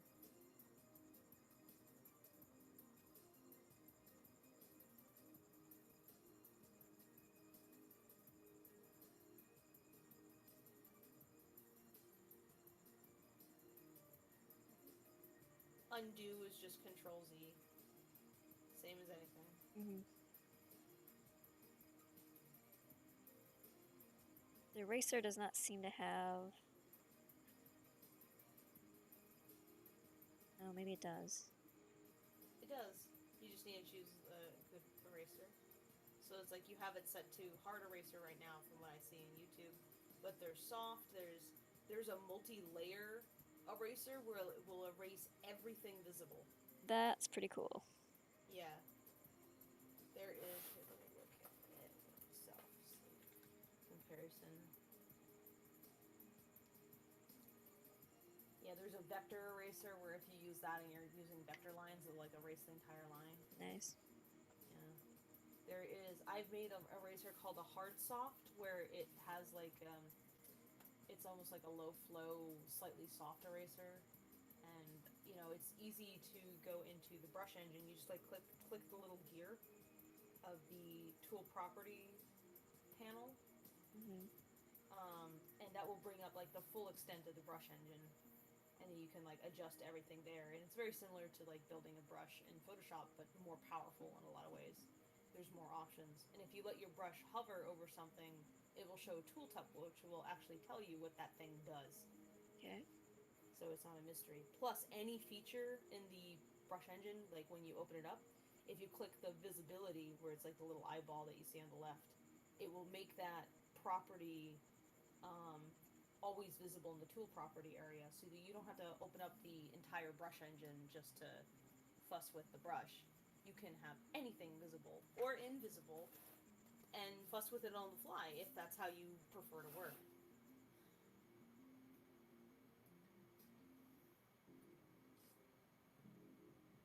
Yeah.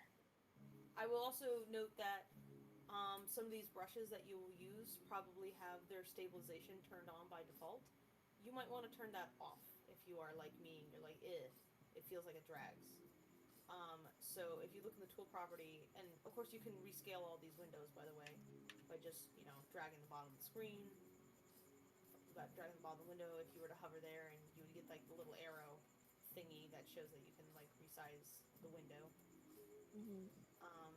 But if you look in the tool property panel, you might see something called stabilization turned on.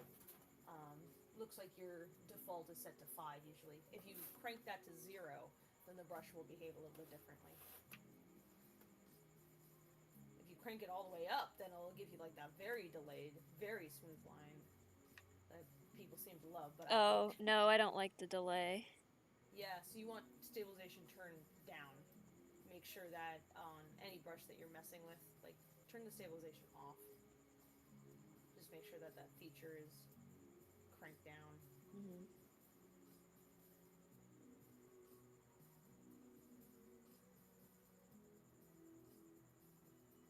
You can see the little sidebar on the tool property also, which allows you to scroll down to see probably where stabilization is at, where it's usually parked at the bottom of the window.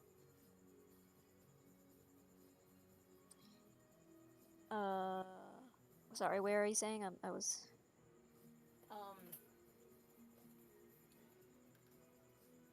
Here, screenshot.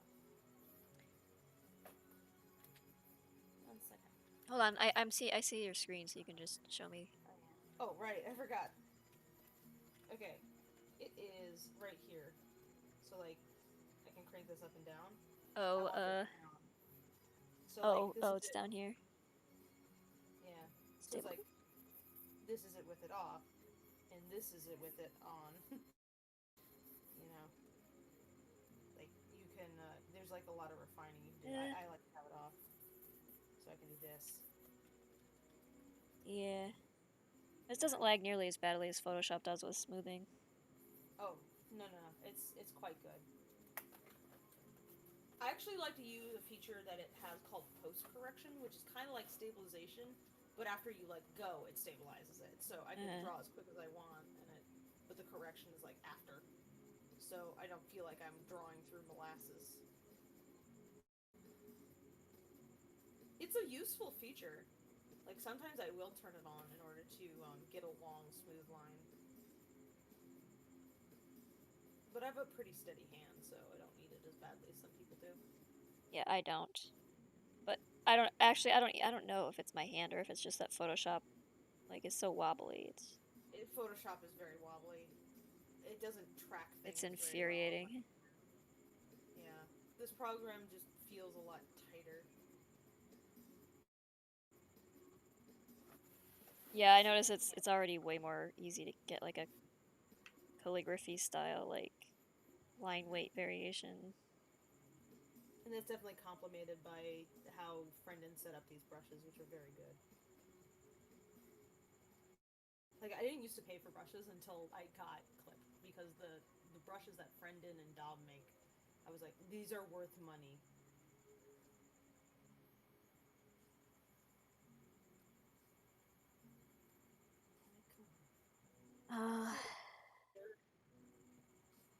Let me open up the damn thing. Why are you arguing with me?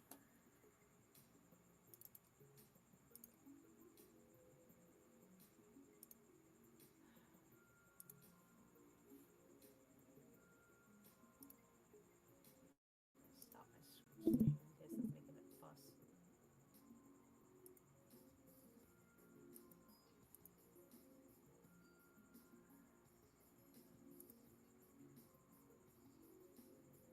Yeah, and yeah, everything I did in Photoshop looks so scratchy compared to this. Yeah. Why are you so bad at this, Photoshop? I'm loving that already. You're like, wait a second. This feels different.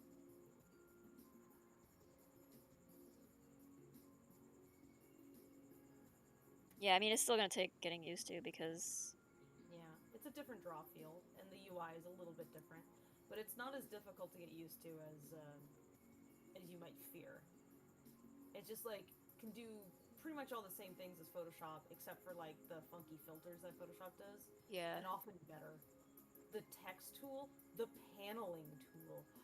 Tracy, the paneling tool. If you like those panels that I did in that recent comic, that was like a pen. You can draw the panels, and it will, like, block things out automatically. It's great. It'll, like, auto mask a panel for you. Mm-hmm. You don't have to do it. You don't have to set up a damn thing. And it doesn't, like, just make decisions for you either. Like, it gives you set it up, you set up how that's gonna function. And then bam, bam, bam. Draw in a panel, dump in a square, a polyline. Just draw it like I do. You can adjust it. They can react to each other. It's great.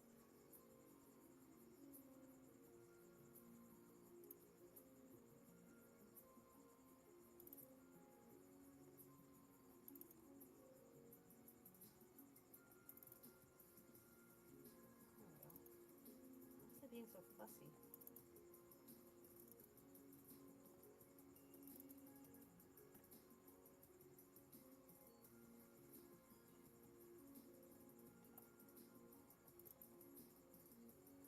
There it is. These are my favorite ones. Okay. So, if you want another... this is the set that's been my favorite lately for sketching, and, like, whenever I'm doing notes and stuff, this has been my specific brush set. This one. Thank you. I love these. They also have those weird hatchers and that kind of thing to get that that's scratchy, like, hatching look, where I just, like, drew it in. It's really nice. So for organization purposes, I suggest doing what I stated before, where you, like, drop one in and then you, like, generate another tab by dropping that into its own tab. Oh, and by the way, those tabs, you can drag that onto the toolbar and it will make a new tool. Okay. Like, the toolbar can expand at your whim. If you were to drop a brush or even the entire tab into the toolbar, then it's like, okay, that's another brush then. And then if you were to set, like, brushes set to B, for instance, maybe, and if you have multiple tools set to B, then every time you hit B, it cycles through them. Cool. So it's like, alright, I have 3 tools set to B. Hit B, 2 times and I get to the third choice. Nice. Or 3 times and then get it to the third choice. I don't know. Math, whatever.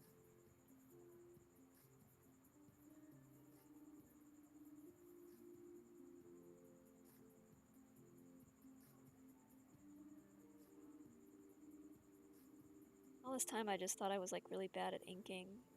No, Photoshop just sucks. Yeah. You're good at inking, but you're fighting a program.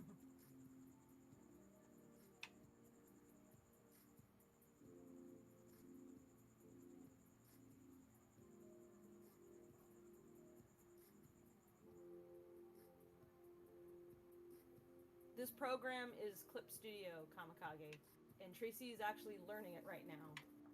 I was like, I will stay up and teach you. Here, have some brushes. Learn a thing. Blow your mind. It doesn't look that impressive, I'm sure, from the outside. Yeah, I mean, if you've been trying to ink in Photoshop, though, and then you switch over to this, like, the difference is miles apart. The way it handles, I know a lot of people love painting in Photoshop, but personally I like the way that, Clip Studio handles color mixing. It feels a lot more natural. Yeah, I'm like, a little bit more like Corel Painter. Kazuto gave me all those emojis, and I had to, like, do a lot of editing to just size them down and make them work at a different scale, and I'm looking at the line work going, God, I just cannot recreate this smooth line. Like, nothing I do in Photoshop is gonna, like, lets me do that. And I'm like, well, now I see why. It's because Photoshop sucks. Photoshop can't draw a fucking line to save its life. Nope. It's because of the way that, like, it's just, all it is a stamp tool with Photoshop. Like, it just stamps the image of the brush shape, like, over and over. It's just jerry-rigged to do that. Yeah, it was never designed to be a digital painting tool initially, so... Tracy, here's another fun thing. So, if you look, you can see what's clearly the foreground and the background swatches, right? Just like Photoshop. But you notice there's the checkerboard, like a transparency right below that? Yeah. That's because transparency is a swatch. Oh. If you hit C, or you just click that transparency swatch, any brush you're using is suddenly an eraser. Oh, so okay. Like hit C so that because like X's like switch between foreground and background. If you hit C, then you have transparency, and just like now your brush is an eraser, and just erase away some line with that brush. Oh, okay, cool. Yeah. Neat. Yeah. So you don't have to like switch between the eraser and your brush tool. Yeah, just by hitting C. Because if you hit C over and over again, it'll switch between whatever your last swatch was and then transparency. So, like, oftentimes the brush I'm using, I'll turn it into an eraser tool, just so that if I have to carve away at the line, it's with the same kind of line, so it maintains like a certain texture and feel. Mm-hmm. Or sometimes I'd actually just like the feel of a brush I have as an eraser instead. So even though there's a dedicated eraser tool, the dedicated eraser tool is actually just a pen that's just set to transparency as its perma swatch. That's all. Well, I'm just gonna have to like ink this whole thing over again because Rocky's gonna look so much different. But it won't be painful. No, it won't be painful like it is in like Photoshop. It is such a slog to ink in Photoshop. It's not fun. It's a Cintiq, Frede. She's drawing off as a Cintiq.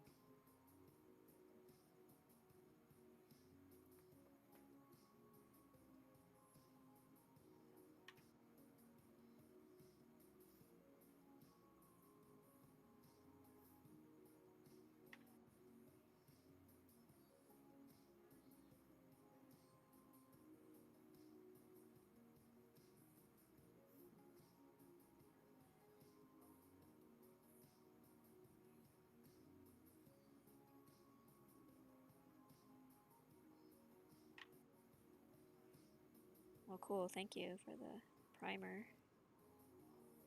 Oh, there's so much more. Like, I really want you to play with the paneling tools, and the text tool could be better, but it's fun in a different way. It's been improving. I'd say that Photoshop is still kind of better for text, but only nominally. Like, you could do all your text in Clip, and that's fine. I generally do. Speech bubbles, though, are way easy in Clip.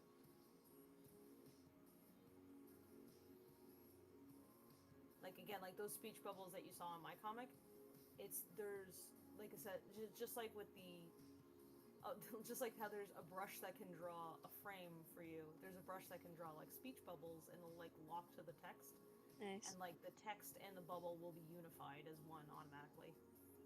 Cool. Yeah. And the text bubble is, the bubble is a vector object also. Mm-hmm. Oh yeah, you can draw, any brush can function as a vector brush in this, just by virtue of drawing on a vector layer, which is nice. Okay. And then you can, like, if you do that thing you see people do where they, like, draw over the line in order to get, like, a sharp edge or whatever, but there's, like, you know, excess line that then you have to trim by erasing back. When you're working on a vector layer, if you use your vector eraser and you just, like, go and you, like, flick across it, then it'll just, like, erase anything up to a point, so you can, like, erase intersections really easily, and that's nice. Nice. I'm not suggesting you play with that right now, but it is something you could play with in the future, and it's all very user friendly.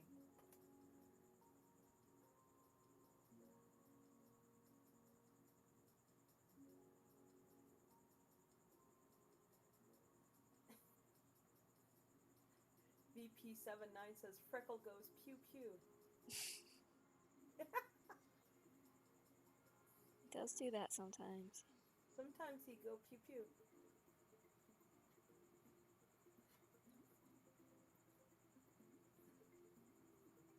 Judging by the rough animations I've been getting back, he goes pew pew real good. Mm.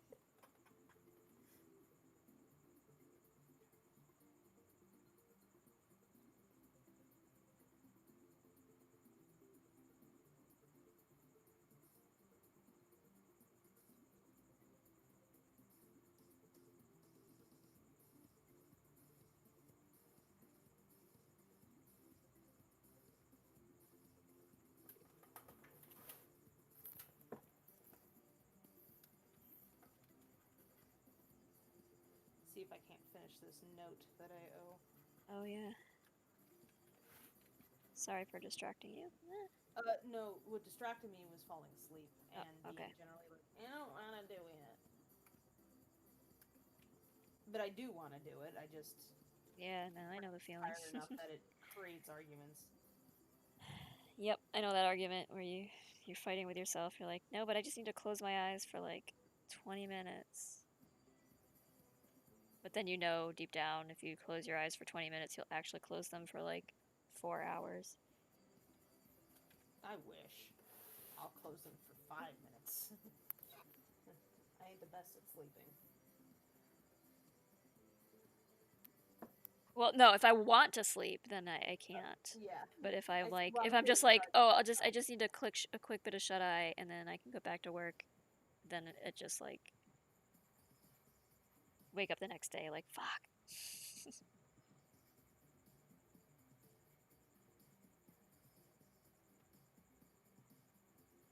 I have such a crap relationship with sleep. It's terrible.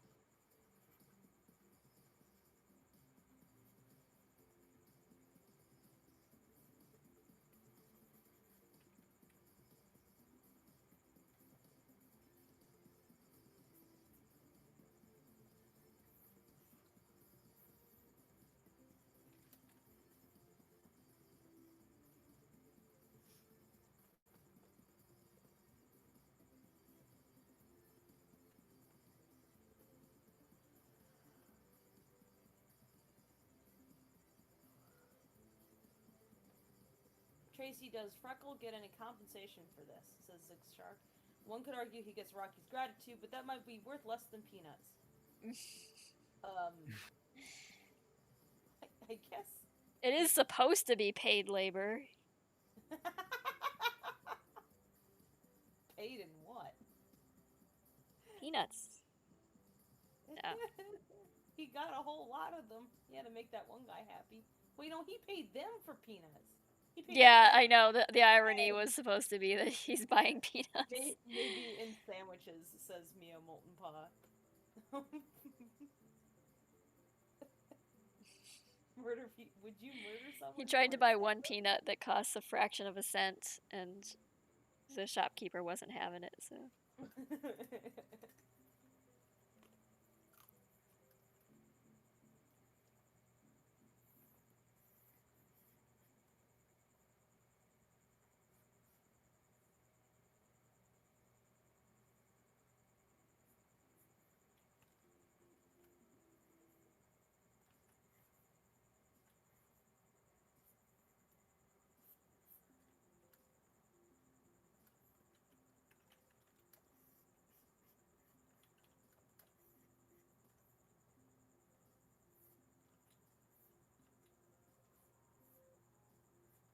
God, look at these ugly, scratchy lines. So awful. Meanwhile, I love scratchy lines, but I like them on purpose. No, it's not like nice scratchy. It's like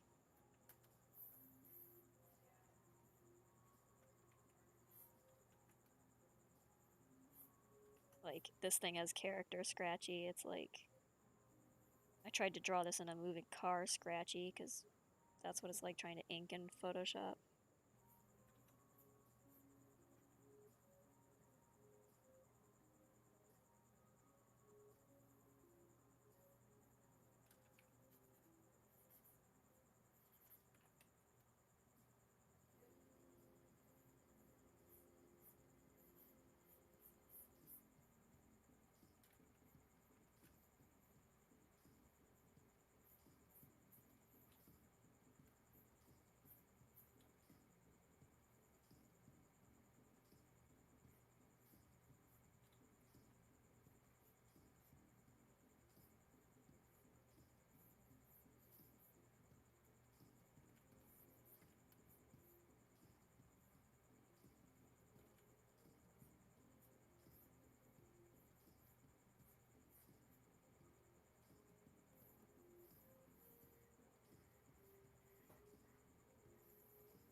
Sig Shark says, imagine you gotta shoot at people and deal with Victor's death stares. I'd ask for like 4 sandwiches. Ask for a raise. That sandwich better have cheese on it. Ivy will owe you a girdle stack after this. Ivy will give you 4 horseradish sandwiches. Oh no. And land you in the hospital. What else was in that sandwich besides horseradish? Probably just horseradish. I entirely horseradish. I just really wouldn't trust Ivy with like food preparation so much. She's gonna do the laziest fucking thing possible.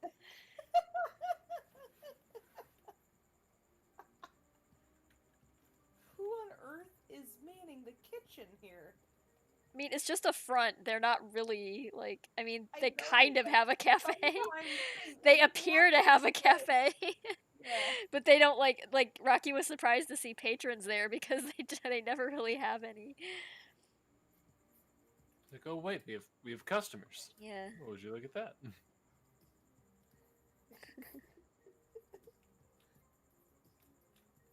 Yeah, it was some tourists. They just walked in, and we were like, They didn't know any better. This place only serves gangsters. They don't have any taste, so.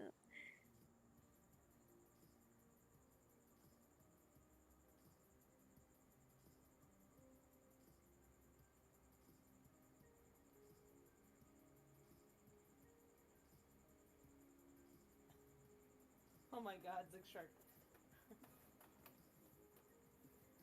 The Mio, I hope you mean fresh from the pipeline. The only pipe I'm accepting is Victor's because this comic made me realize I might not be into Catman, but I might be into bears, you know what I'm saying? Yeah.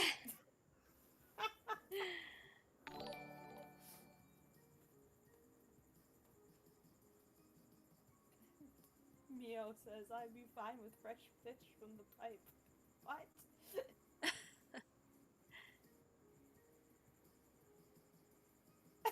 Kamikage says, not even horseradish made into paste. Just an actual whole horseradish.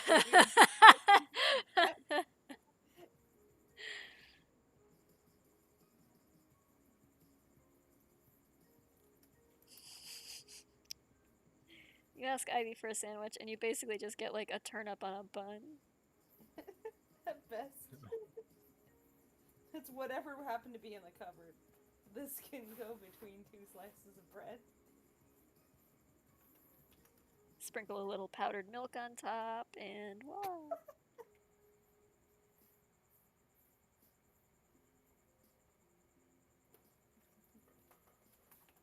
Who taught you how to cook?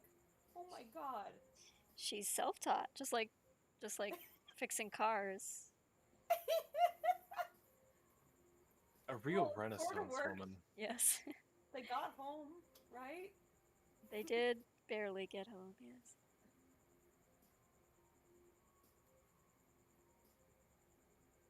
She can shoot. She has that going for her. She can. Her real strength is she can talk. She can fast talk. And she's adorable. That does work in her favor, yes. Yeah. Fewer people shoot at you, probably. The tiniest gangster.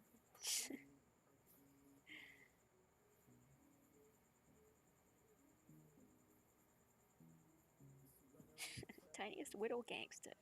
What tiny little gangster. Me and the crew of kittens. We're gonna shoot you up good. Mew mew It's pew pew. the kitten gang. Kitten crew.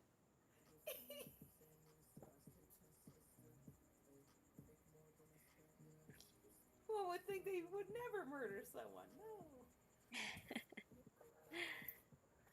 Mio asks, is Ivy the one cooking the pancakes as well as the syrup? Because that explains why they get high when they consume it. I hope she's not the one cooking the pancakes. I feel like that'd be an insult to pancakes. I was like, why is it grainy? It'd be one of those pancakes that looks sort of done on the outside, but it's on the inside it's all just like liquidy batter. Ooh. Clint does me a lovely favor and makes me pancakes sometimes, and I am sometimes kind of an asshole, and I'm like, why is it kind of raw in the middle? Let me cook that. I want my pancake to be a particular way. The batter hasn't been like mixed thoroughly, so it's all chunky. No, he does better than that. No, I'm talking about Ivy. But yeah, Ivy. It's like you bite into it, it's like a big poof of flour. What?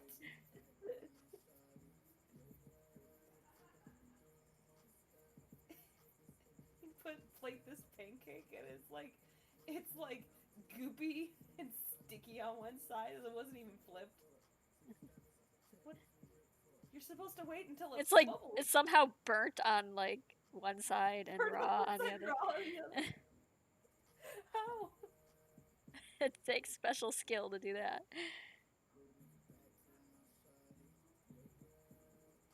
Suppose Rocky's not too picky. A pancake is a pancake. No, he is not picky. The pancake is really just a vehicle for delivering the syrup, honestly. Unless you get one of those pancakes which has stuff in it. Blueberry These pancakes produce are chocolate chip yes, a special treat. Chocolate chip pancake. Yeah. An amazing discovery.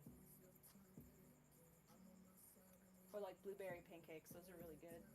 My dad would make apricot walnut pancakes. Nice. Fucking fantastic. He'd blend together dried apricot and chopped walnut. Put that in pancake. You don't need syrup. It's just delicious. Sweet. And we called that, and it's because my dad made it, and we were kids, but we called it daddy pancakes. I know that sounds bad, but it's entirely innocent, I swear.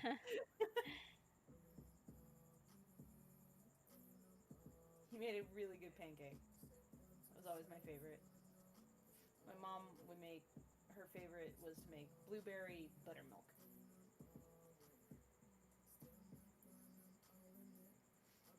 Kamakagi says, I like my pancakes with lemon juice and sugar. That does sound good.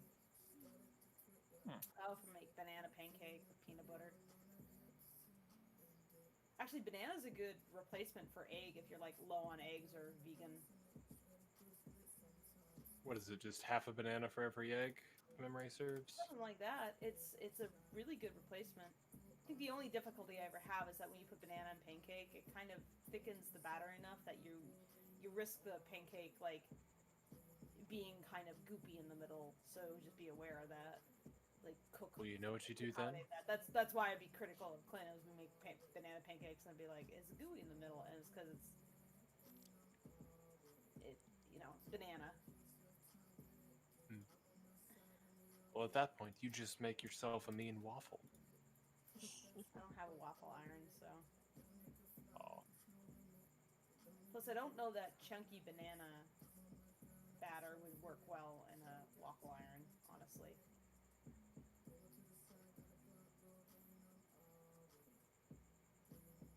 Eggs are not a suitable replacement for bananas, says Kamakagi. This is true. So it goes one way. Cinnamon roll pancake. That sounds good. Oh, I made a cardamom pancake. Where you get like pumpkin pie space and like some cardamom, vanilla. Throw that in. Egg nut muffin. Sounds good, yeah. Egg nut muffin instead of banana muffin. Yeah, Zigshark, that's great. I like that. So you can't really make an omelet out of a banana, so. Well, then you're just not trying hard enough. I guess not. Maybe you can. I don't know. I mean, you could try. You can try anything. Try everything. Yay!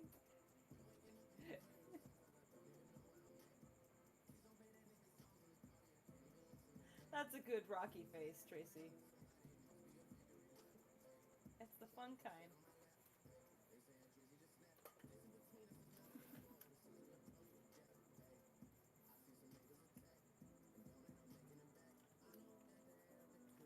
It's basically an updated version of that image that Mike shared earlier. It essentially is, yes.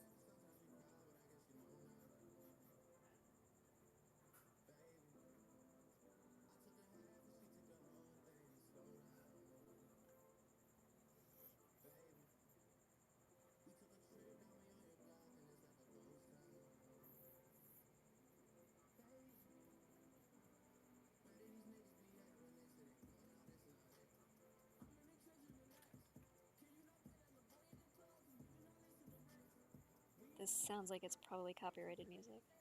Oh, sorry.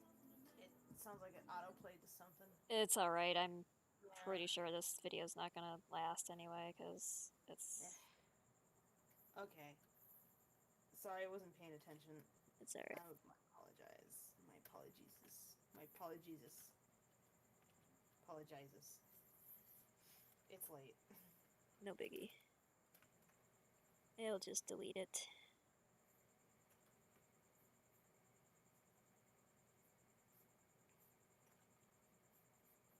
It'll delete it or I will run ads on it. No, Probably it Oh, it it deletes will it now? not be eligible for any kind of monetization. If it has no, like, not your ads for if you. it has ads- multiple copyright issues because of multiple different songs, it will. I'm sorry. It'll just be like easier to take it down than to try to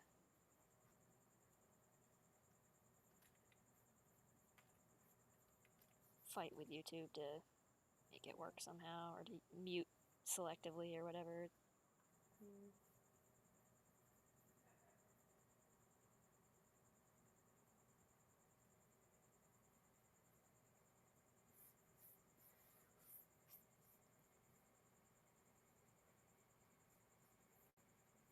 Oh, speaking of Tracy, I haven't actually asked you about this, but on the YouTube videos that I've been uploading, I have not been monetizing any of them. No, Do you I want me to be? no, don't monetize those things. We'll save that for when we have like The dubs. stubs and substantial like creative stuff, like the The lack of shop chats. No, not talking stuff. Like Gotcha. animation and and like comic dubs are creative endeavors that I feel fine about monetizing, but anything else I don't think so. Like, All right. it doesn't really yield enough views to warrant it anyway. Like, you'll maybe Right. earn $1 over the course of a year on the thing, so there's no point.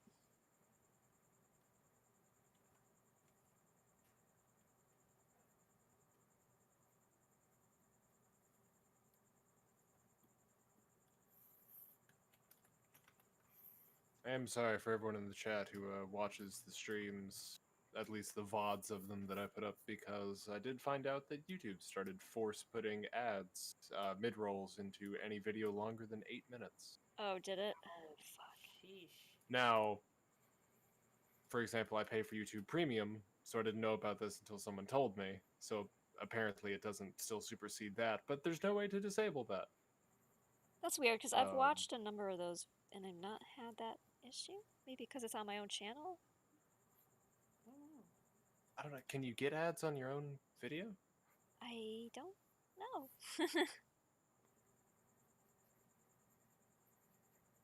If you could get ads on your own video, I feel like that could be exploited in some way. Yeah, yeah. Oh, but it doesn't register, when you watch your own videos, it only registers like one of them as a view. It doesn't like continually re-register views. I know that it does something like that, so maybe you can't. That's probably to prevent you from like just repeatedly watching your own videos to try to generate like.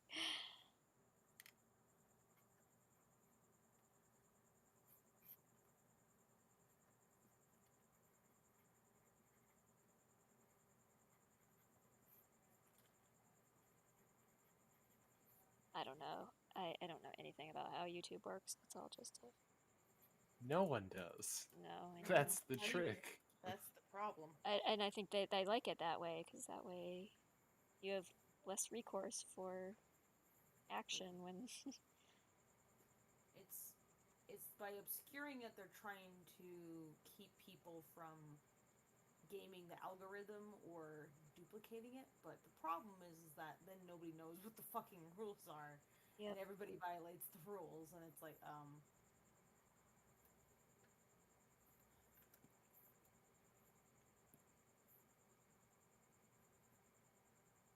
Yep.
Okay, now I got my notes done.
Let's see. Zigshart says, wait, is Ivy down with murder? I don't mean like people dying around her. I mean like a malicious killing. She was going to drop those people in the fields because they might hurt Rocky or her, but that wasn't malicious. And, No, I don't think by nature she's not a killer. No. Mio even says, well, she's defending Rocky. Ivy killed Atlas, damn it. Yeah. What a twist! With her cooking, yeah. It was really Just find out embarrassing. Atlas actually died of food poisoning. Died of food poisoning. She didn't cook the pork Oh, all the way through. This sucks. They just didn't want to admit it, so they said a murder, so it got It's just too it sounded better in the paper. Yeah. It just was not a very dignified way for a kingpin to go, so. Shitting himself to death.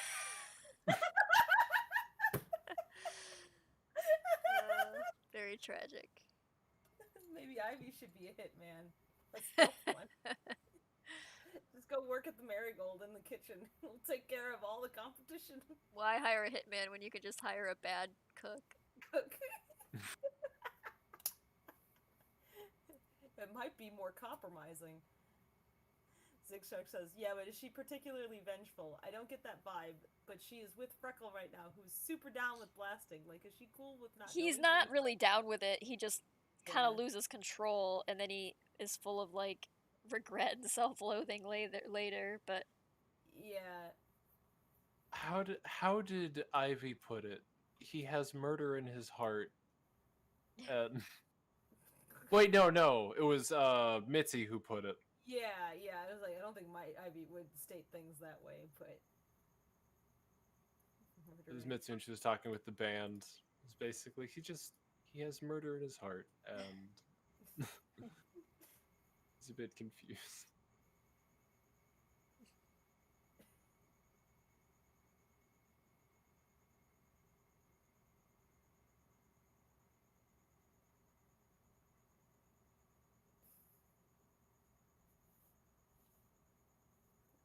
Freckle has problems, is what he has. This doesn't excuse things, no, but he has problems. he has problems and terrible coping mechanisms for them. One of his problems is Rocky.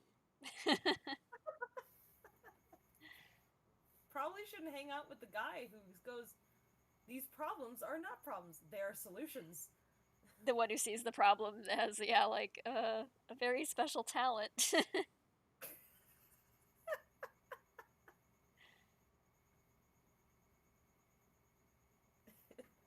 It's his cutie mark. His cutie mark. Cutie mark is the talking guy. Very special talent is murder. No! What is cutie mark, like a chalk drawing of a corpse or something? Rocky, what do you have? A gun! No!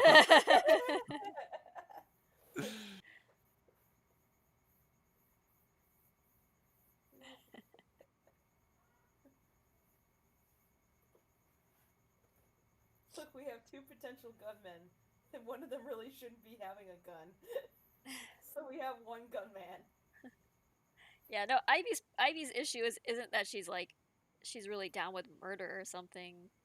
It's that she grew up with this, like, all the people around her glorified this whole, mythologized this whole thing for her, and it's like their legacy and their lore and everything, and so she's enamored of it and wants to be part of this thing that sounds so exciting and adventurous when she's kind of just like now discovering that it's kind of awful. It turns out all those cool stories are only cool in retrospect. It was cool when there weren't consequences. Yeah, makes a cool It's like one story could have maybe, a lot but of fun stories about bad decisions, but that doesn't mean that you go and make that decision again. It's like, no, we don't repeat this. We laugh at it so we don't do it again. Don't repeat it.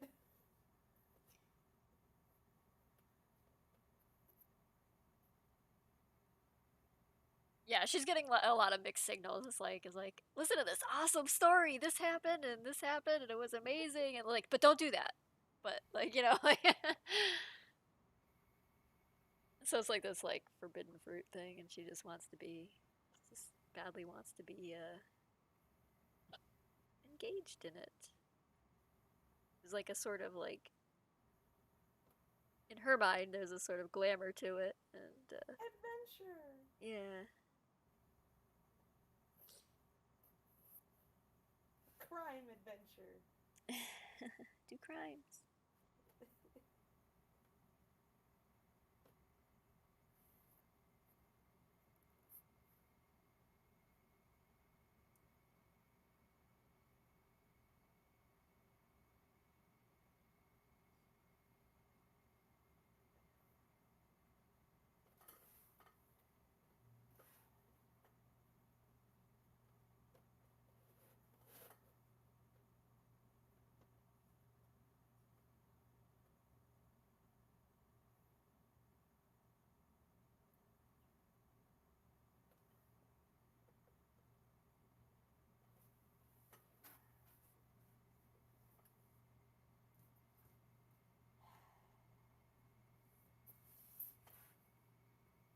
about Tracy? You want to play with any other brushes?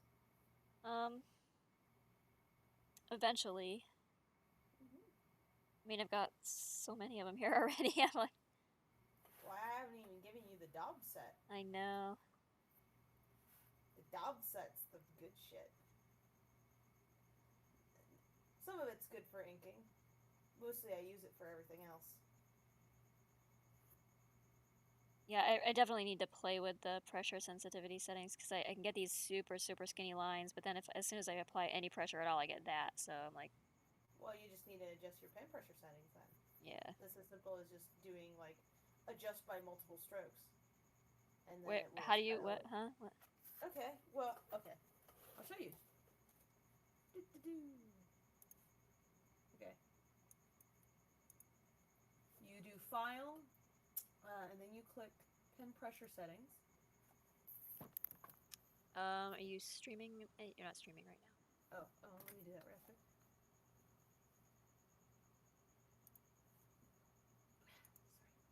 Sorry. Burping. Okay. Alright. So, you go to file. Mm-hmm. Looking? Yep. Pen pressure settings. Let me know. Yep. Got it. Tracy? Can you hear me? Tracy? Tracy? Uh-oh. Why do you sound like super quiet all of a sudden? I don't know.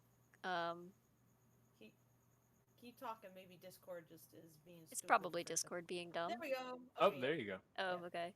All right. So yeah. So you go to file, then pen pressure settings, Mm-hmm. and Hold on. You got a graph, and I got... Oh, show pen pressure graph. Okay. Yeah. Okay, so you got a nice arc there, and I've just got this. I can't see it yet because YouTube. Yeah.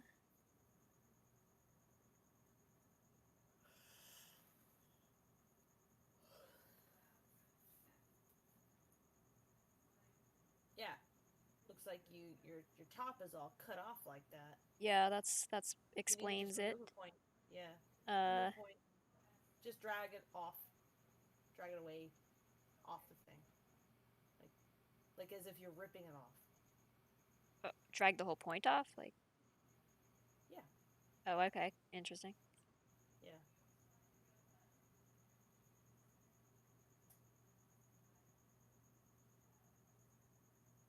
You can play with it. But yeah, dragging it off deletes the point. Clicking Neat. on anywhere in there then adds a point. That's all. But you'll probably want to like take points off. This is like too many points.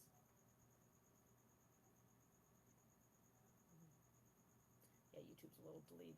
Yeah, that off points now. seems better.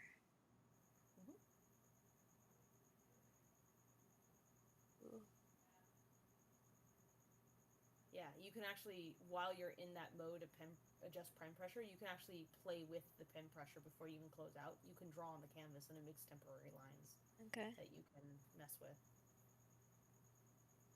So Neat. you can test it as you go. Maybe. Yeah, but it's like your ability to fuss with those pen pressure settings is like just so much more delicate than Photoshop, which is just like, I don't know.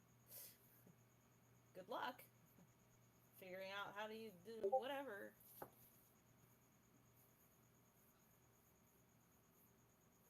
Is that opacity?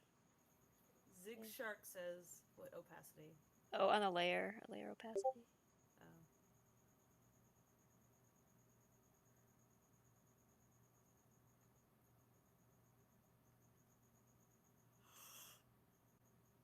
Oh. Zig Shark says, I know Zib is supposed to be a lead for a band in the 20s, but for whatever reason, when I first saw him in the comic, I instantly gave him the ZZ Top singer voice. And I wanted to sing Interesting. Lagron. ZZ Top. Yeah, wow. Like, hey Val, you want to sing like ZZ Top?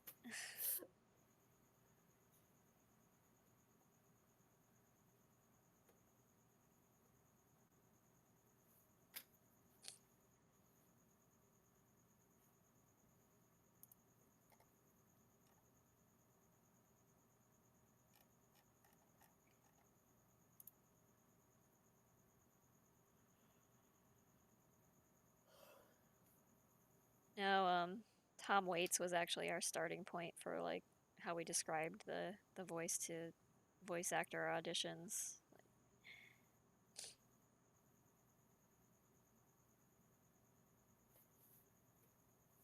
Yeah, we wanted something kind of like gravelly. And Yeah, we just didn't get we didn't want quite that much gravel, but Yeah. Probably for the best because we have so many VAs with like deep gravelly voices. Yeah. Or can go there that it's like yeah. we had We want some different. Jason and Sung Wong playing against each other, and we were like, oh shit, they both have voices that kind of can hit a similar register. And so they were like trying to figure out how to balance that out. Thankfully, with the way the scene was, like it worked out to not have Mordecai like hit quite as low a note.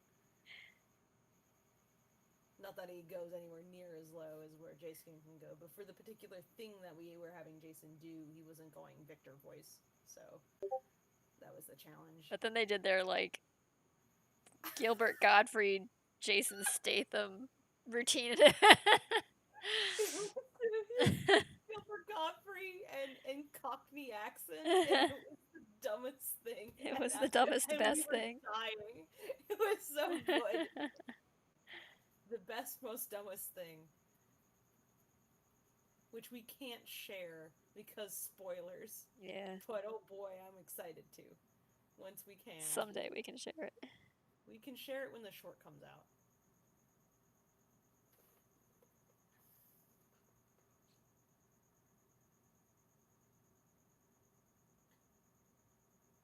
Zigshart says ZZ Top guy's voice is hella smoker's lung. Like it's hella smooth but heavy with phlegm. Hard to describe.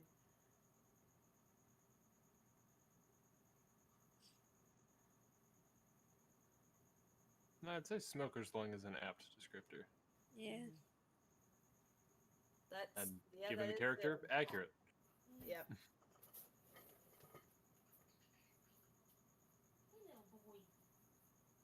Grumble. Bird have a grumble.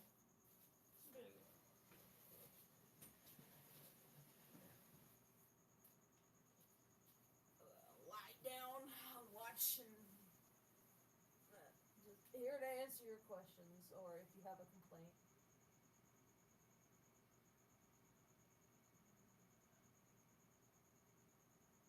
Like if you're struggling with anything, or you're like, "Hey, can this do this?" Then I could probably give you an answer. Okay. Yeah, but I mean, don't let me keep you awake. Just go ahead and go to sleep. I'm not gonna do this much longer. I'm gonna wrap it up shortly so I can give my hand a break. But if you need sleep, then sleep. Don't worry about this. You can resume tomorrow. I'll never not worry about it.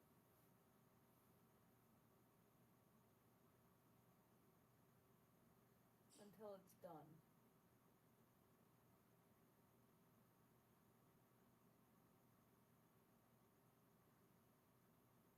And then I'll worry about it from afar.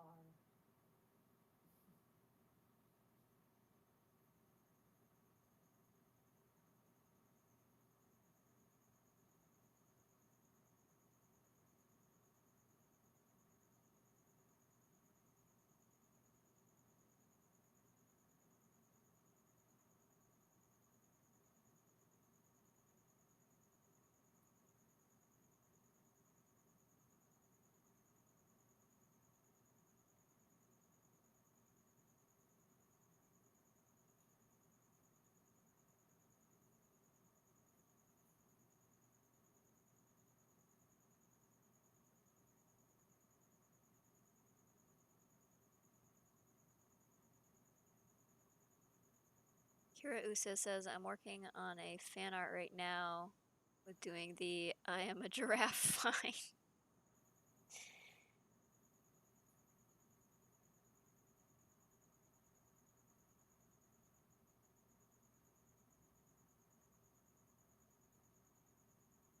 Interesting.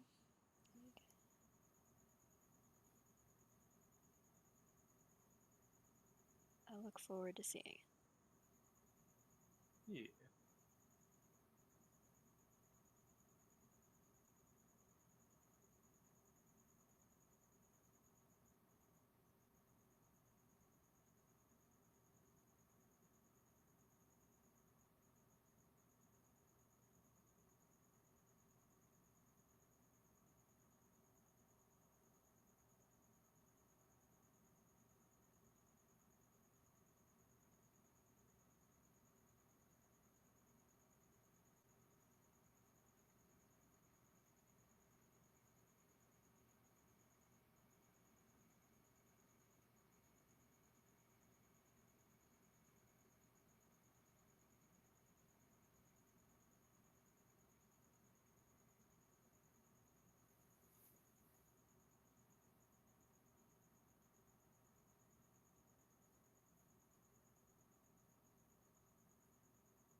Must be nearing 5 o'clock where you are, Newt. So it is. So it is. Seems your sleep schedule is back to being as bad as mine. Seems I took one too many notes out of your book. Sorry. Nah. So when I take that trip to LA next week, jet lag will be completely non-existent. Yeah, I guess it'll work out. 3 hours behind and suddenly you're on normal time. Yeah. That just means when I come back east side, I'll be completely nocturnal.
Okay. I think I'm gonna call it a night. 2 of the 3 cats are sitting in my lap or next to me, basically looking at me saying, go to bed. Oh, seriously? You cannot save the file? What? Oh, jeez. I'm sorry? Because it's trial version. God damn it. Can you just upgrade it right now? By now, you probably want to buy this program, right?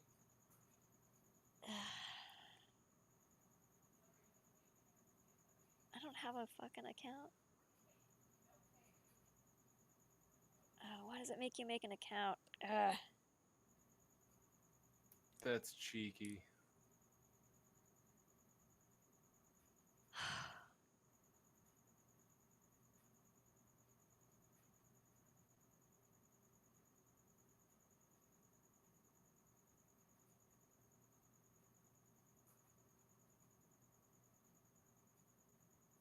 That was cheap.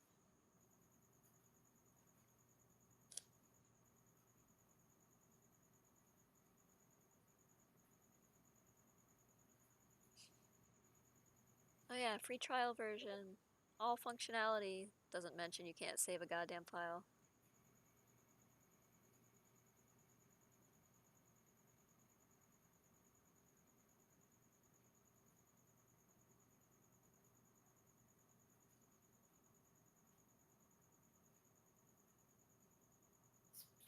Wait, what?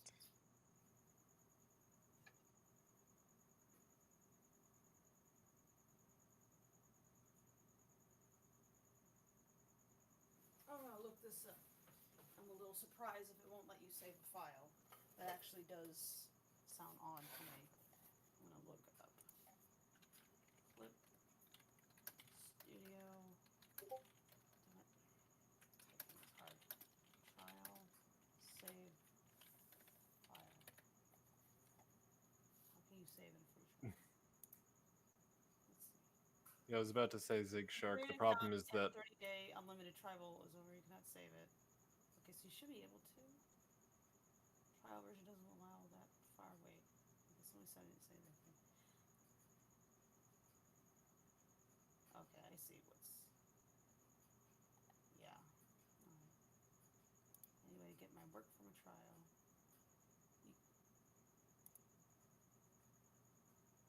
Can you save it as a clip instead of a PSD? Maybe. I don't.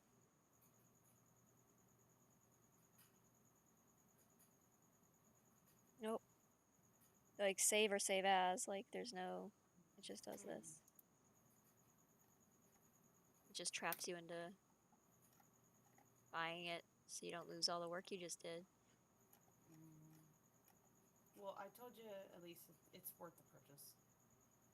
So Trixie, sure, but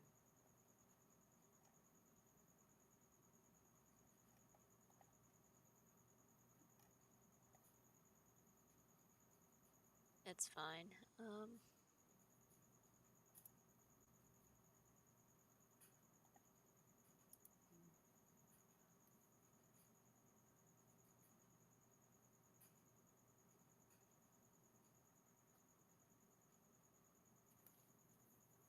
might be able to say not save it. You can like screenshot the image and then.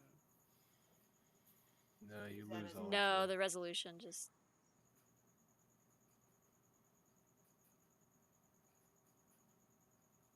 It wouldn't be worth doing that.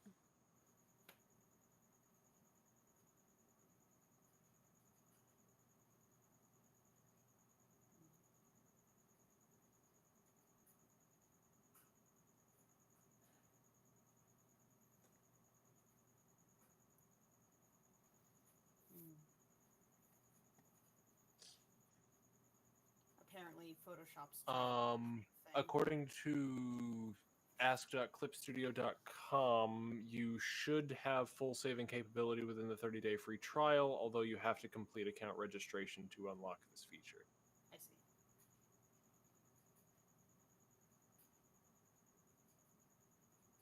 So you mentioned just a moment ago that you didn't have a CSP account. Yeah, I'm making one right now. After you do that and are signed in the program, then it should give you the option to save.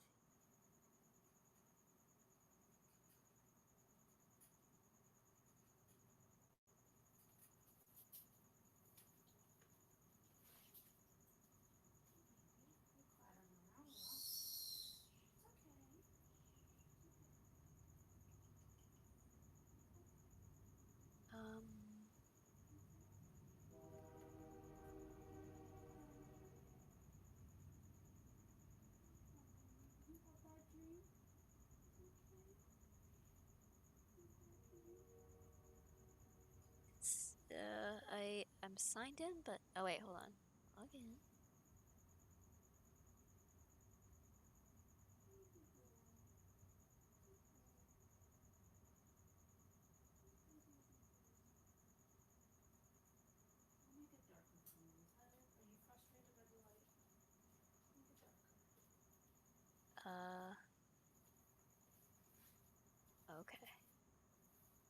I'm logged in.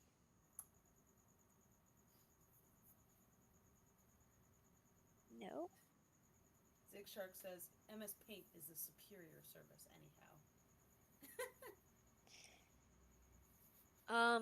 No, I'm logged in and I still can't save it, so.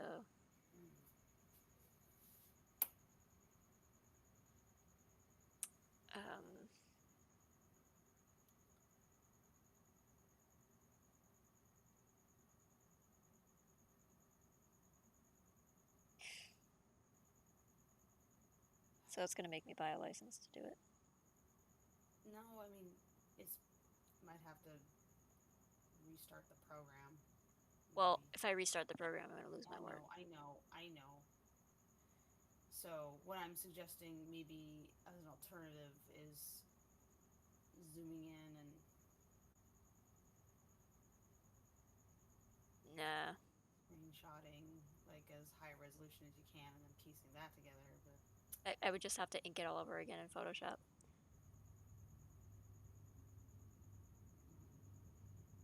And sadly, looking at a post from the same time period as the one that I just read, current limitations of the trial version. Understand this post is 2 years old. Oh. Save as, and save duplicate are disabled. The export function is disabled. Batch import is disabled. Scan, continuous scan, select scan device are disabled. And a handful of them. Copy, cut, and paste are disabled. what? What? Huh? What? That doesn't sound right.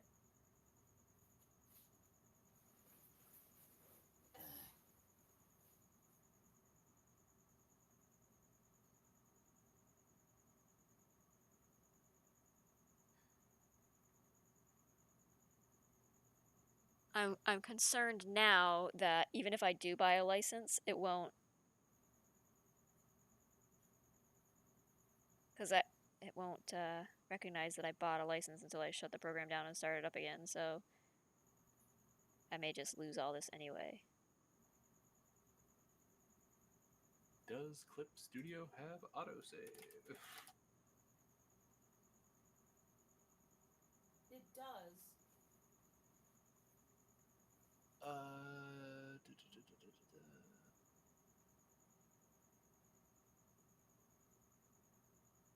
Clip Studio autosave menu.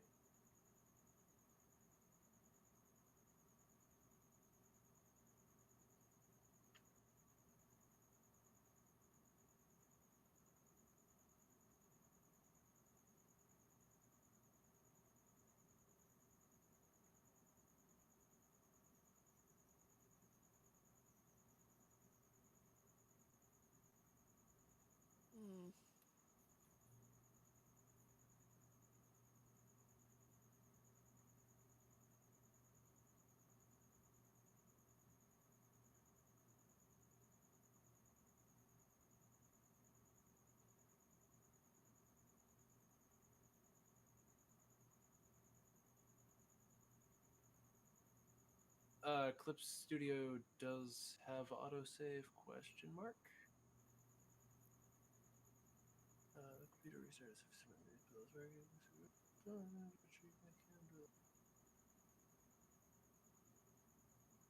Clip Studio does have autosave, so there's a chance.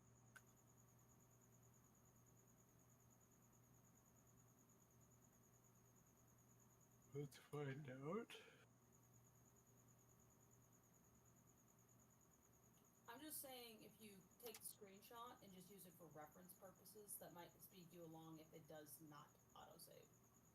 Even if it's not a great resolution, it's still like a reference point.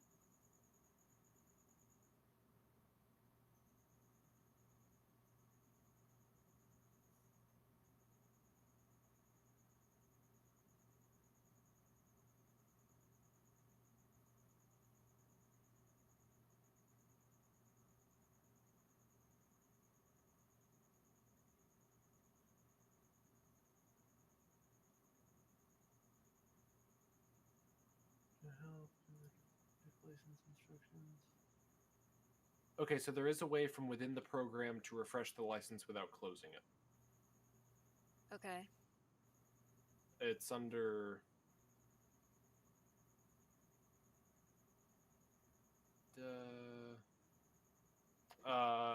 in the help tab, and then under graphics performance check, and then check license. You just select that after you've purchased the license, and it should reflect on your account accordingly a few moments after purchase.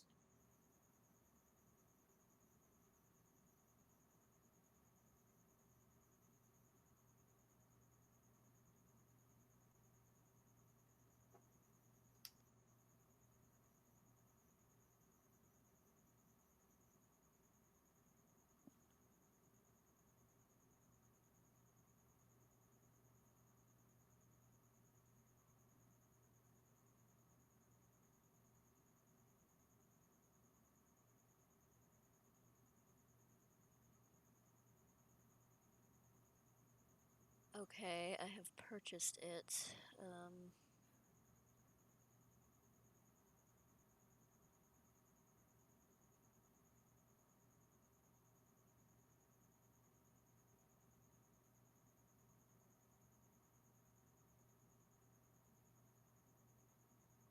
Okay, license key.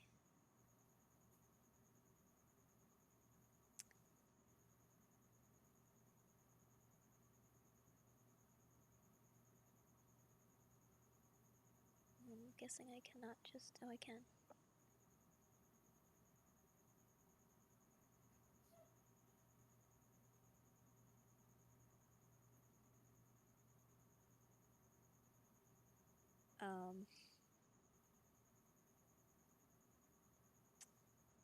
But I'm already launched. Before you, oh, okay. I was gonna say before you Okay. type that in, it might be Oh, best crap. to cover the screen. Please restart the application to apply the changes. So. Oh, wait. It gave me the save as dialog, so I think that worked. Okay. That's good. You did it? Yay.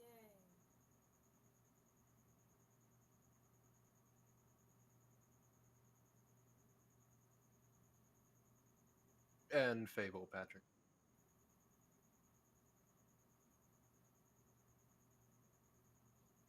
Also, hello. So, clip. Clip studio format.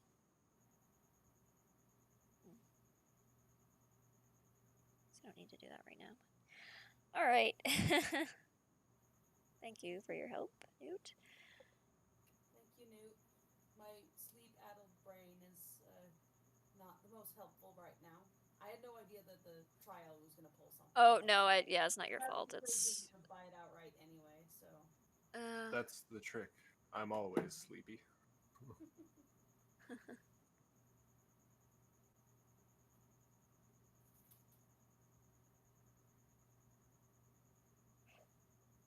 Okay.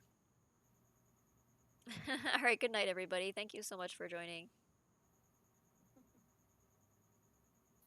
To the couple of folks that just arrived, I apologize. Oh. As the European seaboard has just started to wake up. Oh, oops. Yeah, sorry. It's about 4 a.m. where I am, and so I'm gonna. Draw them a hamburger. A hamburger? One hamburger. One hamburger? Okay, one hamburger to go. Started this stream with me saying, give her a hamburger. Draw one hamburger. Ode to worthy kids. Put some sprinkles on top. Yes. with your silliest brush. super basic hamburger.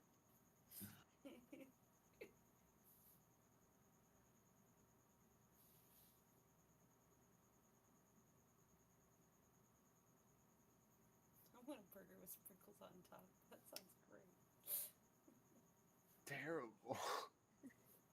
Would it be rainbow?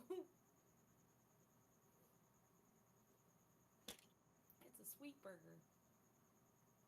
It's got a pineapple on it.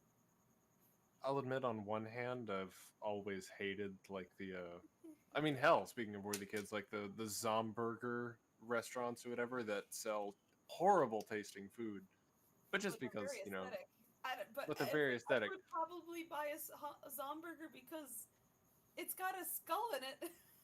I mean, you kind of gotta. It's a doorstop. But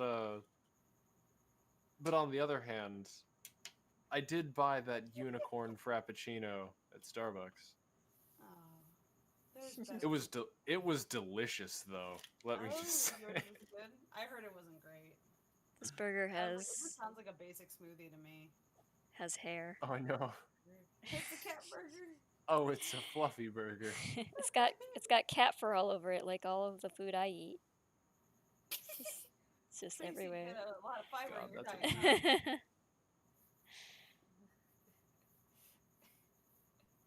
It's how the toxoplasmosis gets in you. It's how you end up drawing a comic about cats for as long as I have. Has the cat fur just festered into some kind of fungus? It's just like my sinuses are probably just all full of cat fur at this point, and they're just like, it's just seeping into my brain. Cat burger. Has breached the divide, the blood-brain barrier. Oh my God! From Patrick, we have the hamburger. The hamburger. Let's give it some. And then from David, a different form of humor, the Chinese burger. Boo. Yeah, that's Boo. the Ferber. Ferber.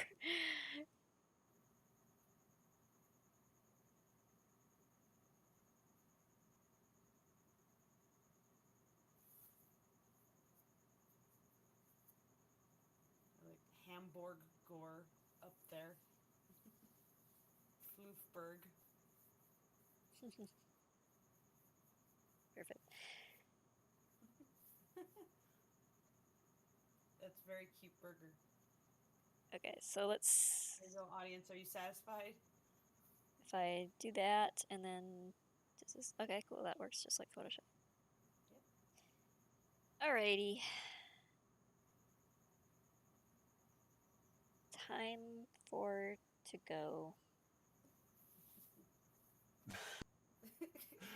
Sentence was that.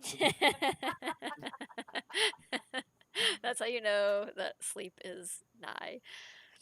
Because the words just fall out of your mouth in some mortar.